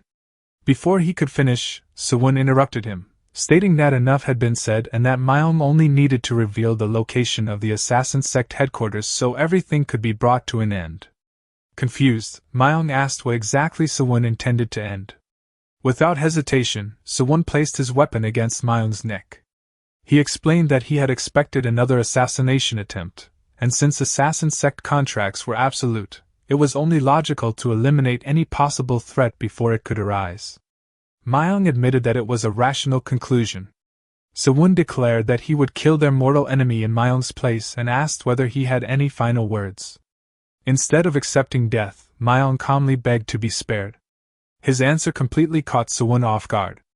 After confirming that he was serious, Myung explained that although he had once been indifferent toward death, fighting Sewon had changed him.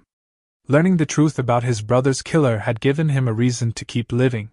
He insisted that Sewon owed him an apology for burdening him with that truth and that sparing his life would be a fitting apology. Sewon questioned whether that reasoning made any sense. Smiling, Myung casually added that while Sewon was at it, he might as well teach him the one-point kill counter as well. Completely dumbfounded, Sewon declared that Myung had completely lost his mind and that he had heard enough. Myung then made an unexpected proposal, offering the entire assassin sect to Sewon. The offer surprised him. Myung explained that he was the current successor of the assassin sect. Once he became sect leader, he would hand everything over to Sewon if he were allowed to personally take revenge against their mutual enemy. Those words reminded Sewon of his previous life, when a mortally wounded Myung had told him that he had failed as a blacksmith and begged Sewon to succeed and find his freedom. Remembering that final plea, Sewon realized that someone with such unwavering determination would not die easily. He sheathed his dagger and agreed, saying that he also had to respect his master's final wishes. Turning away, he admitted that he was far from pleased with the arrangement, but if enduring it meant obtaining the assassin sect, then it was a price he was willing to pay. He declared that he would wait for the day they met again before departing with his footstep technique. Watching him disappear, Myung remarked that Sewon had left without a trace of hesitation. He reflected that his late brother had intended only to pass down his martial arts, yet somehow his terrible personality had been inherited as well. Even so, he found comfort in knowing that his brother had left behind such an extraordinary disciple. Afterward, Myung retrieved his shattered dagger from the ground and wondered what kind of place the blood cult truly was. He questioned what kind of treasure could have driven someone to betray even his own brother. Rage filled him as he crushed the broken dagger into dust with his bare hand, swearing that the traitor would bitterly regret that decision. He then remembered Sewon's earlier revelation that the true culprit was the assassin sect leader, his own father. Gritting his teeth in fury, Myung muttered the name Hyungyang. The scene then shifted to Blood Demon Mountain, where an empty throne overlooked the gathered elders of the blood cult. Bloodbrain, the second elder, remarked that the first and 10th elders had yet to arrive. Death Buddha, the 5th elder, complained that while the 3 elders currently on missions could be excused, there was no reason for the remaining 2 to keep everyone waiting. Asura Twin Monsters, the 7th elder, angrily questioned how a pathetic blind man dared to delay them. Black Bone Witch, the 8th elder, speculated that the 10th elder was desperately clinging to his last remaining hope. Curious, White Yiksha, the 9th elder, asked what she meant.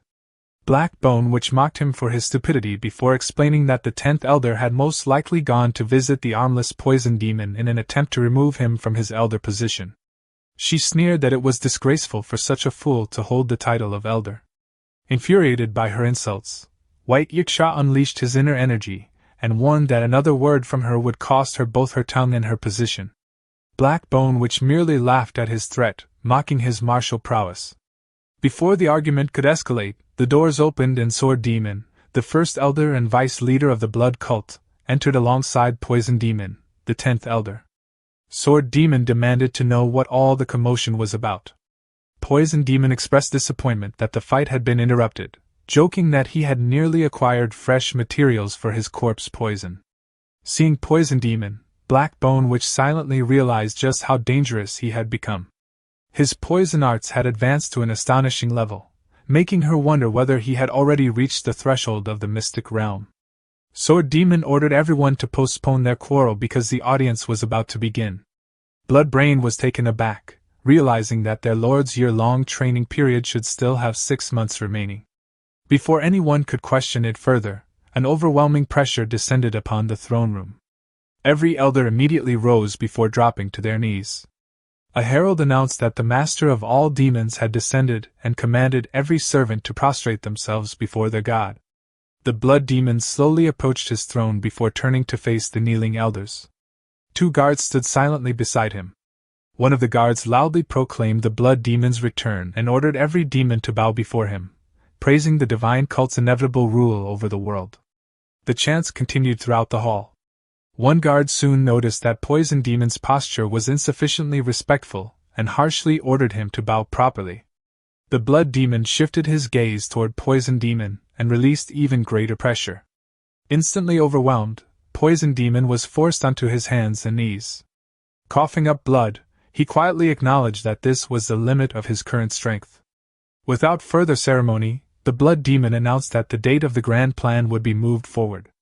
Every elder accepted the order without hesitation. The blood demon then commanded White Yiksha to travel to Kaifeng. White Yiksha immediately accepted the assignment. Finally, the blood demon issued his true command. He ordered White Yiksha to go to the headquarters of the Orthodox faction's Mirim Alliance and bathe it in blood.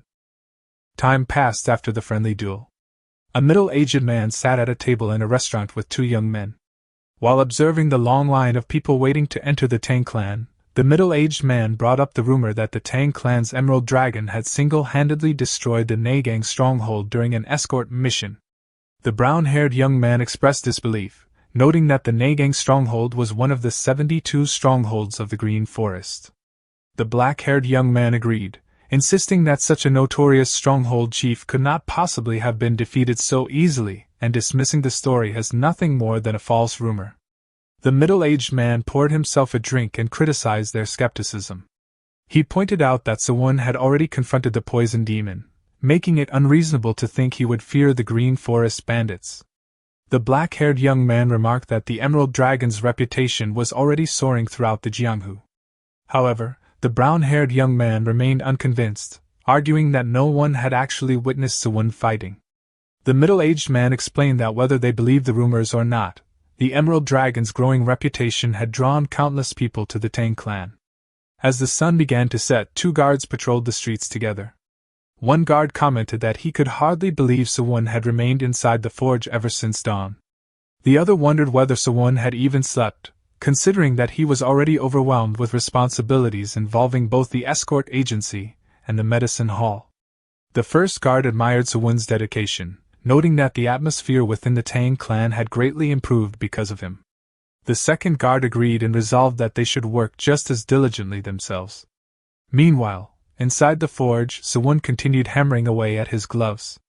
After some time, he let out a sigh of relief.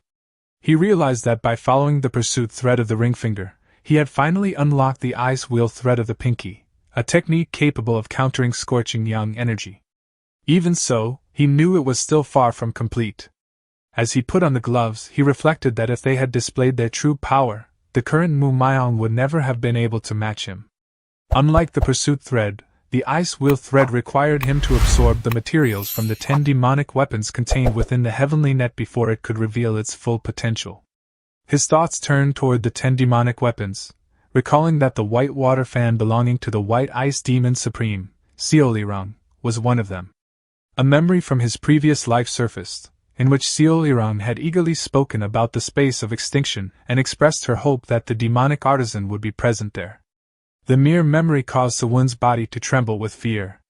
He wondered whether the materials necessary to forge the white water fan were currently within the Murim Alliance. If they were, then he would have no choice but to travel there and obtain them.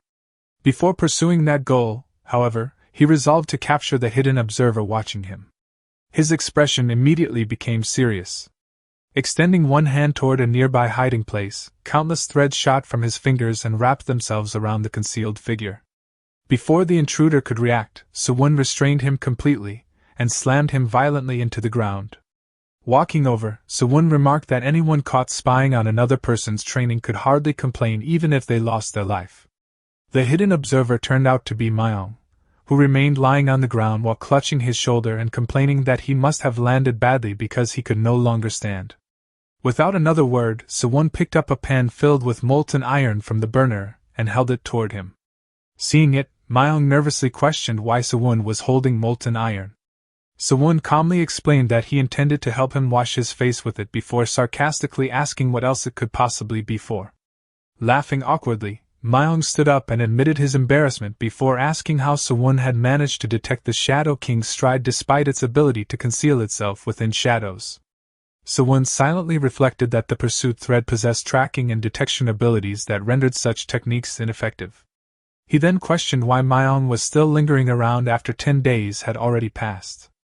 Myong explained that an assassin could never reveal information carelessly. Although he wanted to leave, the person he intended to kill was someone far too powerful, forcing him to spend additional time preparing.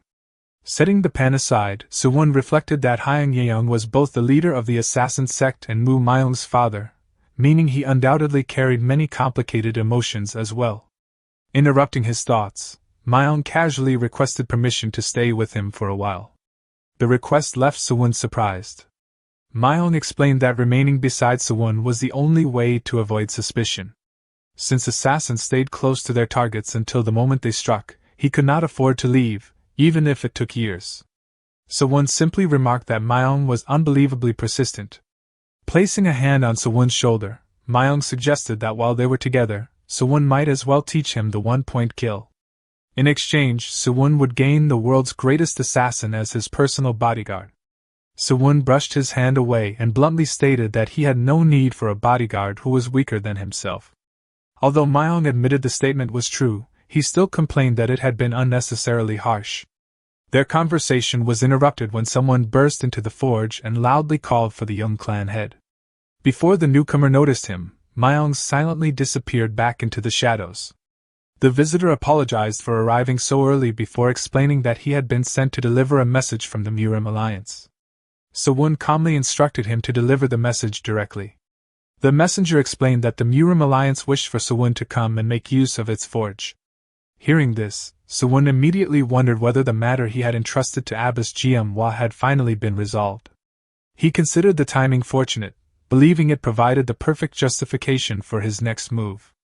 After thanking the messenger for bringing the news so early, Sewon stated that he would immediately report to the clan head and depart as soon as possible.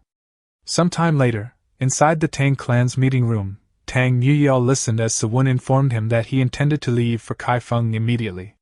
In addition to answering the Murim Alliance's summons, he also planned to fulfill the escort request from the Qianyan finance manor. Concerned, Tang Nuyeo objected to allowing him to travel alone. Sewon reassured him that Yeo Xian would accompany him as his bodyguard. Saran immediately volunteered to join them as well, believing that 3 people would be better than 2. Tang Nuyeo welcomed the suggestion, saying it would ease his worries. Sun Jian, the chief steward of the inner and outer halls, reminded them that the journey would likely take an entire month and urged them to be careful. However, Sewon confidently stated that they would arrive within only 15 days. His confidence surprised both Tang Nuyeo and Saran. When Sun Jian asked whether he had discovered a shortcut during a previous escort mission, Sewon simply admitted that such an assumption was close enough. Sun Jian immediately offered to prepare a carriage. Sewon declined, explaining that speed was the essence of an escort mission. Since the cargo consisted of nothing more than banknotes, a carriage would only slow them down. Instead of traveling around the mountain, he intended to cut straight through it. Some time later, the three continued their journey toward Kaifeng. Sewon climbed steep mountain paths while carrying Yeo Xian on his back, with Saran struggling to follow behind them. Drenched in sweat, Saran inwardly complained that this so-called shortcut resembled a road leading directly to the afterlife. She finally realized why Sewon had never requested a carriage, as the route was completely impossible for horses to traverse. Unable to keep up any longer, she called for Sewon to wait. Turning around in confusion, Sewon merely urged her to hurry up. As she struggled onward, Saran could only conclude that, just like during their previous outing together, she had once again been completely tricked by him. 2 weeks later, Sewon arrived at Qianyan Finance Manor together with his exhausted bodyguard, Yeo Xian, and his equally weary sister, Saran. Upon seeing the massive estate, Sewon reflected that the greatest finance manor in Hunan, headquartered in Kaifeng, truly possessed a scale unlike any other. The manor lord personally came out to greet him, expressing his appreciation for the long journey from Sichuan. Sewon politely presented the requested goods, stating that they had successfully delivered the shipment. The manor lord gratefully accepted the box before carefully inspecting its contents. After confirming that everything was in perfect condition, he apologized for being unable to prepare a proper reception since Sewon's group had arrived far earlier than expected. Sewon responded that he was already grateful to have been welcomed personally. Curious about their remarkable speed, the manor lord asked how they had managed to reach Kaifeng so quickly. Sewon explained that the Tang clan had independently discovered a shortcut, and assured him that any future cooperation with the Tang clan escort agency would provide the same level of efficiency. Hearing those words, the manor lord immediately understood the hidden implication. He realized that Sewon intended to replace the Iliang escort agency, one of Sichuan's 4 great escort agencies, as their exclusive business partner. Although barely 20 years old, Sewon already possessed extraordinary ambition. Remembering the recent turmoil throughout Sichuan, the manor lord concluded that the young man was a genius destined to leave his mark not only upon Sichuan, but across the entire Central Plains. Laughing in satisfaction, the manor lord immediately declared that from that day onward, every escort mission connected to Sichuan would be entrusted exclusively to the Tang clan escort agency. Sewon respectfully accepted the decision and expressed his gratitude. The manor lord then noticed Yeo Xian and Saran standing behind him, and wondered whether they were all right. With a small chuckle, Sewon explained that the exhausting escort mission had finally caught up with them. The manor lord warmly invited the group inside to rest. Accepting the invitation, Sewon and his companions entered the manor. Later that evening, the 3 of them sat together in a restaurant after their meal had been served. The moment the food arrived, Yeo Xian and Saran immediately grabbed their bowls and began eating without hesitation. Watching them, Sewon smiled and gently reminded them to slow down before they upset their stomachs. Still exhausted, Saran complained that the so-called shortcut had been nothing but torture. They had barely slept during the entire 2-week journey while crossing extremely dangerous mountain paths. In her opinion, even a Supreme Peak Realm martial artist would have found such a route exhausting. Hearing her complaints, Yeo Xian silently wondered whether she still had no idea just how overwhelming Sewon's true martial prowess really was. Once they had calmed down, Yeo Xian asked what Sewon intended to do next. Since they had arrived before the Murim Alliance's appointed date, he wondered whether they would head there immediately. Sewon explained that he had no intention of rushing to the Murim Alliance. When Saran asked why, he replied that the journey had been exhausting and since it was their first visit to Hunan, they might as well spend several days resting and sightseeing before attending to their business. Saran immediately became suspicious, remarking that such words sounded more like the beginning of another troublesome adventure. Sewon casually denied ever causing trouble. After standing from his seat, he suggested that everyone spend the following day however they wished before reminding them to finish eating and get plenty of rest. Leaving the restaurant alone, he walked away into the city. Saran called after him, pointing out that he had not even eaten and asking where he intended to go. Without stopping, Sewon explained that the full moon and pleasant evening breeze had inspired him to go out and perform a few charitable deeds. A short while later, he wandered through Kaifeng's crowded shopping district. Restaurant owners enthusiastically called for him to come inside and enjoy their finest meals. Women complimented his appearance, while elderly vendors invited him to stop for drinks. Despite the lively atmosphere surrounding him, Sewon's thoughts remained fixed upon the future. He remembered that only 6 months later, these very streets would become the site of the Kaifeng blood disaster, the first large-scale massacre unleashed by the blood cult upon the Jianghu. The true reason he had forced his group to arrive ahead of schedule was to prevent that tragedy, and save as many innocent lives as possible. He knew that accomplishing such a goal first required suppressing the anti-alliance leader faction.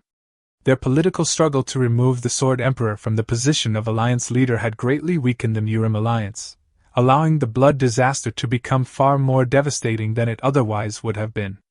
Having witnessed those events once before, Sewon silently vowed that he would stop their secret schemes no matter the cost. The scene then shifted elsewhere within Kaifeng, where several influential leaders of the Murim alliance had secretly gathered. Guan Muriang, the leader of the Kongnong sect, remarked that escaping the suffocating atmosphere of the Murim alliance for a private gathering like this felt as though a tremendous burden had been lifted from his shoulders. Wanbo Jian, the head of the Wanbo clan, complained in frustration about the alliance leader relocating the meeting hall to such an unimpressive place. AK Ho, the head of the Shandong AK clan, explained that the alliance leader claimed the unnecessary expenses had been reduced so the funds could instead be used to help ordinary citizens. Ji Xianja, the leader of the Qingqing sect, dismissed the explanation with open contempt, suggesting that such behavior merely created the illusion of an ascetic despite the alliance leader's origins. Namgung Myong, head of the Namgung clan, calmly responded that although disappointing, the alliance leader likely had his own reasons.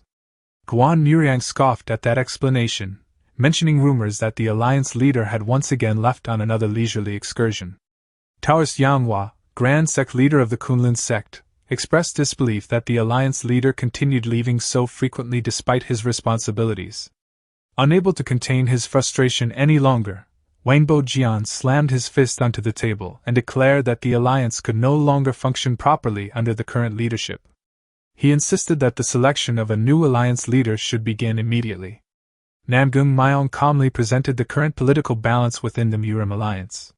6 of the 10 sects and 7 great clans already supported replacing the alliance leader, while Manhwa, Shaolin, and the Beggar sect had remained completely neutral since the alliance's founding. Since the 8 gathered leaders were united, he confidently declared that a new era was about to begin.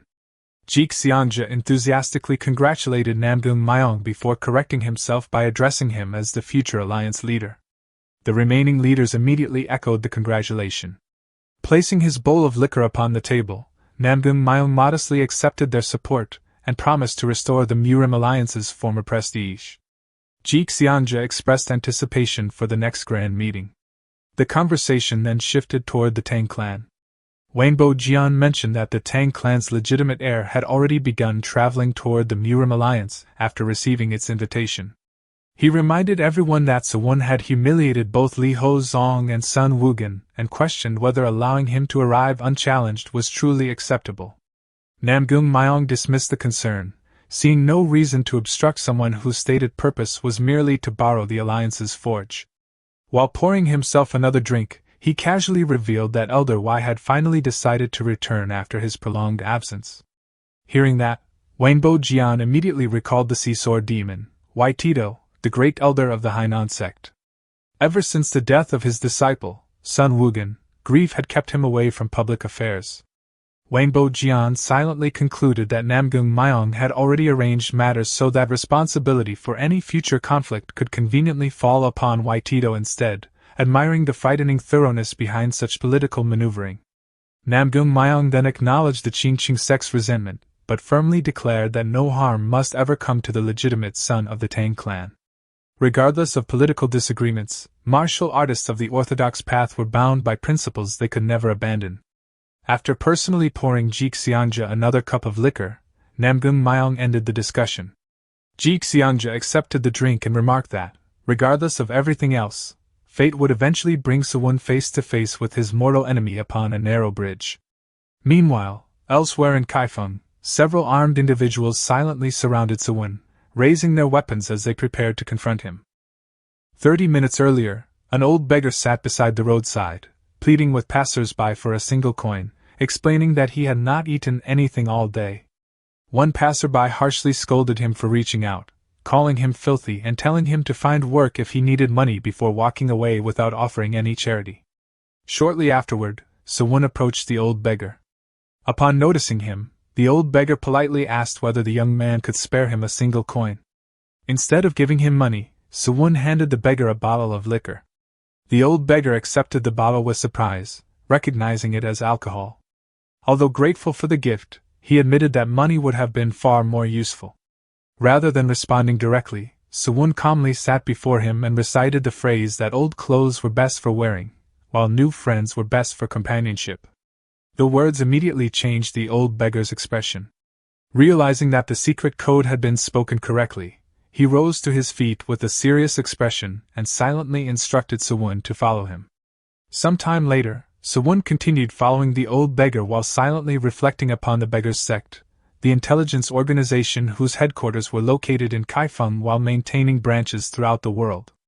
Carefully observing his surroundings, he concluded that the sect's reputation was entirely justified. Even a collection of ordinary huts concealed an enormous enchantment. Had he not strengthened himself beforehand with the golden energy strengthening art, the overwhelming energy of the formation would have crushed him.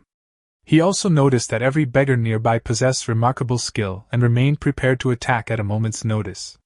Eventually, the old beggar lifted the curtain covering one of the huts and invited Sewon inside. Sewon politely entered after asking to be excused. The moment he stepped inside, several hidden beggars rushed forward with drawn weapons and surrounded him from every direction. Remaining completely calm, Sewon dryly remarked that he had never expected the beggar's sect to extend such a cold welcome. The old beggar responded that an uninvited guest deserved no hospitality before demanding to know where Sewon had learned the sect's secret code.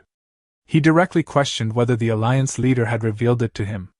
At the same time, the old beggar silently wondered how someone like Sewon could possibly know such a closely guarded code, considering that fewer than 5 people throughout the entire Jianghu possessed that knowledge. Sewon answered only with silence. Interpreting that silence as guilt, the old beggar accused him of hiding something. Sewon immediately dismissed the accusation, declaring that he had no guilty conscience and warning the old beggar to stop provoking him unnecessarily. Otherwise, any respect he still held for his senior would disappear. His inner energy immediately surged throughout the hut, causing every beggar surrounding him to tense nervously. Angered by such confidence, the old beggar unleashed his own inner energy and berated Sewon for becoming arrogant after earning only a little fame, demanding whether he even understood whom he was addressing. Without the slightest hesitation, Sewon calmly identified him as the enforcement beggar, Peng San. The revelation visibly shocked the old beggar. Sewon continued by pointing out that Peng San himself was behaving discourteously.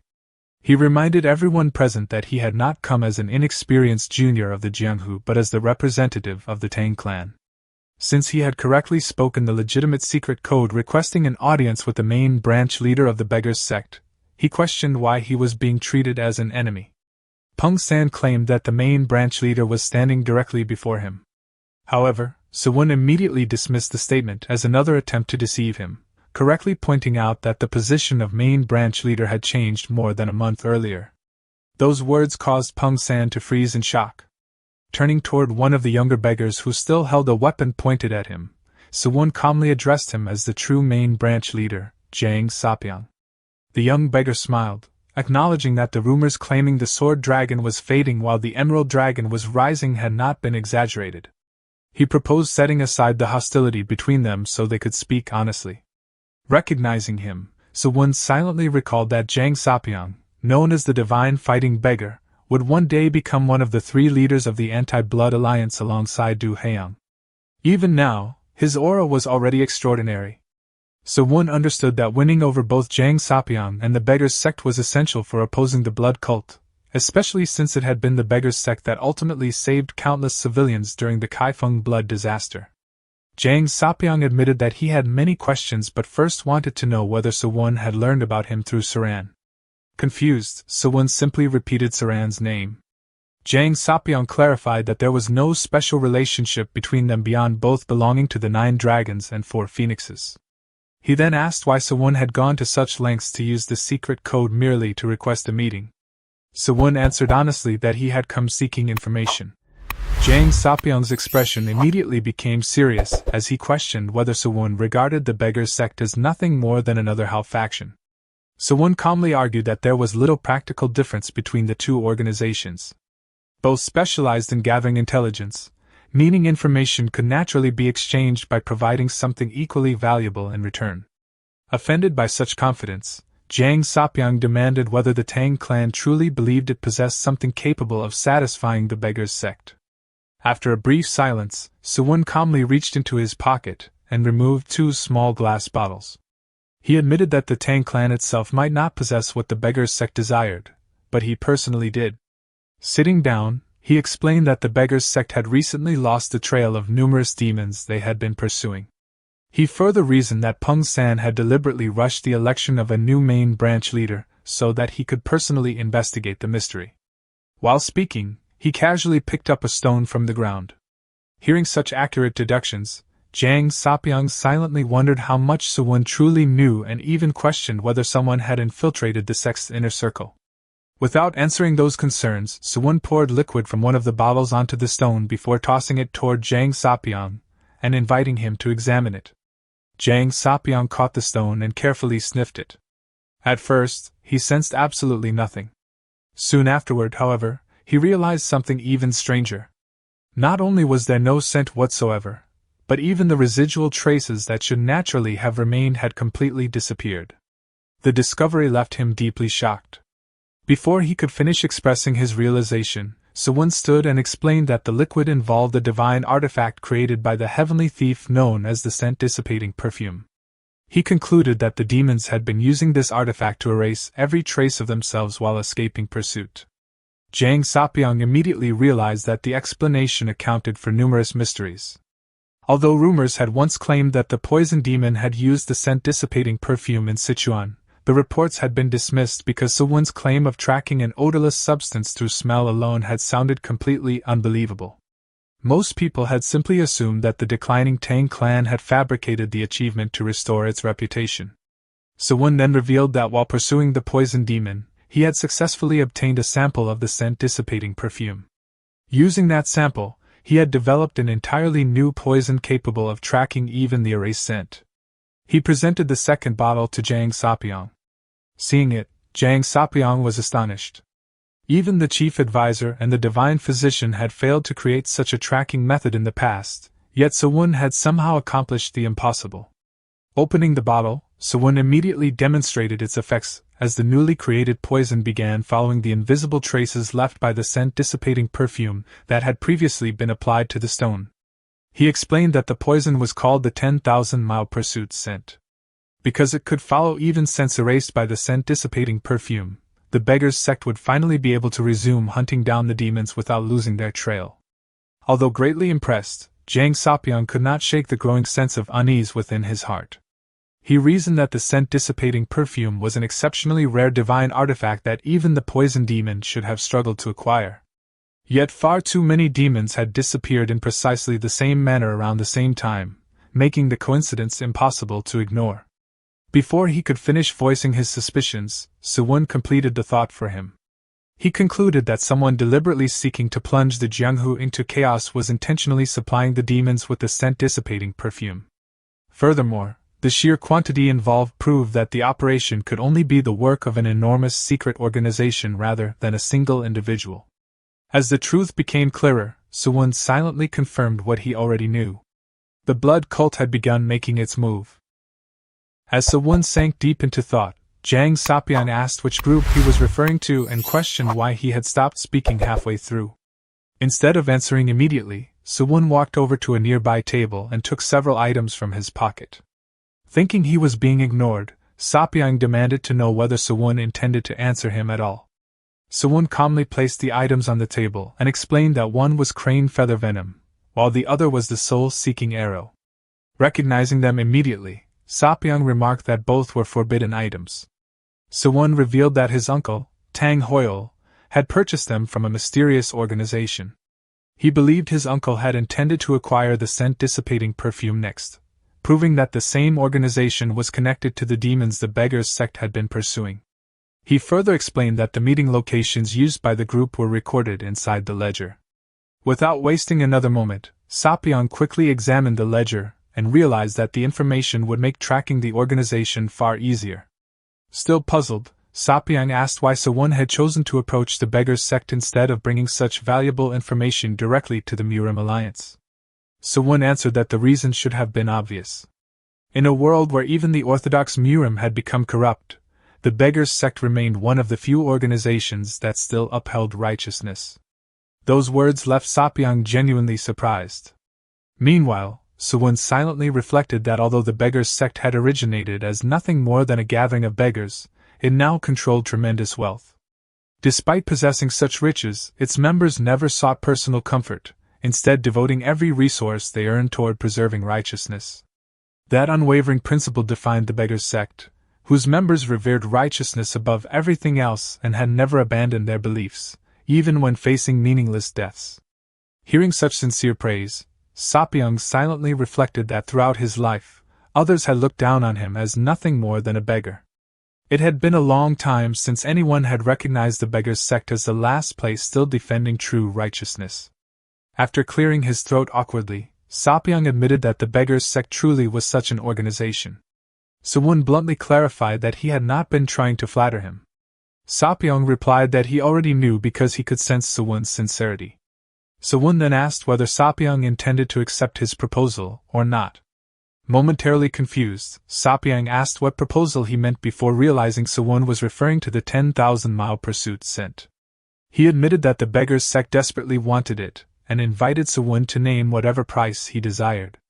Inwardly, Sapyeong understood that a tracking poison of such value was worth any amount the creator demanded. Even if Sewon requested 10,000 gold, he would have no choice but to agree if it allowed the beggars' sect to continue pursuing the demons.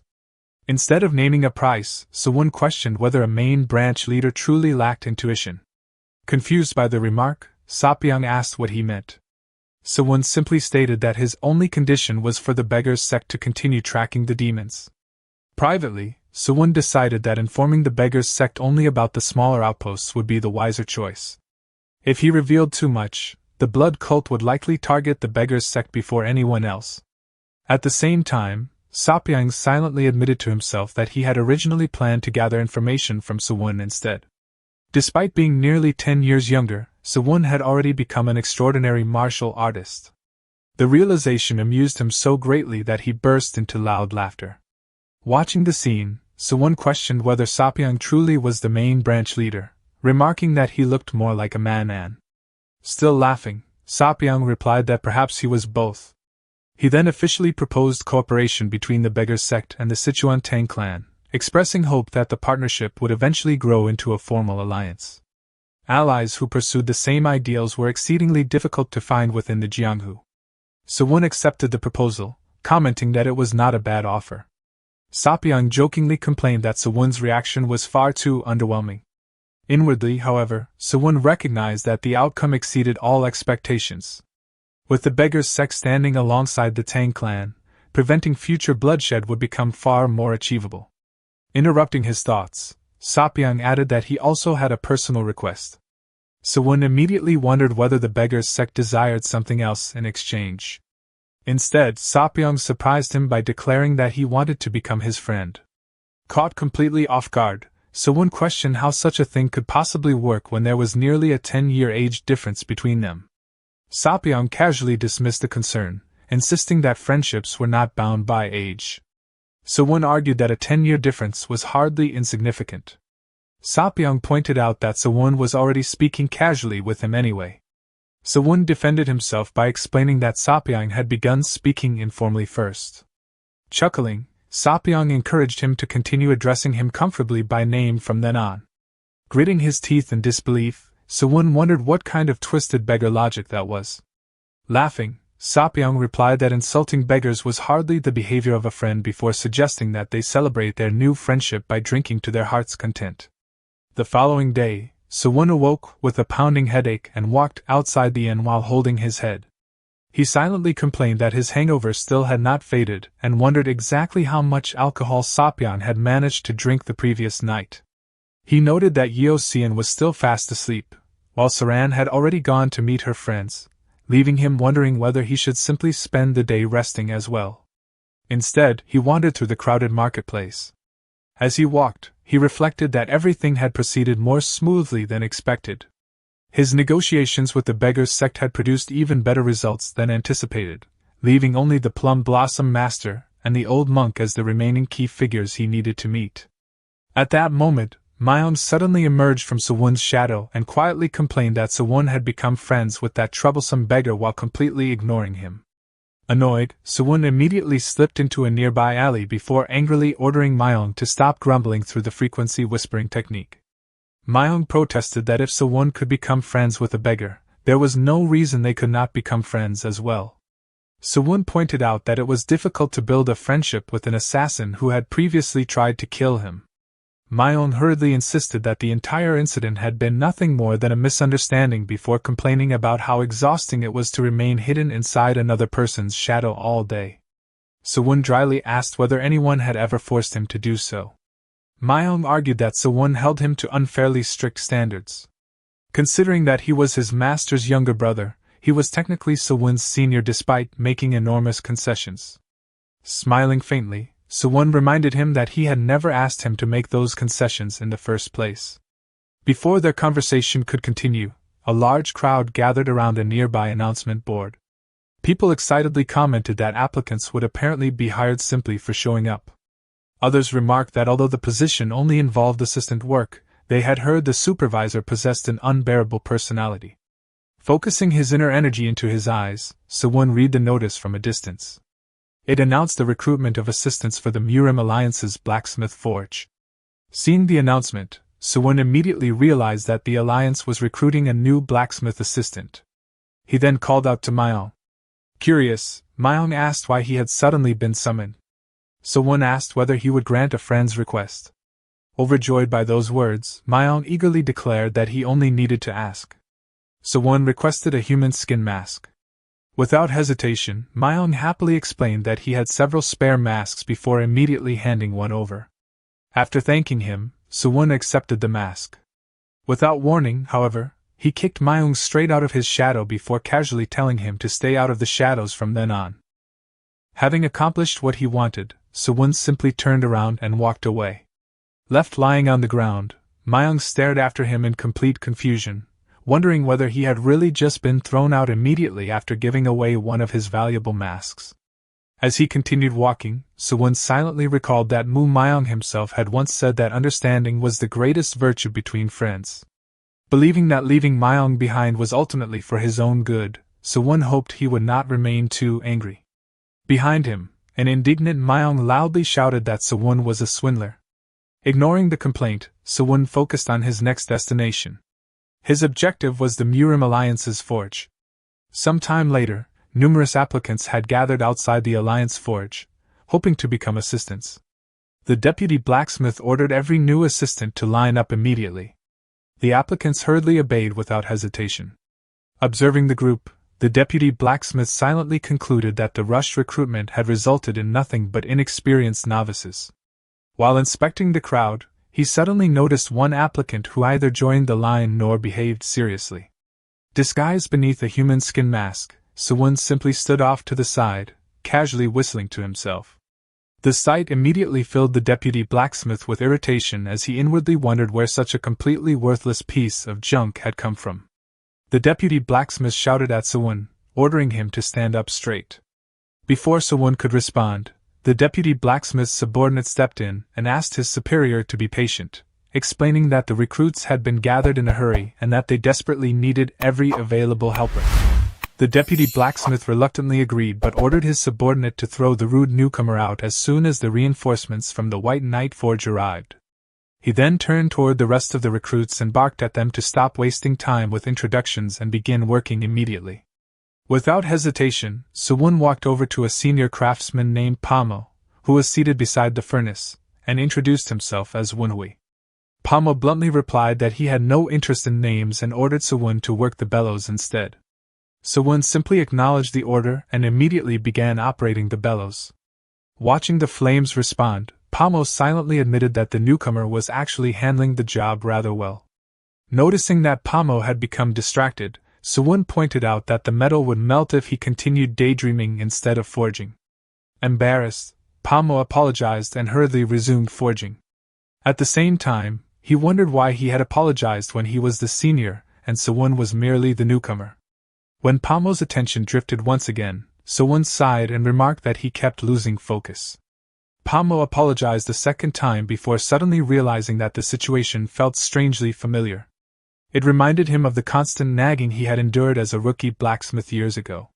Seeing Pamo's rhythm falter, Sewon raised his voice and demanded to know whether he intended to hand a client a worthless piece of scrap. He warned him to stop losing focus and maintain a steady forging rhythm. Pamo immediately corrected his movements while promising to improve. Sewon commented that the world had become far too soft, remarking that people in his day had learned their craft while enduring beatings.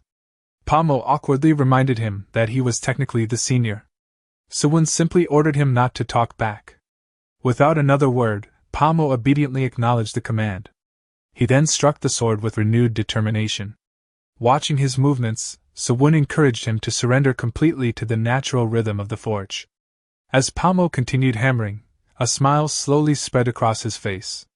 He realized that everything he had done until now had been fundamentally wrong, and the work before him felt almost mesmerizing.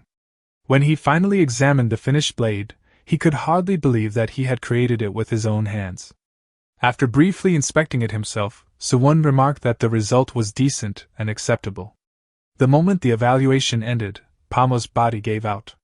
Completely exhausted after expending too much mental energy, he collapsed unconscious onto the floor. The surrounding senior blacksmiths immediately rushed over to check on him.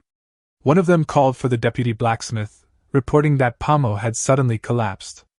Meanwhile, Sewon quietly picked up the completed sword and inspected it. After examining the weapon, he concluded that Pamo had unknowingly forged a low-grade treasure artifact imbued with the power of detection. The senior blacksmiths carried the unconscious Pamo to the infirmary.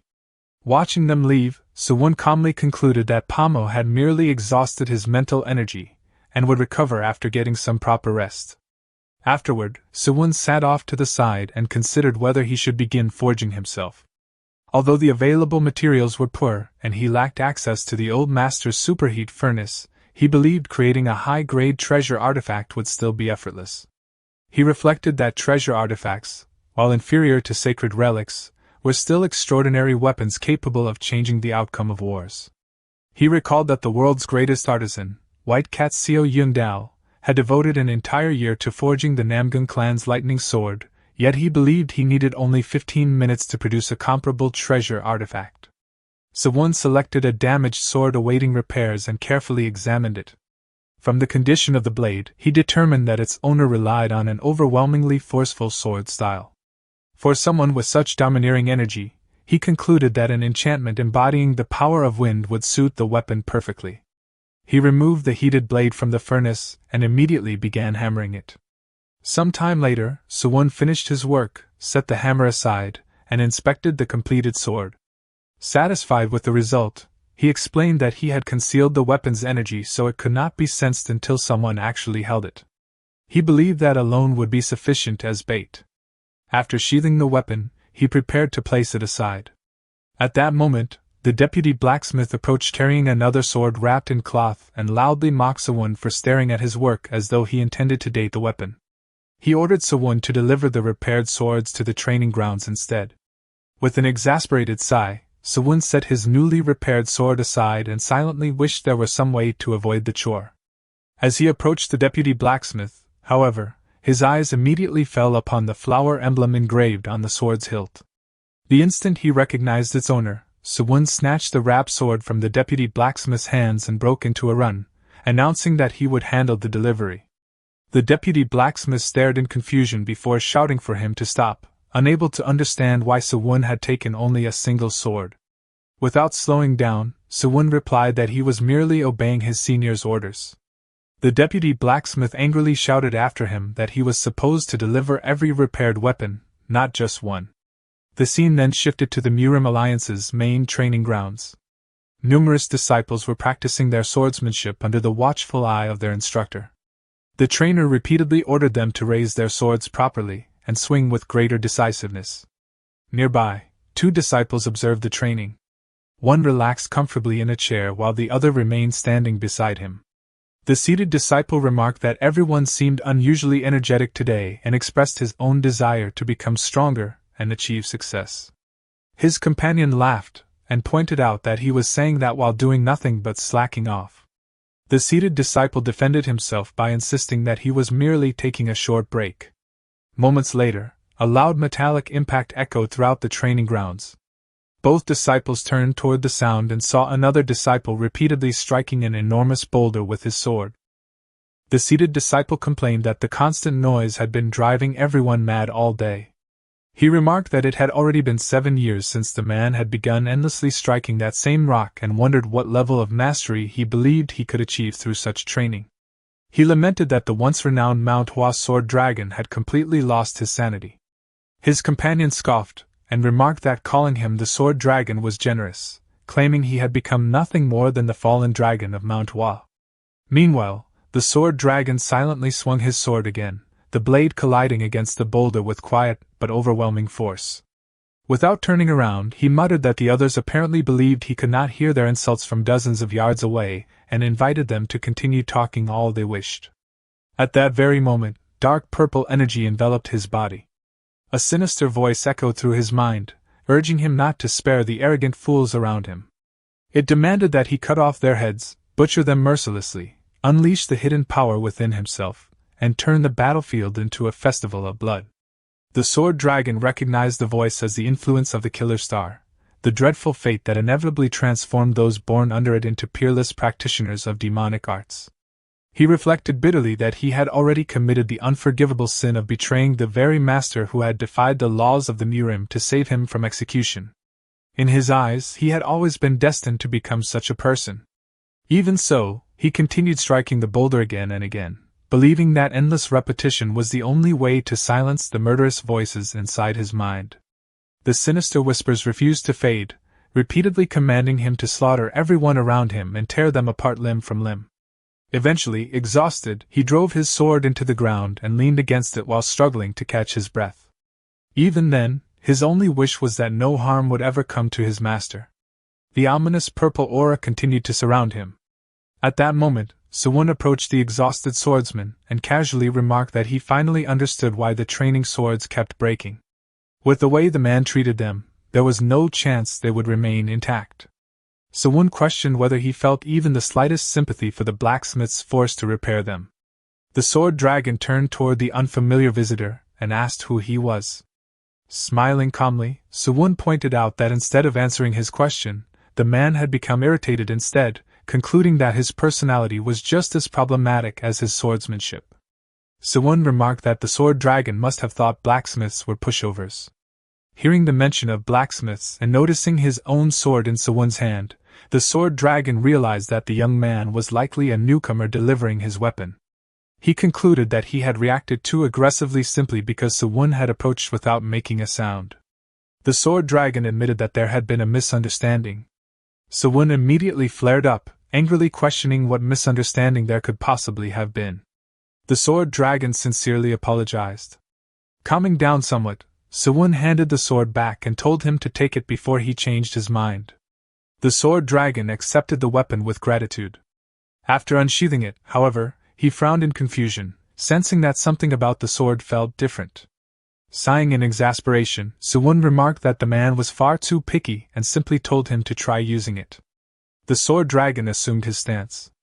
The moment he gripped the weapon properly, he experienced a sensation unlike anything he had ever felt before. It seemed as though his soul had become connected to the sword itself. He felt capable of unleashing his martial arts to their fullest potential, and found himself desperately wanting to do so immediately. Meanwhile, Suwon reflected that ordinary repairs focused only on restoring a weapon's outward appearance. However, when a blacksmith repaired a sword while taking its owner's individual characteristics into account, even a simple practice sword could be transformed into something entirely different. Such a weapon could even guide its wielder into a state of enlightenment, a condition in which one became so completely absorbed that everything else was forgotten. Driven by that feeling, the sword dragon unleashed several sword slashes in rapid succession. Watching him, Sewon concluded that the withered plum blossom frozen by endless winter had begun to bloom once more. There could only be one explanation: the violent influence of the killer star had weakened, if only slightly. The sword dragon lowered his sword and turned toward Sewon, admitting that his body felt lighter than ever before. He confessed that he did not know how he could ever repay such kindness. Instead of responding, Sewon simply extended his hand and asked for the sword. The sword dragon looked puzzled before glancing down at the blade. The moment he saw it, his face turned pale. The sword had become tainted with demonic energy.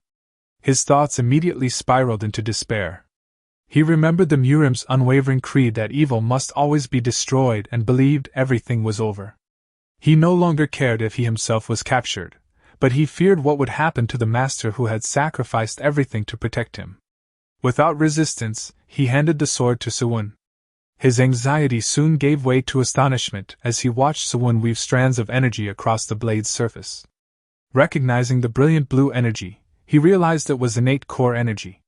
He could scarcely believe that Sewon was expending his own life force to help someone who was, for all intents and purposes, a complete stranger. After cleansing the blade of its demonic energy, Sewon returned the sword and calmly instructed him to begin again. The sword dragon accepted it gratefully. Although he did not understand why Sewon was willing to go so far for him, he knew he could not afford to waste the opportunity that had been placed before him.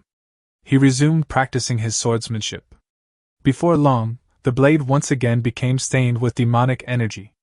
Sewon quietly accepted the sword, purified it once more, and handed it back. The same process repeated over and over again. After numerous attempts, the sword dragon swung his sword once more. This time, the blade remained completely free of demonic energy. Seeing the result, Sewon realized that the man had finally understood. He reflected that a person could never overcome an innate nature simply by resisting it. If the killer star demanded blood, then it should be given blood. The only thing that truly mattered was ensuring that the sword was pointed toward the proper target. That alone was the correct path forward. The sword dragon then performed a sword technique high in the air before landing gracefully on the ground. Sweat poured from his body as countless sword petals drifted around him. Looking at them, he realized that every single blossom was blue. He immediately understood that this was a sword technique unique to himself. His master's old words echoed through his mind, reminding him that plum blossoms were not always red and that the blue plum blossom symbolized patience and hope. Having completely exhausted himself, the sword dragon finally lost consciousness and collapsed. Before he could strike the ground, Sewon caught him. He quietly told the unconscious swordsman to rest, remarking that he had worked hard. As he looked at him, Sewon concluded that the Manhwa sect's greatest problem had now been largely resolved. At that very moment, several members of the Murim alliance rushed towards Sewon with their swords drawn. One of them pointed at him and shouted that they had found the spy, ordering him to surrender peacefully. When they noticed the unconscious sword dragon lying in Sewon's arms, the accusation immediately intensified. The man angrily declared that Sewon had already harmed a disciple of the Manhwa sect and proclaimed that, in the name of the Murim alliance, he would arrest him as a criminal. Some time later, the scene shifted to the Murim alliance's conference room. The beggar sect leader, Hong Ilshin, sat casually on the floor while observing the situation before remarking that the entire scene was an absolute mess. Jik Xiangja commented that it was fortunate Namgung Myong had acted so quickly after a spy infiltrated the Murim alliance headquarters. He then urged Hong Ilshin to share his opinion as well. Hong Ilshin sighed and asked whether Jik Xiangja was actually speaking to him before dismissing the entire argument as complete nonsense. Jik Xiangja quietly whispered to Guan Muriang that, as expected, the beggar sect intended to remain neutral. Guan Muriang whispered back that the justification was on their side regardless. From across the table, Jie Galhoon silently observed the exchange. Watching Namgung Myong, he realized that the clan head had finally begun revealing his true intentions. At that moment, the doors opened. Sewon entered the conference room wearing heavy shackles while several guards escorted him inside under the supervision of the law enforcement hall master. The hall master formally announced that the criminal had been brought before them. After carefully examining Sewon, Jae-gal-hoon abruptly rose from his seat. He demanded to know why the law enforcement hall master had restrained him with snow spirit stone shackles, pointing out that such restraints were reserved exclusively for transporting the most dangerous villains.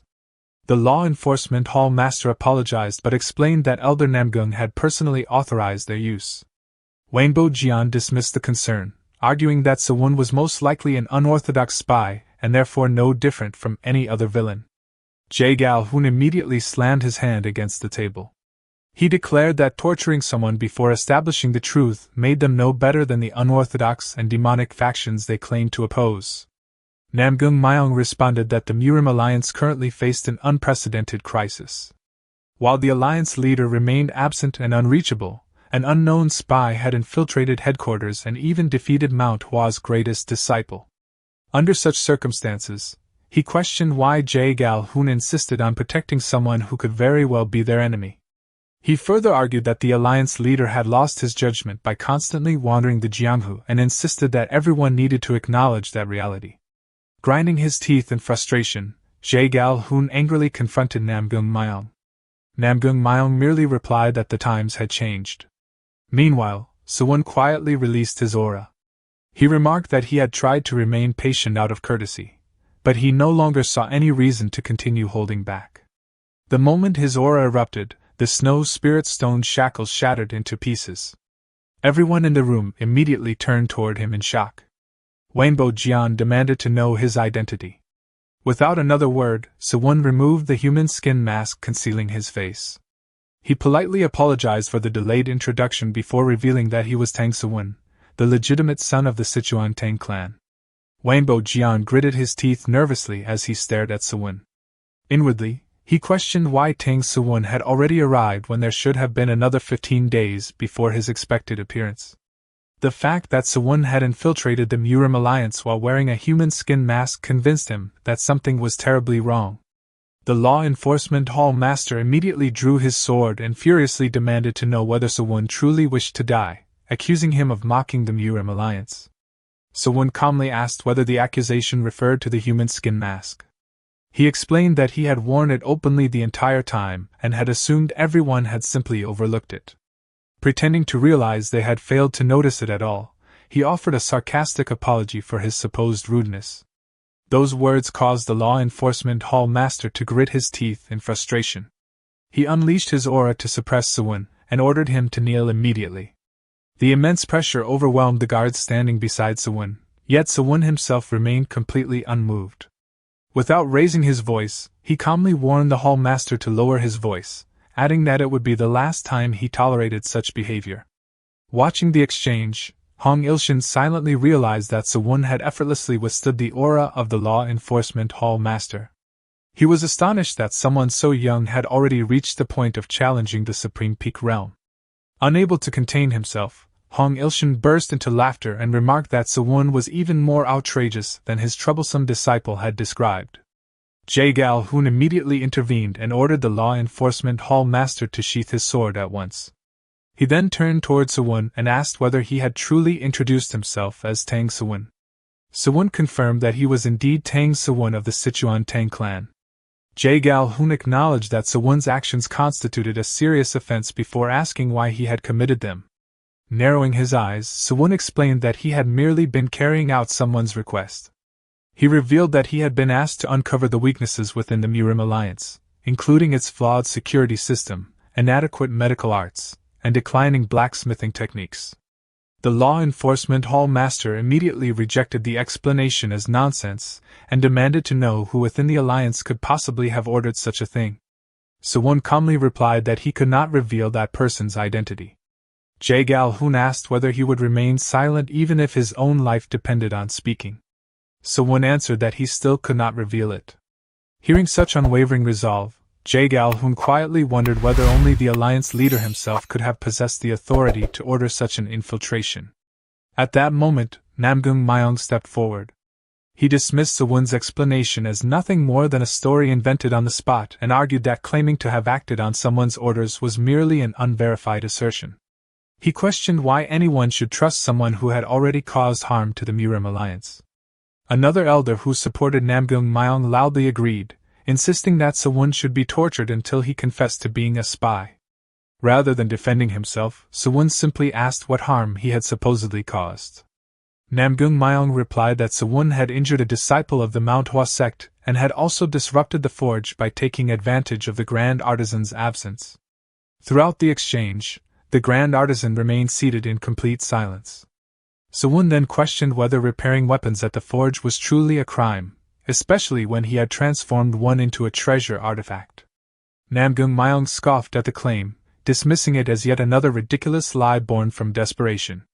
Sewon pointed toward the Grand Artisan and remarked that if no one believed him, they could simply examine the weapon themselves, noting that the Grand Artisan had conveniently brought it along.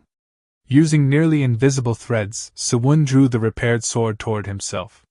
The guards were startled as the weapon appeared to move on its own and briefly believed someone was using the invisible grasp technique.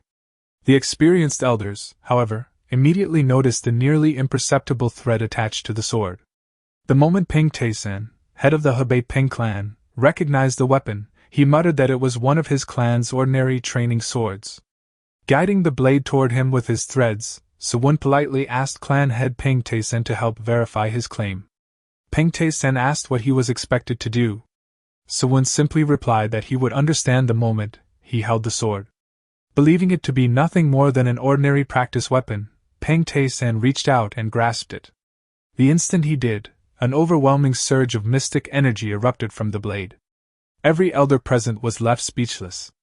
Watching the scene, Wanbo Jian could scarcely believe the pure and refined energy radiating from the weapon. The aura resembled the very essence of the wind itself. Sewon explained that the treasure artifact had been designed so its power remained completely hidden until it was wielded by someone compatible with it. For that reason, its special function could not be detected beforehand. One of the elders quietly muttered that such a treasure artifact should not even exist. The Grand Artisan suddenly rose to his feet. Turning toward Sewon, he asked whether Sewon had truly created the weapon that had been forgotten in the corner of the forge. Sewon calmly confirmed that he had. The Grand Artisan immediately dropped to both knees, lowered his head to the floor, and humbly begged to become Sewon's disciple, addressing him as a divine artisan. Watching the scene unfold, Jae Gal-hoon was utterly bewildered. The title, Divine Artisan, alone was astonishing enough, yet the Grand Artisan himself had willingly knelt before a young man. Ho quickly grabbed the Grand Artisan by the arm and attempted to pull him back to his feet, reminding him that Sewon was young enough to be his grandson. The Grand Artisan stubbornly refused to move, shouting for Ho to let go because he intended to become the Divine Artisan's disciple. Ignoring the commotion, Sewon asked why only one treasure artifact had been brought, remarking that there should have been another one as well. Ho demanded to know what absurdity Sewon was talking about. Sewon explained that there should be another low-grade treasure artifact possessing detection abilities inside the forge. He clarified that he had merely provided guidance, and had not personally forged that one himself. The revelation left the Grand Artisan completely dumbfounded. He realized that someone had successfully created a treasure artifact merely by following Sewon's instructions. Unable to process the impossible truth before him, the Grand Artisan collapsed unconscious. Ho hurriedly called out to him, desperately trying to wake him. Jae Gal-hoon immediately ordered the guards to carry the unconscious Grand Artisan to the medicine hall before sending others to inspect the forge for any additional treasure artifacts. Meanwhile, Wanbo Jian's anxiety continued to grow. He silently realized that if the Tang clan truly possessed a divine artisan, everything he had sacrificed to elevate his own clan would be endangered.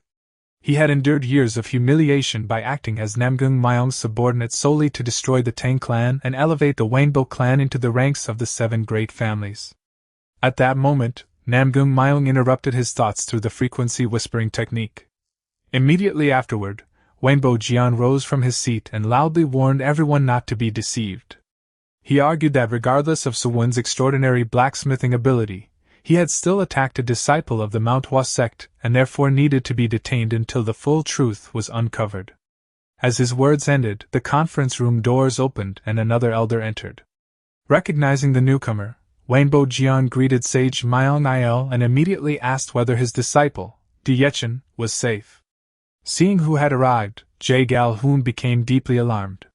He knew that the Manhwa sect leader treasured his disciples above all else, and with one of them having been harmed, there was no telling how he might react.